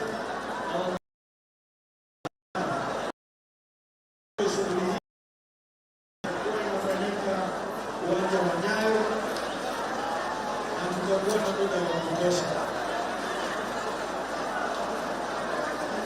Mimi nakuomba ingia kwa foleni, kila mmoja kwa foleni kwanza. Ingia kwa foleni ili tupatie maafisa wa usalama nafasi ya kuzuia mwingine.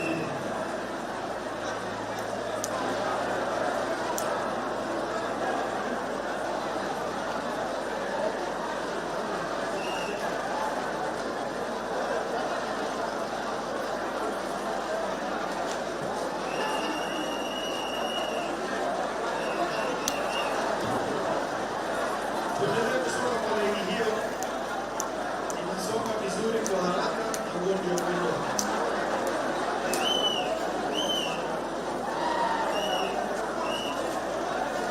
Na wewe ukuwe na heshima bwana, hautataja jina ya baba bila kutaka. Uwanjani, weka heshima. Hiyo jina hautacheza nayo, siwezi kuzuia.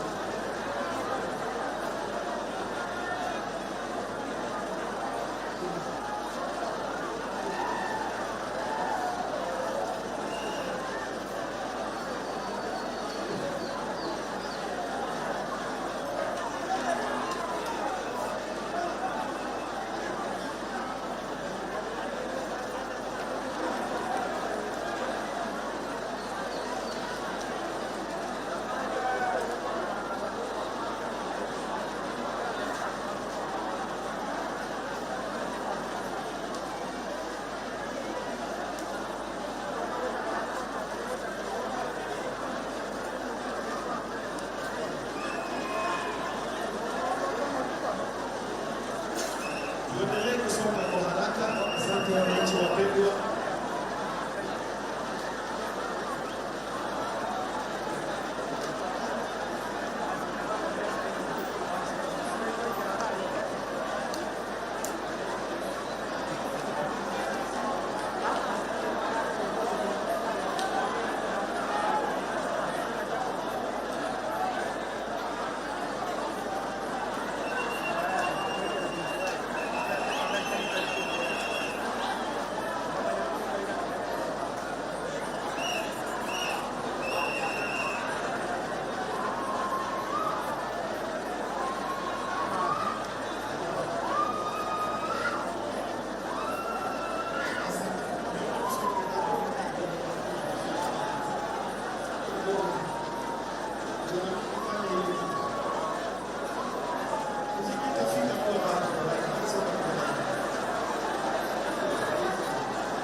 Sasa haufanyi kazi.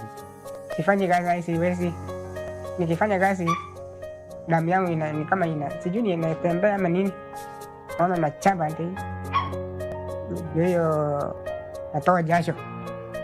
Ukiangalia kenye unakula hakuna. Ile sasa kusaidia kwangu nipotea. Ile pesa na ile iko shahi iko hivyo. Wanasema pesa nyingine ile iliamua tu kusema katukufu. Ningekuwa na njia nyingine nikaenda. Hizi ni zile unasikiza, you feel like, you know, kia kulia. It's quite sad. Chapa unakuwa humiliated mbele ya watu, lakini unapata uwezi shtaki, sababu ukishtaki utafungiwa barabara ya kwenda bunge. Kondo ya mwisho na nini? Na kufi. Na katika ulimwengu ya kiroho, unajua litwangwa hiyo kofi ni Mikaeli. Sasa mimi naulisha wewe. Bila nabii ungekuwa wapi? Mimi angekuwa Bachona. Unajua utapata shida. Wewe ndio malaika ama sijakuelewa bado? No. I'm his prophet. Huyu yeye ni nani anawababaisha hivyo? Nabii na anakusomeanga maisha yako vile iko. Na wewe unaamini? Makwa. Ni kweli sasa. Ulikuwa umejua list ya millionaires ulikuwa umeingia. Lehamba ya papa. One of the millionaires. Billionaire? Si ndio? Akinirudisha tu kwa hiyo namba. Tafadhali nirudishe.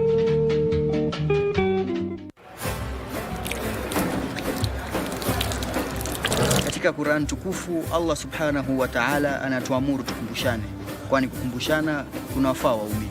Kwa mujibu wa hadithi, Mtume Muhammad sallallahu alaihi wasallam anatushauri tueneze ujumbe wake angalau kwa aya moja. Basi tunatia ari kufanya ambacho ni jukumu la kila Muislamu, kukumbushana mema na kukatazana maovu.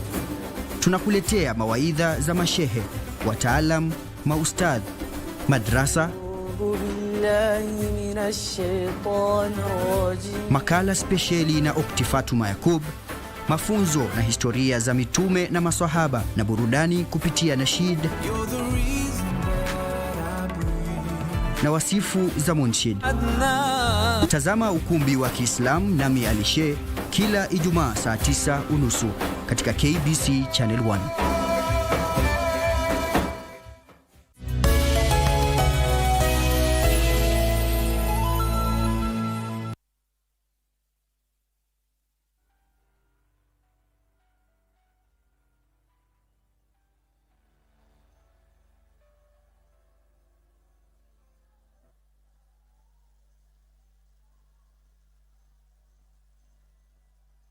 Asalamu alaykum mpenzi mtazamaji, popote pale ulipo, ni matumaini yetu kwamba umeshinda vyema. Hujambo na karibu kwenye taarifa hizi za Darubini ya Channel 1. Na mtazamaji, ni siku ya pili ambapo Wakenya na ulimwengu mzima kwa jumla unaomboleza kifo cha mwenda zake Raila Odinga. Karibu kwa taarifa za Darubini, tukiwa tunafuatilia matukio kufuatia kifo hicho.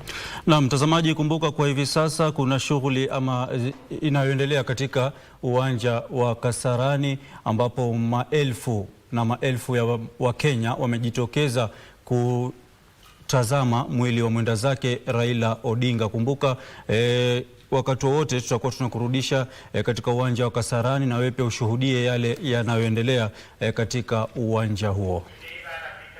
Na kama unavyoona mtazamaji, picha ndio hizo zinakujia moja kwa moja kutoka uwanja wa Kasarani. Ni shughuli ambayo imekuwa ikiendelea kwa muda hivi sasa.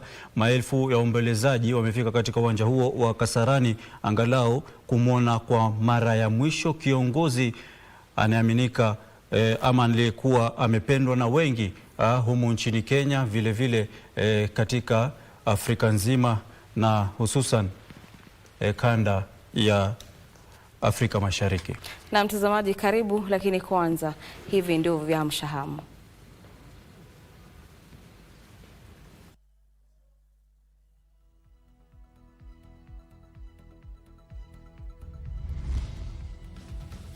Mwili wa hayati aliyekuwa waziri mkuu Raila Odinga walakiwa kwenye uwanja wa JKIA na viongozi pamoja na waombolezaji.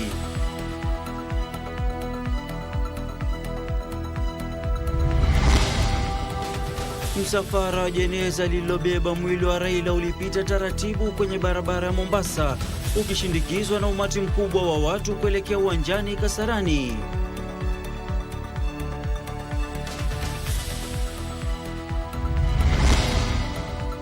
Mipango ya awali ya kupeleka mwili wa hayati Raila Odinga kwenye majengo ya bunge ilisitishwa baada ya umati mkubwa wa watu kuzua vurugu.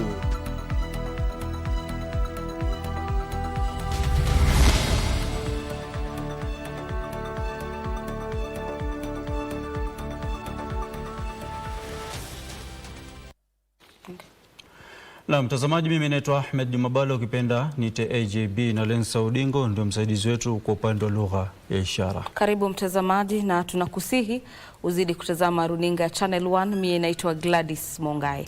Wakati wa mapambazuko jijini Nairobi, kimya chenye mshindo kiligubika uwanja wa ndege wa kimataifa wa Jomo Kenyatta. Ndege iliyoubeba mwili wa hayati aliyekuwa waziri mkuu Raila Odinga ilitua kwenye uwanja huo mwendo wa saa 3:30 hivi leo asubuhi. Mwili wake ulisafirishwa kwa ndege nambari KQ 203 iliyopewa jina Rao 001 ilipoingia kwenye anga ya nchi hii. Na nje ya eneo la kirais, maelfu ya waombolezaji walikusanyika wakiimba na kuomboleza kumuaga shujaa huyo aliyechukuliwa kuwa mwanzilishi wa demokrasia nchini Kenya. Mapema Alhamisi asubuhi katika uwanja wa ndege wa kimataifa wa Jomo Kenyatta, umati mkubwa wa watu ulikusanyika nje ya eneo la kirais kusubiri mwili wa hayati aliyekuwa waziri mkuu Raila Odinga aliaga dunia akipokea matibabu kwenye hospitali moja nchini India.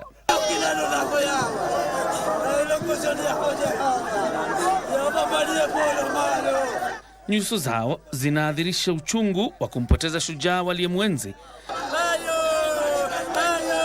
na kumuunga mkono kwa miaka mingi.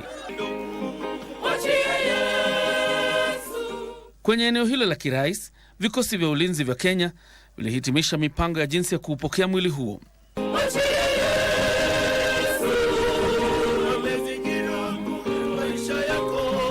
Nyimbo za vikosi hivyo na kwaya ya ikulu zilidhihirisha hali ya huzuni iliyokuwepo.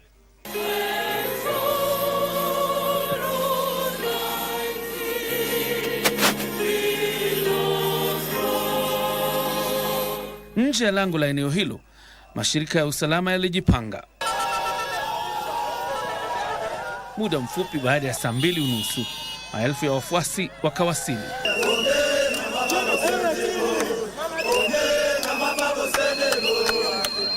Kuanzia mwendo wa saa 3:30, Watu mashuhuri waliotumia lango la eneo hilo la kirais waliwasili pia. Walijumuisha Rais William Ruto, Rais mstaafu Uhuru Kenyatta, Naibu Rais Profesa Kithure Kindiki, jamaa za familia ya Odinga na maafisa wengine wakuu serikalini. And there will have a salute. Mwendo wa saa 3:35 ndege nambari KQ203 kutoka Mumbai iliyopewa jina RAO 001 ilipowasili kwenye anga ya Kenya, ilitoa kwenye barabara ya ndege. Wakati huo maafisa wakuu wa ODM, mawaziri na baadhi ya wapinzani walisubiri kuulaki mwili huo.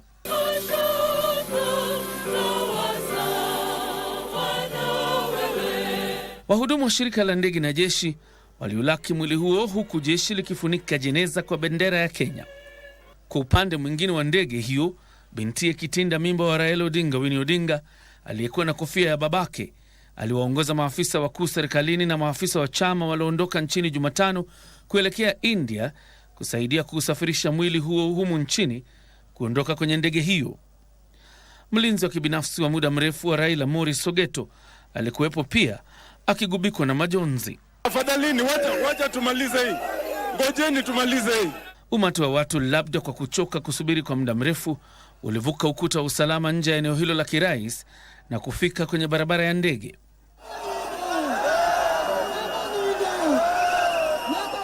Hali hiyo ilizua utata, huku wanajeshi na maafisa wengine wakisimama kidete. Kile kilichofaa kuwa heshima ya kijeshi kwa afisa wa ngazi za juu katika hafla ya kiserikali kilisitishwa, huku wanajeshi wakilinda jeneza lisifikiwe na umati huo. Rais na msafara wake, akiwemo mtangulizi wake Uhuru Kenyatta na familia ya Odinga, hawakuondoka katika eneo la kirais. Ilibainika baadaye kuwa mipango iliyowekwa awali imetibuka, huku umati huo ukiingia kwenye barabara ya ndege na kuvuruga hafla hiyo. Umati huo ulisindikiza mwili huo hadi nje ya uwanja huo wa ndege. Ilichukua muda wa zaidi ya dakika 45 kuondoka kwenye uwanja huo. Safari ya kuutazama mwili huo ilianza.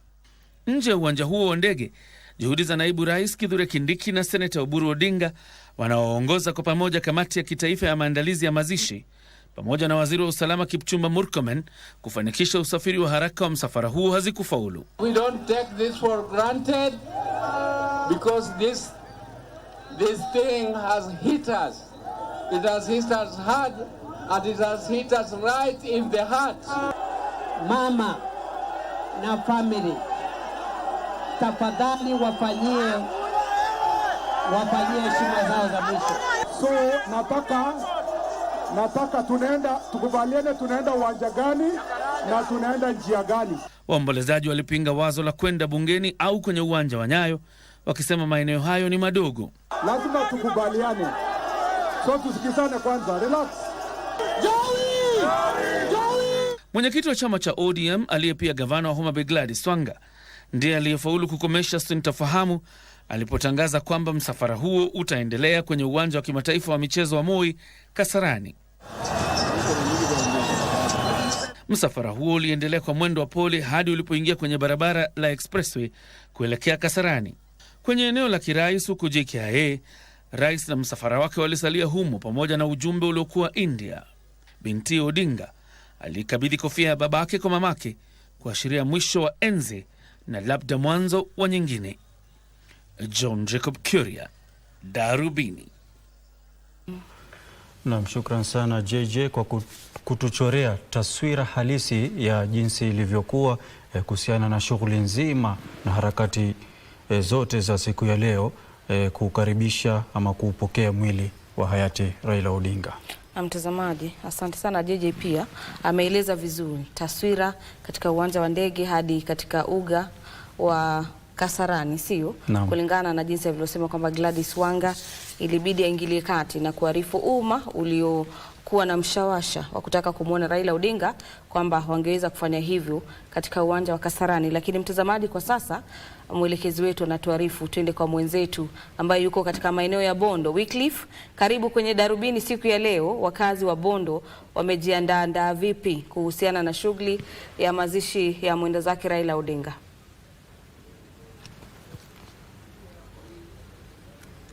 Asante sana Gladys, mkiwa na AJB studioni. Naam, tunaendelea kuleta matangazo haya moja kwa moja kutoka Opoda Farm ambayo ndio nyumbani kwake Raila Odinga huku Bondo, mji wa Bondo iliyoko kaunti hii ya Siaya. Jinsi unavyoona nyuma yangu hiyo ndio nyumba ya Raila Odinga iliyoko hapa Opoda Farm. Pale ambapo tumeweza kutia kambi ama kukita kambi tangia asubuhi. Tulifika hapa mwendo wa saa 2 asubuhi, na wakati tulifika hapa kulikuwa na utulivu sana. Ambayo hiyo hali hiyo inakinzana na jinsi ilivyokuwa jana. Jana kulikuwa na mafuriko ya watu hapa, ila wakati tulifika hapa leo asubuhi kulikuwa na utulivu sana, na kulikuwa tu na maafisa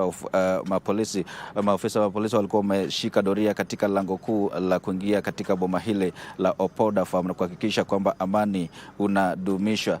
Na pia niliweza kuzungumza na baadhi ya watu waombolezaji waliweza kufika hapa, hasa wazee kutoka eneo hili, na pia wao wakaendelea na kuhimiza amani. Na pia jinsi unavyoona nyuma yangu, sijui kama mpiga picha wangu Martin Kivuti anaweza kuangaliza kutazama picha hiyo, kile kitabu cha maombolezo, the condolence book, ambayo imekuwa hapo tangia jana. Waombolezaji bado wanafika hapa na kutia saini katika kitabu hicho kama njia moja ya kuleta risala zao za rambirambi kwa aliyekuwa waziri mkuu Raila Odinga, ambaye hadi kwa sasa ameweza kutuacha.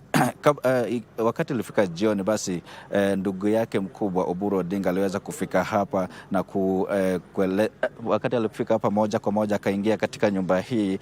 Kumbuka mlango huo umesalia kuwa umefungwa tangia jana wakati tuliweza kufika hapa kwa mara ya kwanza, na wakati Oburu alifika hapa, hapo ndio tuliona mlango huo ulifunguliwa kwa dakika chache tu, ambapo aliingia hapo ndani kwa shughuli kidogo ya maombi. Wakati alitoka ndani nje na kusimama kwa mlango na kuhudumia ama kuongelesha ule umati ambao ulikuwa umefika hapa, ama wale waombolezaji walikuwa hapa wakati huo, akawaongelesha akiwaambia tu mpangilio jinsi ilivyo, wakati mwili wa Raila utatoka Nairobi kuletwa hadi Kisumu, na pia kuweza kufikishwa katika boma hii na kuelekea pale ambapo atazikwa siku ya Jumapili kule kwa babake Kang'o Kajaramogi. Kabla niendelee sana, Gladys, ninaye jamaa mmoja tu ambao, kumbuka kumekuwa na rasharasha hapa jioni, ndio posa unaona kuna utulivu fulani hapa. Pia kuna giza, bado naona mafundi kutoka kampuni la KPLC wakiendelea kushughulikia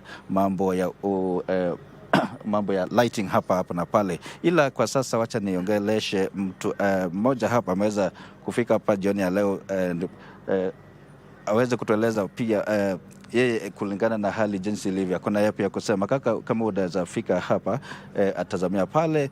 Nimeona umefika hapa ukiwa na haraka sana. Tueleze pia, kumekuwa na mvua lakini umeweza kufika hapa pia. Tueleze wewe umetokea wapi na hali hii ina maana gani huko, na yapi ya kusema? Probably you can speak in English if that's comfortable. It's okay. Thank you very much, fellow Kenyans. I'm called Pastor Elijah Okebeawuor of Injili Takatifu Church. I come from Homa Bay County. I'm a senior teacher at Maranda High School. I'm one of the preachers in most of our local media houses. Right. I'll not mention, even this week I was on air in one of the media houses. So, first of all, let me say we are saddened by the demise of our former Prime Minister, Raila Odinga. Let me first extend my message of condolence and word of sympathy to the family, Mama Aida, Dr. Buru, Winnie, and the rest, and to all Kenyans. Secondly, I would wish to remind Kenyans as a clergy, as a pastor, whose voices has reached many Kenyans, that let us thank God for everything that has happened. Let us not question God, probably with very harsh words, that the Almighty, why have you done this to us? God has taken his own creature. God is the one who created His Excellency Raila Odinga. He had a purpose with him in this world or in this country. And if God himself feels that Raila Odinga has finished his purpose on earth, then the only thing we can do is to thank God.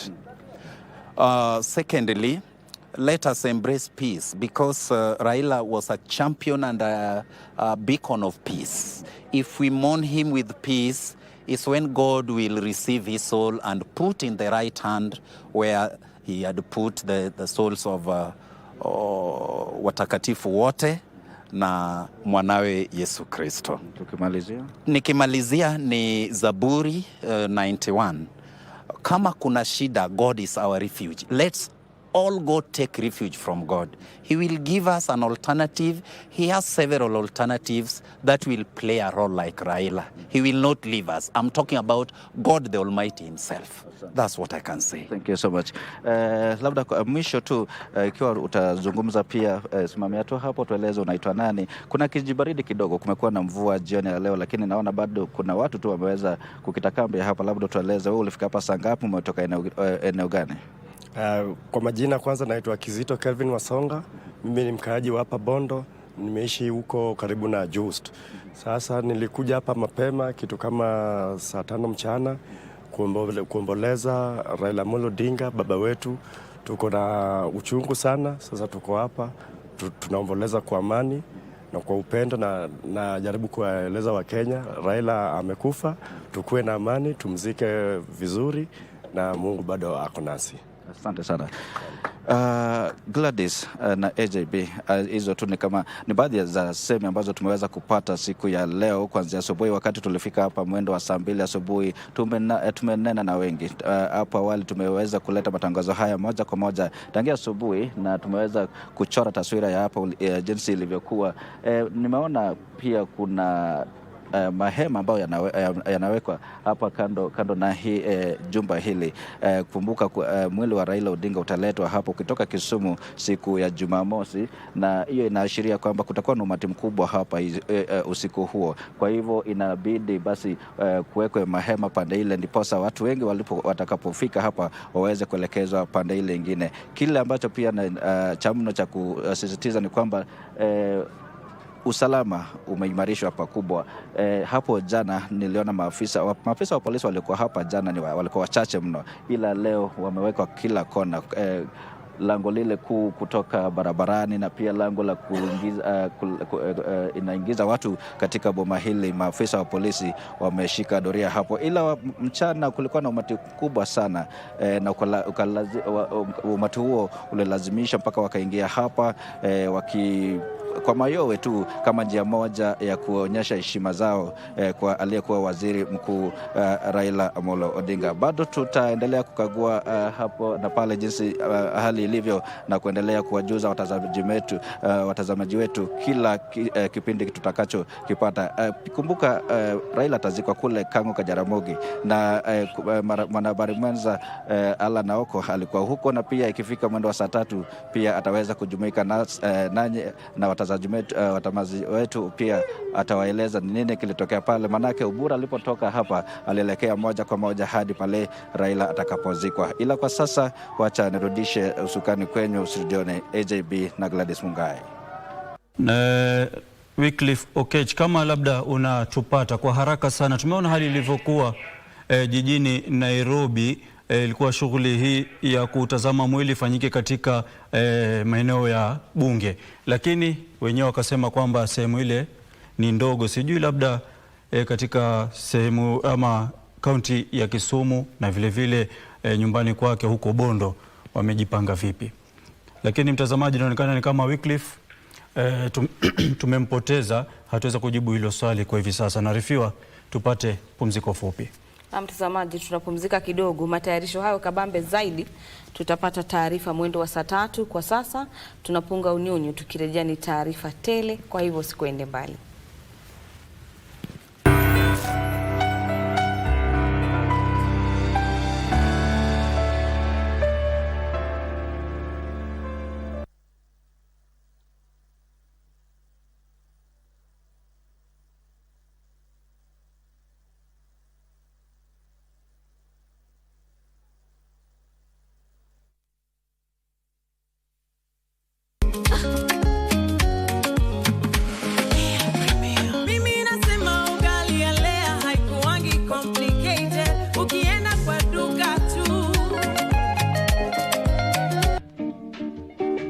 Hapa unakuwa humiliated mbele ya watu, lakini unapata uwezi shtaki, sababu ukishtaki utafungiwa barabara ya kwenda bunge. Kondoo.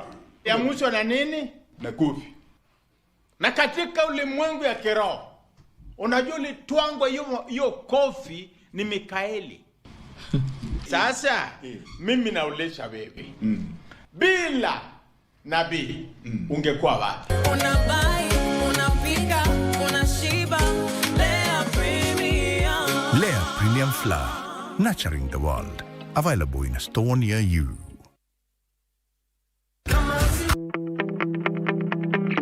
On this Mashujaa Day, we proudly salute the heroes and heroines whose sacrifice, resilience, and vision laid the foundation for the Kenya we cherish today. Mashujaa Day reminds us that true heroism lies not only in the past struggles for independence, but also in the everyday acts of service, innovation, and patriotism that drive our nation forward. At Kenya Pipeline Company, we draw inspiration from this spirit of heroism as we continue to deliver our mandate of transporting energy safely, efficiently, and reliably to fuel Kenya's growth and prosperity. As we focus on energy as a driver of economic and social development during the Energy Week 2025, held from 13th to 18th October 2025, under the theme Energy for All, let us embrace the call to be modern-day heroes by working with integrity, unity, and determination to build a stronger, inclusive,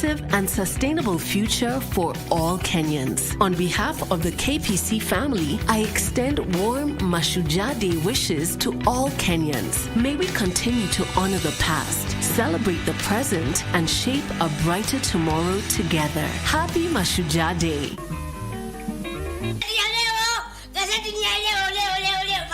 Hivi wewe usomi magazeti? Wewe ukaniletea mtoto wa kiume, yatawezekana wapi chumba hiki na chumba hiki? Kuna ubaya gani? Wewe, tengeneza chai ya watu wawili. Fanya faster. Huyu ametoka, anasikia njaa, hana bwana, hana mume. Na huyu umesikia mwenyewe amesema hana nini jamaa. Sasa wewe kuja hapa. Huu mzigo unaachia nani? Nisaidie kwa muda tu. Unaachia nani mzigo? Lazima atatoka ndani ya nyumba, aende akafe mbele. Ni wajibu wako wewe Mkenya kila kukicha kuomba Mungu Kenya iwe vile ilivyo. Na mimi naomba sana.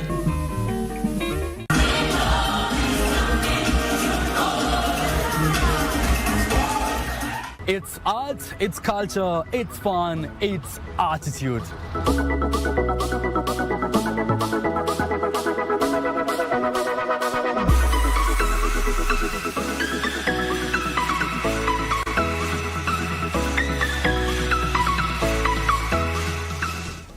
You can see with me, I have this handkerchief. And is it really a handkerchief or is it? My name is Kevin Kasioki. Please join me each and every Friday at 8 p.m. only on KBC Channel 1.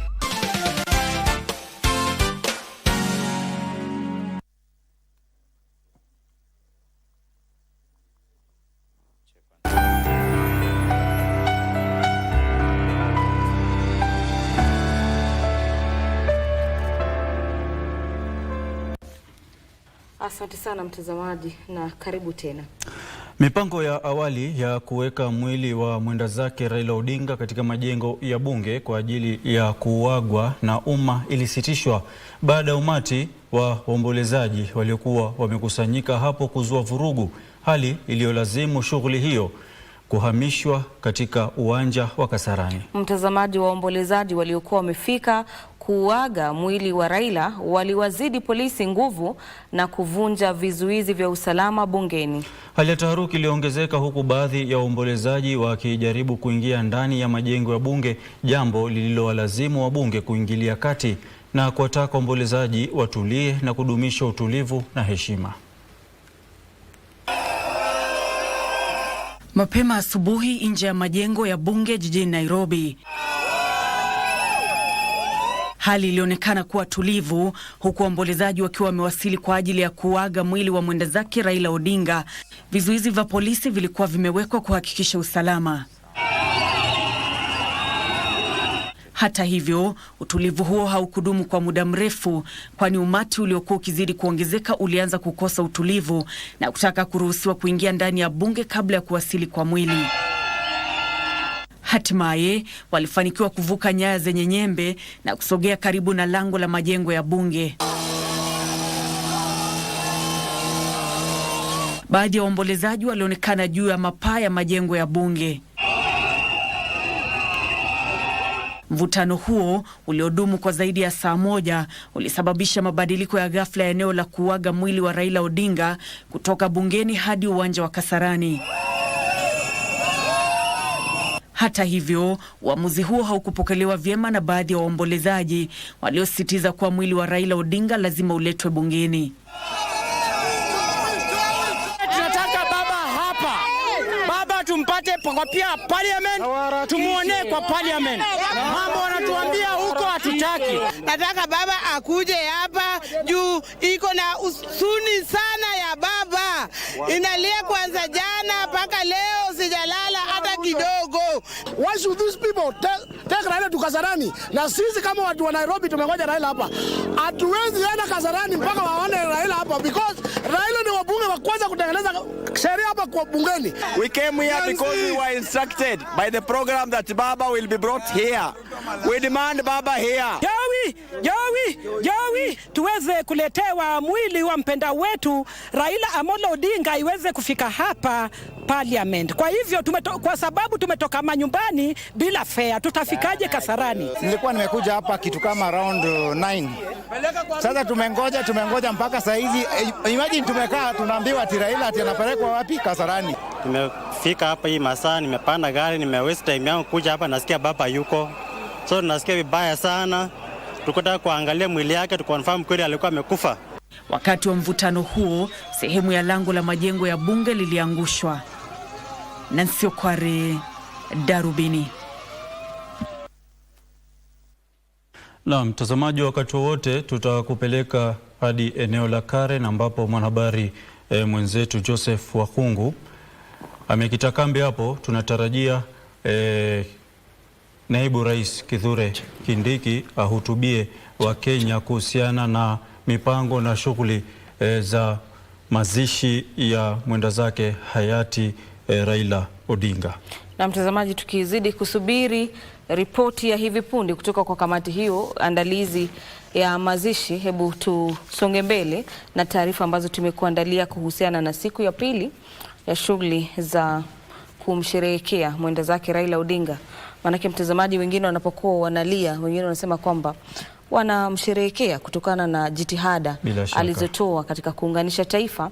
Na mtazamaji, katika maeneo ya Kasarani, shughuli za kuuaga mwili wa hayati Raila Odinga kwa umma ilikumbwa na vurugu. Hii ni baada ya maelfu ya waombolezaji kufurika kwenye uwanja wa michezo wa Moi wa Kasarani wakiwa na shauku ya kuona mwili wake. Polisi walilazimika kutumia vitoza machozi ili kuwatawanya waombolezaji waliokuwa wakipiga kelele na kusitisha shughuli hiyo kwa muda. Hata hivyo mtazamaji, umati huo ulitulia baadaye na shughuli ya kutoa heshima za mwisho ilianza dakika chache baada ya saa 11 jioni na itaendelea hadi usiku. Ben Chumba na taarifa hiyo.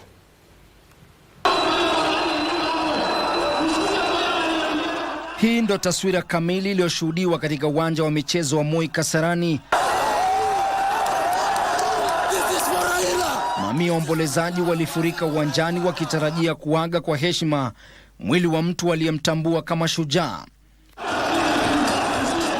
Idadi ya watu iliendelea kuongezeka taratibu na kuwa maelfu, kila mmoja akiwa na hamu ya kupata nafasi ya kuona mwili wa mwenda zake Raila. Hata hivyo, hali hiyo iligeuka na kuwa mguni ponye pale waombolezaji waliokuwa wamebeba mabango na matawi walianza kuziba milango ya kuingilia na hivyo kufanya shughuli hiyo kushindwa kuendelea.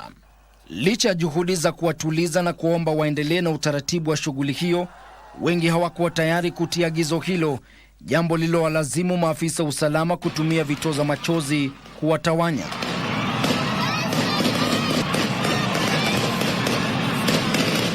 Ilikuwa ni hali ya mshike, waombolezaji wakikimbia ovyo kutafuta usalama. Na kwa muda mfupi baadhi yao walijaribu kukabiliana na polisi kwa kurusha mawe. Wakati wa purukushani hizo, watu wasiopungua 3 walijeruhiwa. Utulivu ulirejea baadaye na shughuli ya kuaga mwili uliendelea hadi usiku. Ben Chumba, Darubini.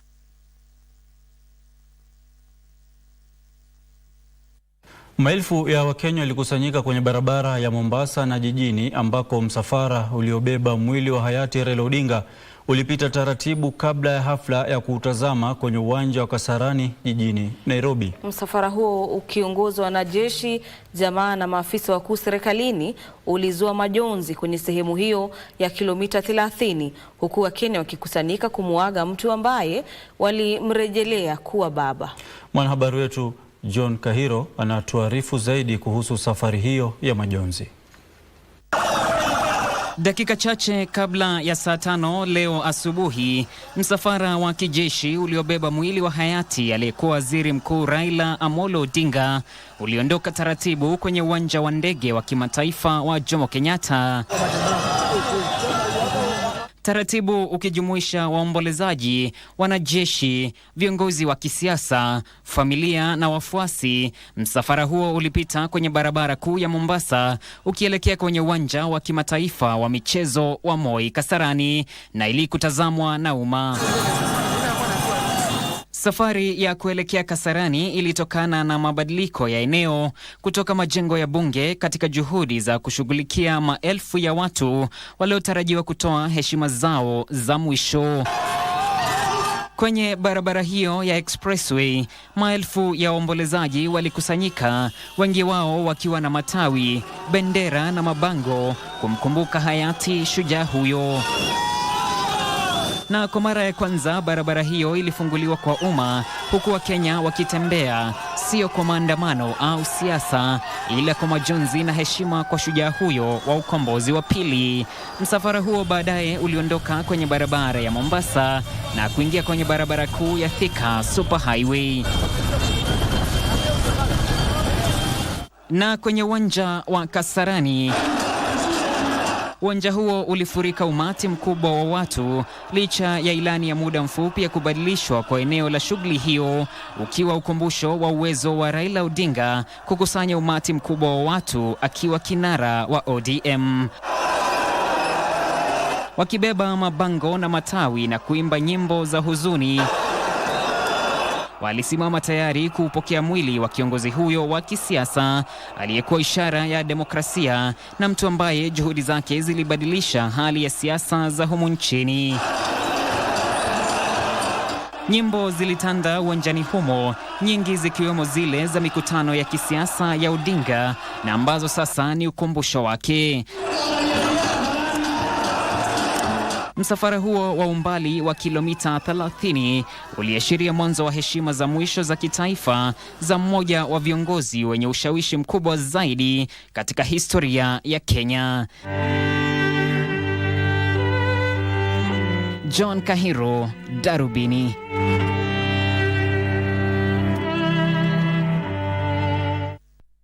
Bila shaka alikuwa ni mtu mwenye ushawishi akiwa hai, na leo imeshuhudiwa wakati wa kifo chake jinsi maelfu ya Wakenya walivyojitokeza kumkaribisha na kumpatia heshima ya mwisho. Bado wanasema kule mitaani Raila ni yule msee. Bila shaka ni baba kama alivyojulikana na wengi. Naam. Mtazamaji, tuelekee katika bunge la kitaifa ambapo wabunge walisimamisha shughuli zao za kawaida katika kikao maalum cha kumwomboleza marehemu Raila Odinga.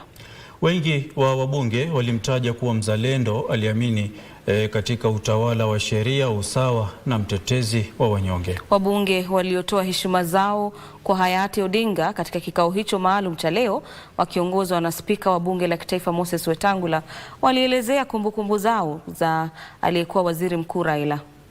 Wetangula aliwataka wabunge hao kuiga mfano Odinga ambaye alisimamia maadili mengi yakiwemo mazungumzo, usawa na ari ya kupigania Kenya iliyo bora. Hizi hapa ni baadhi ya jumbe kutoka kwa heshima kutoka bunge. May the good Lord rest his soul in peace. Honorable Raila Amolo Odinga is dead. Long live. Thank you.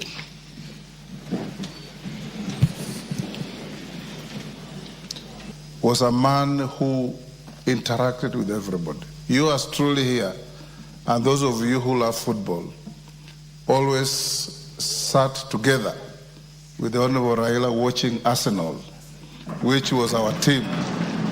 and a team that he loved so much. When Arsenal was playing, Honorable Raila would not talk to anybody until the match is over.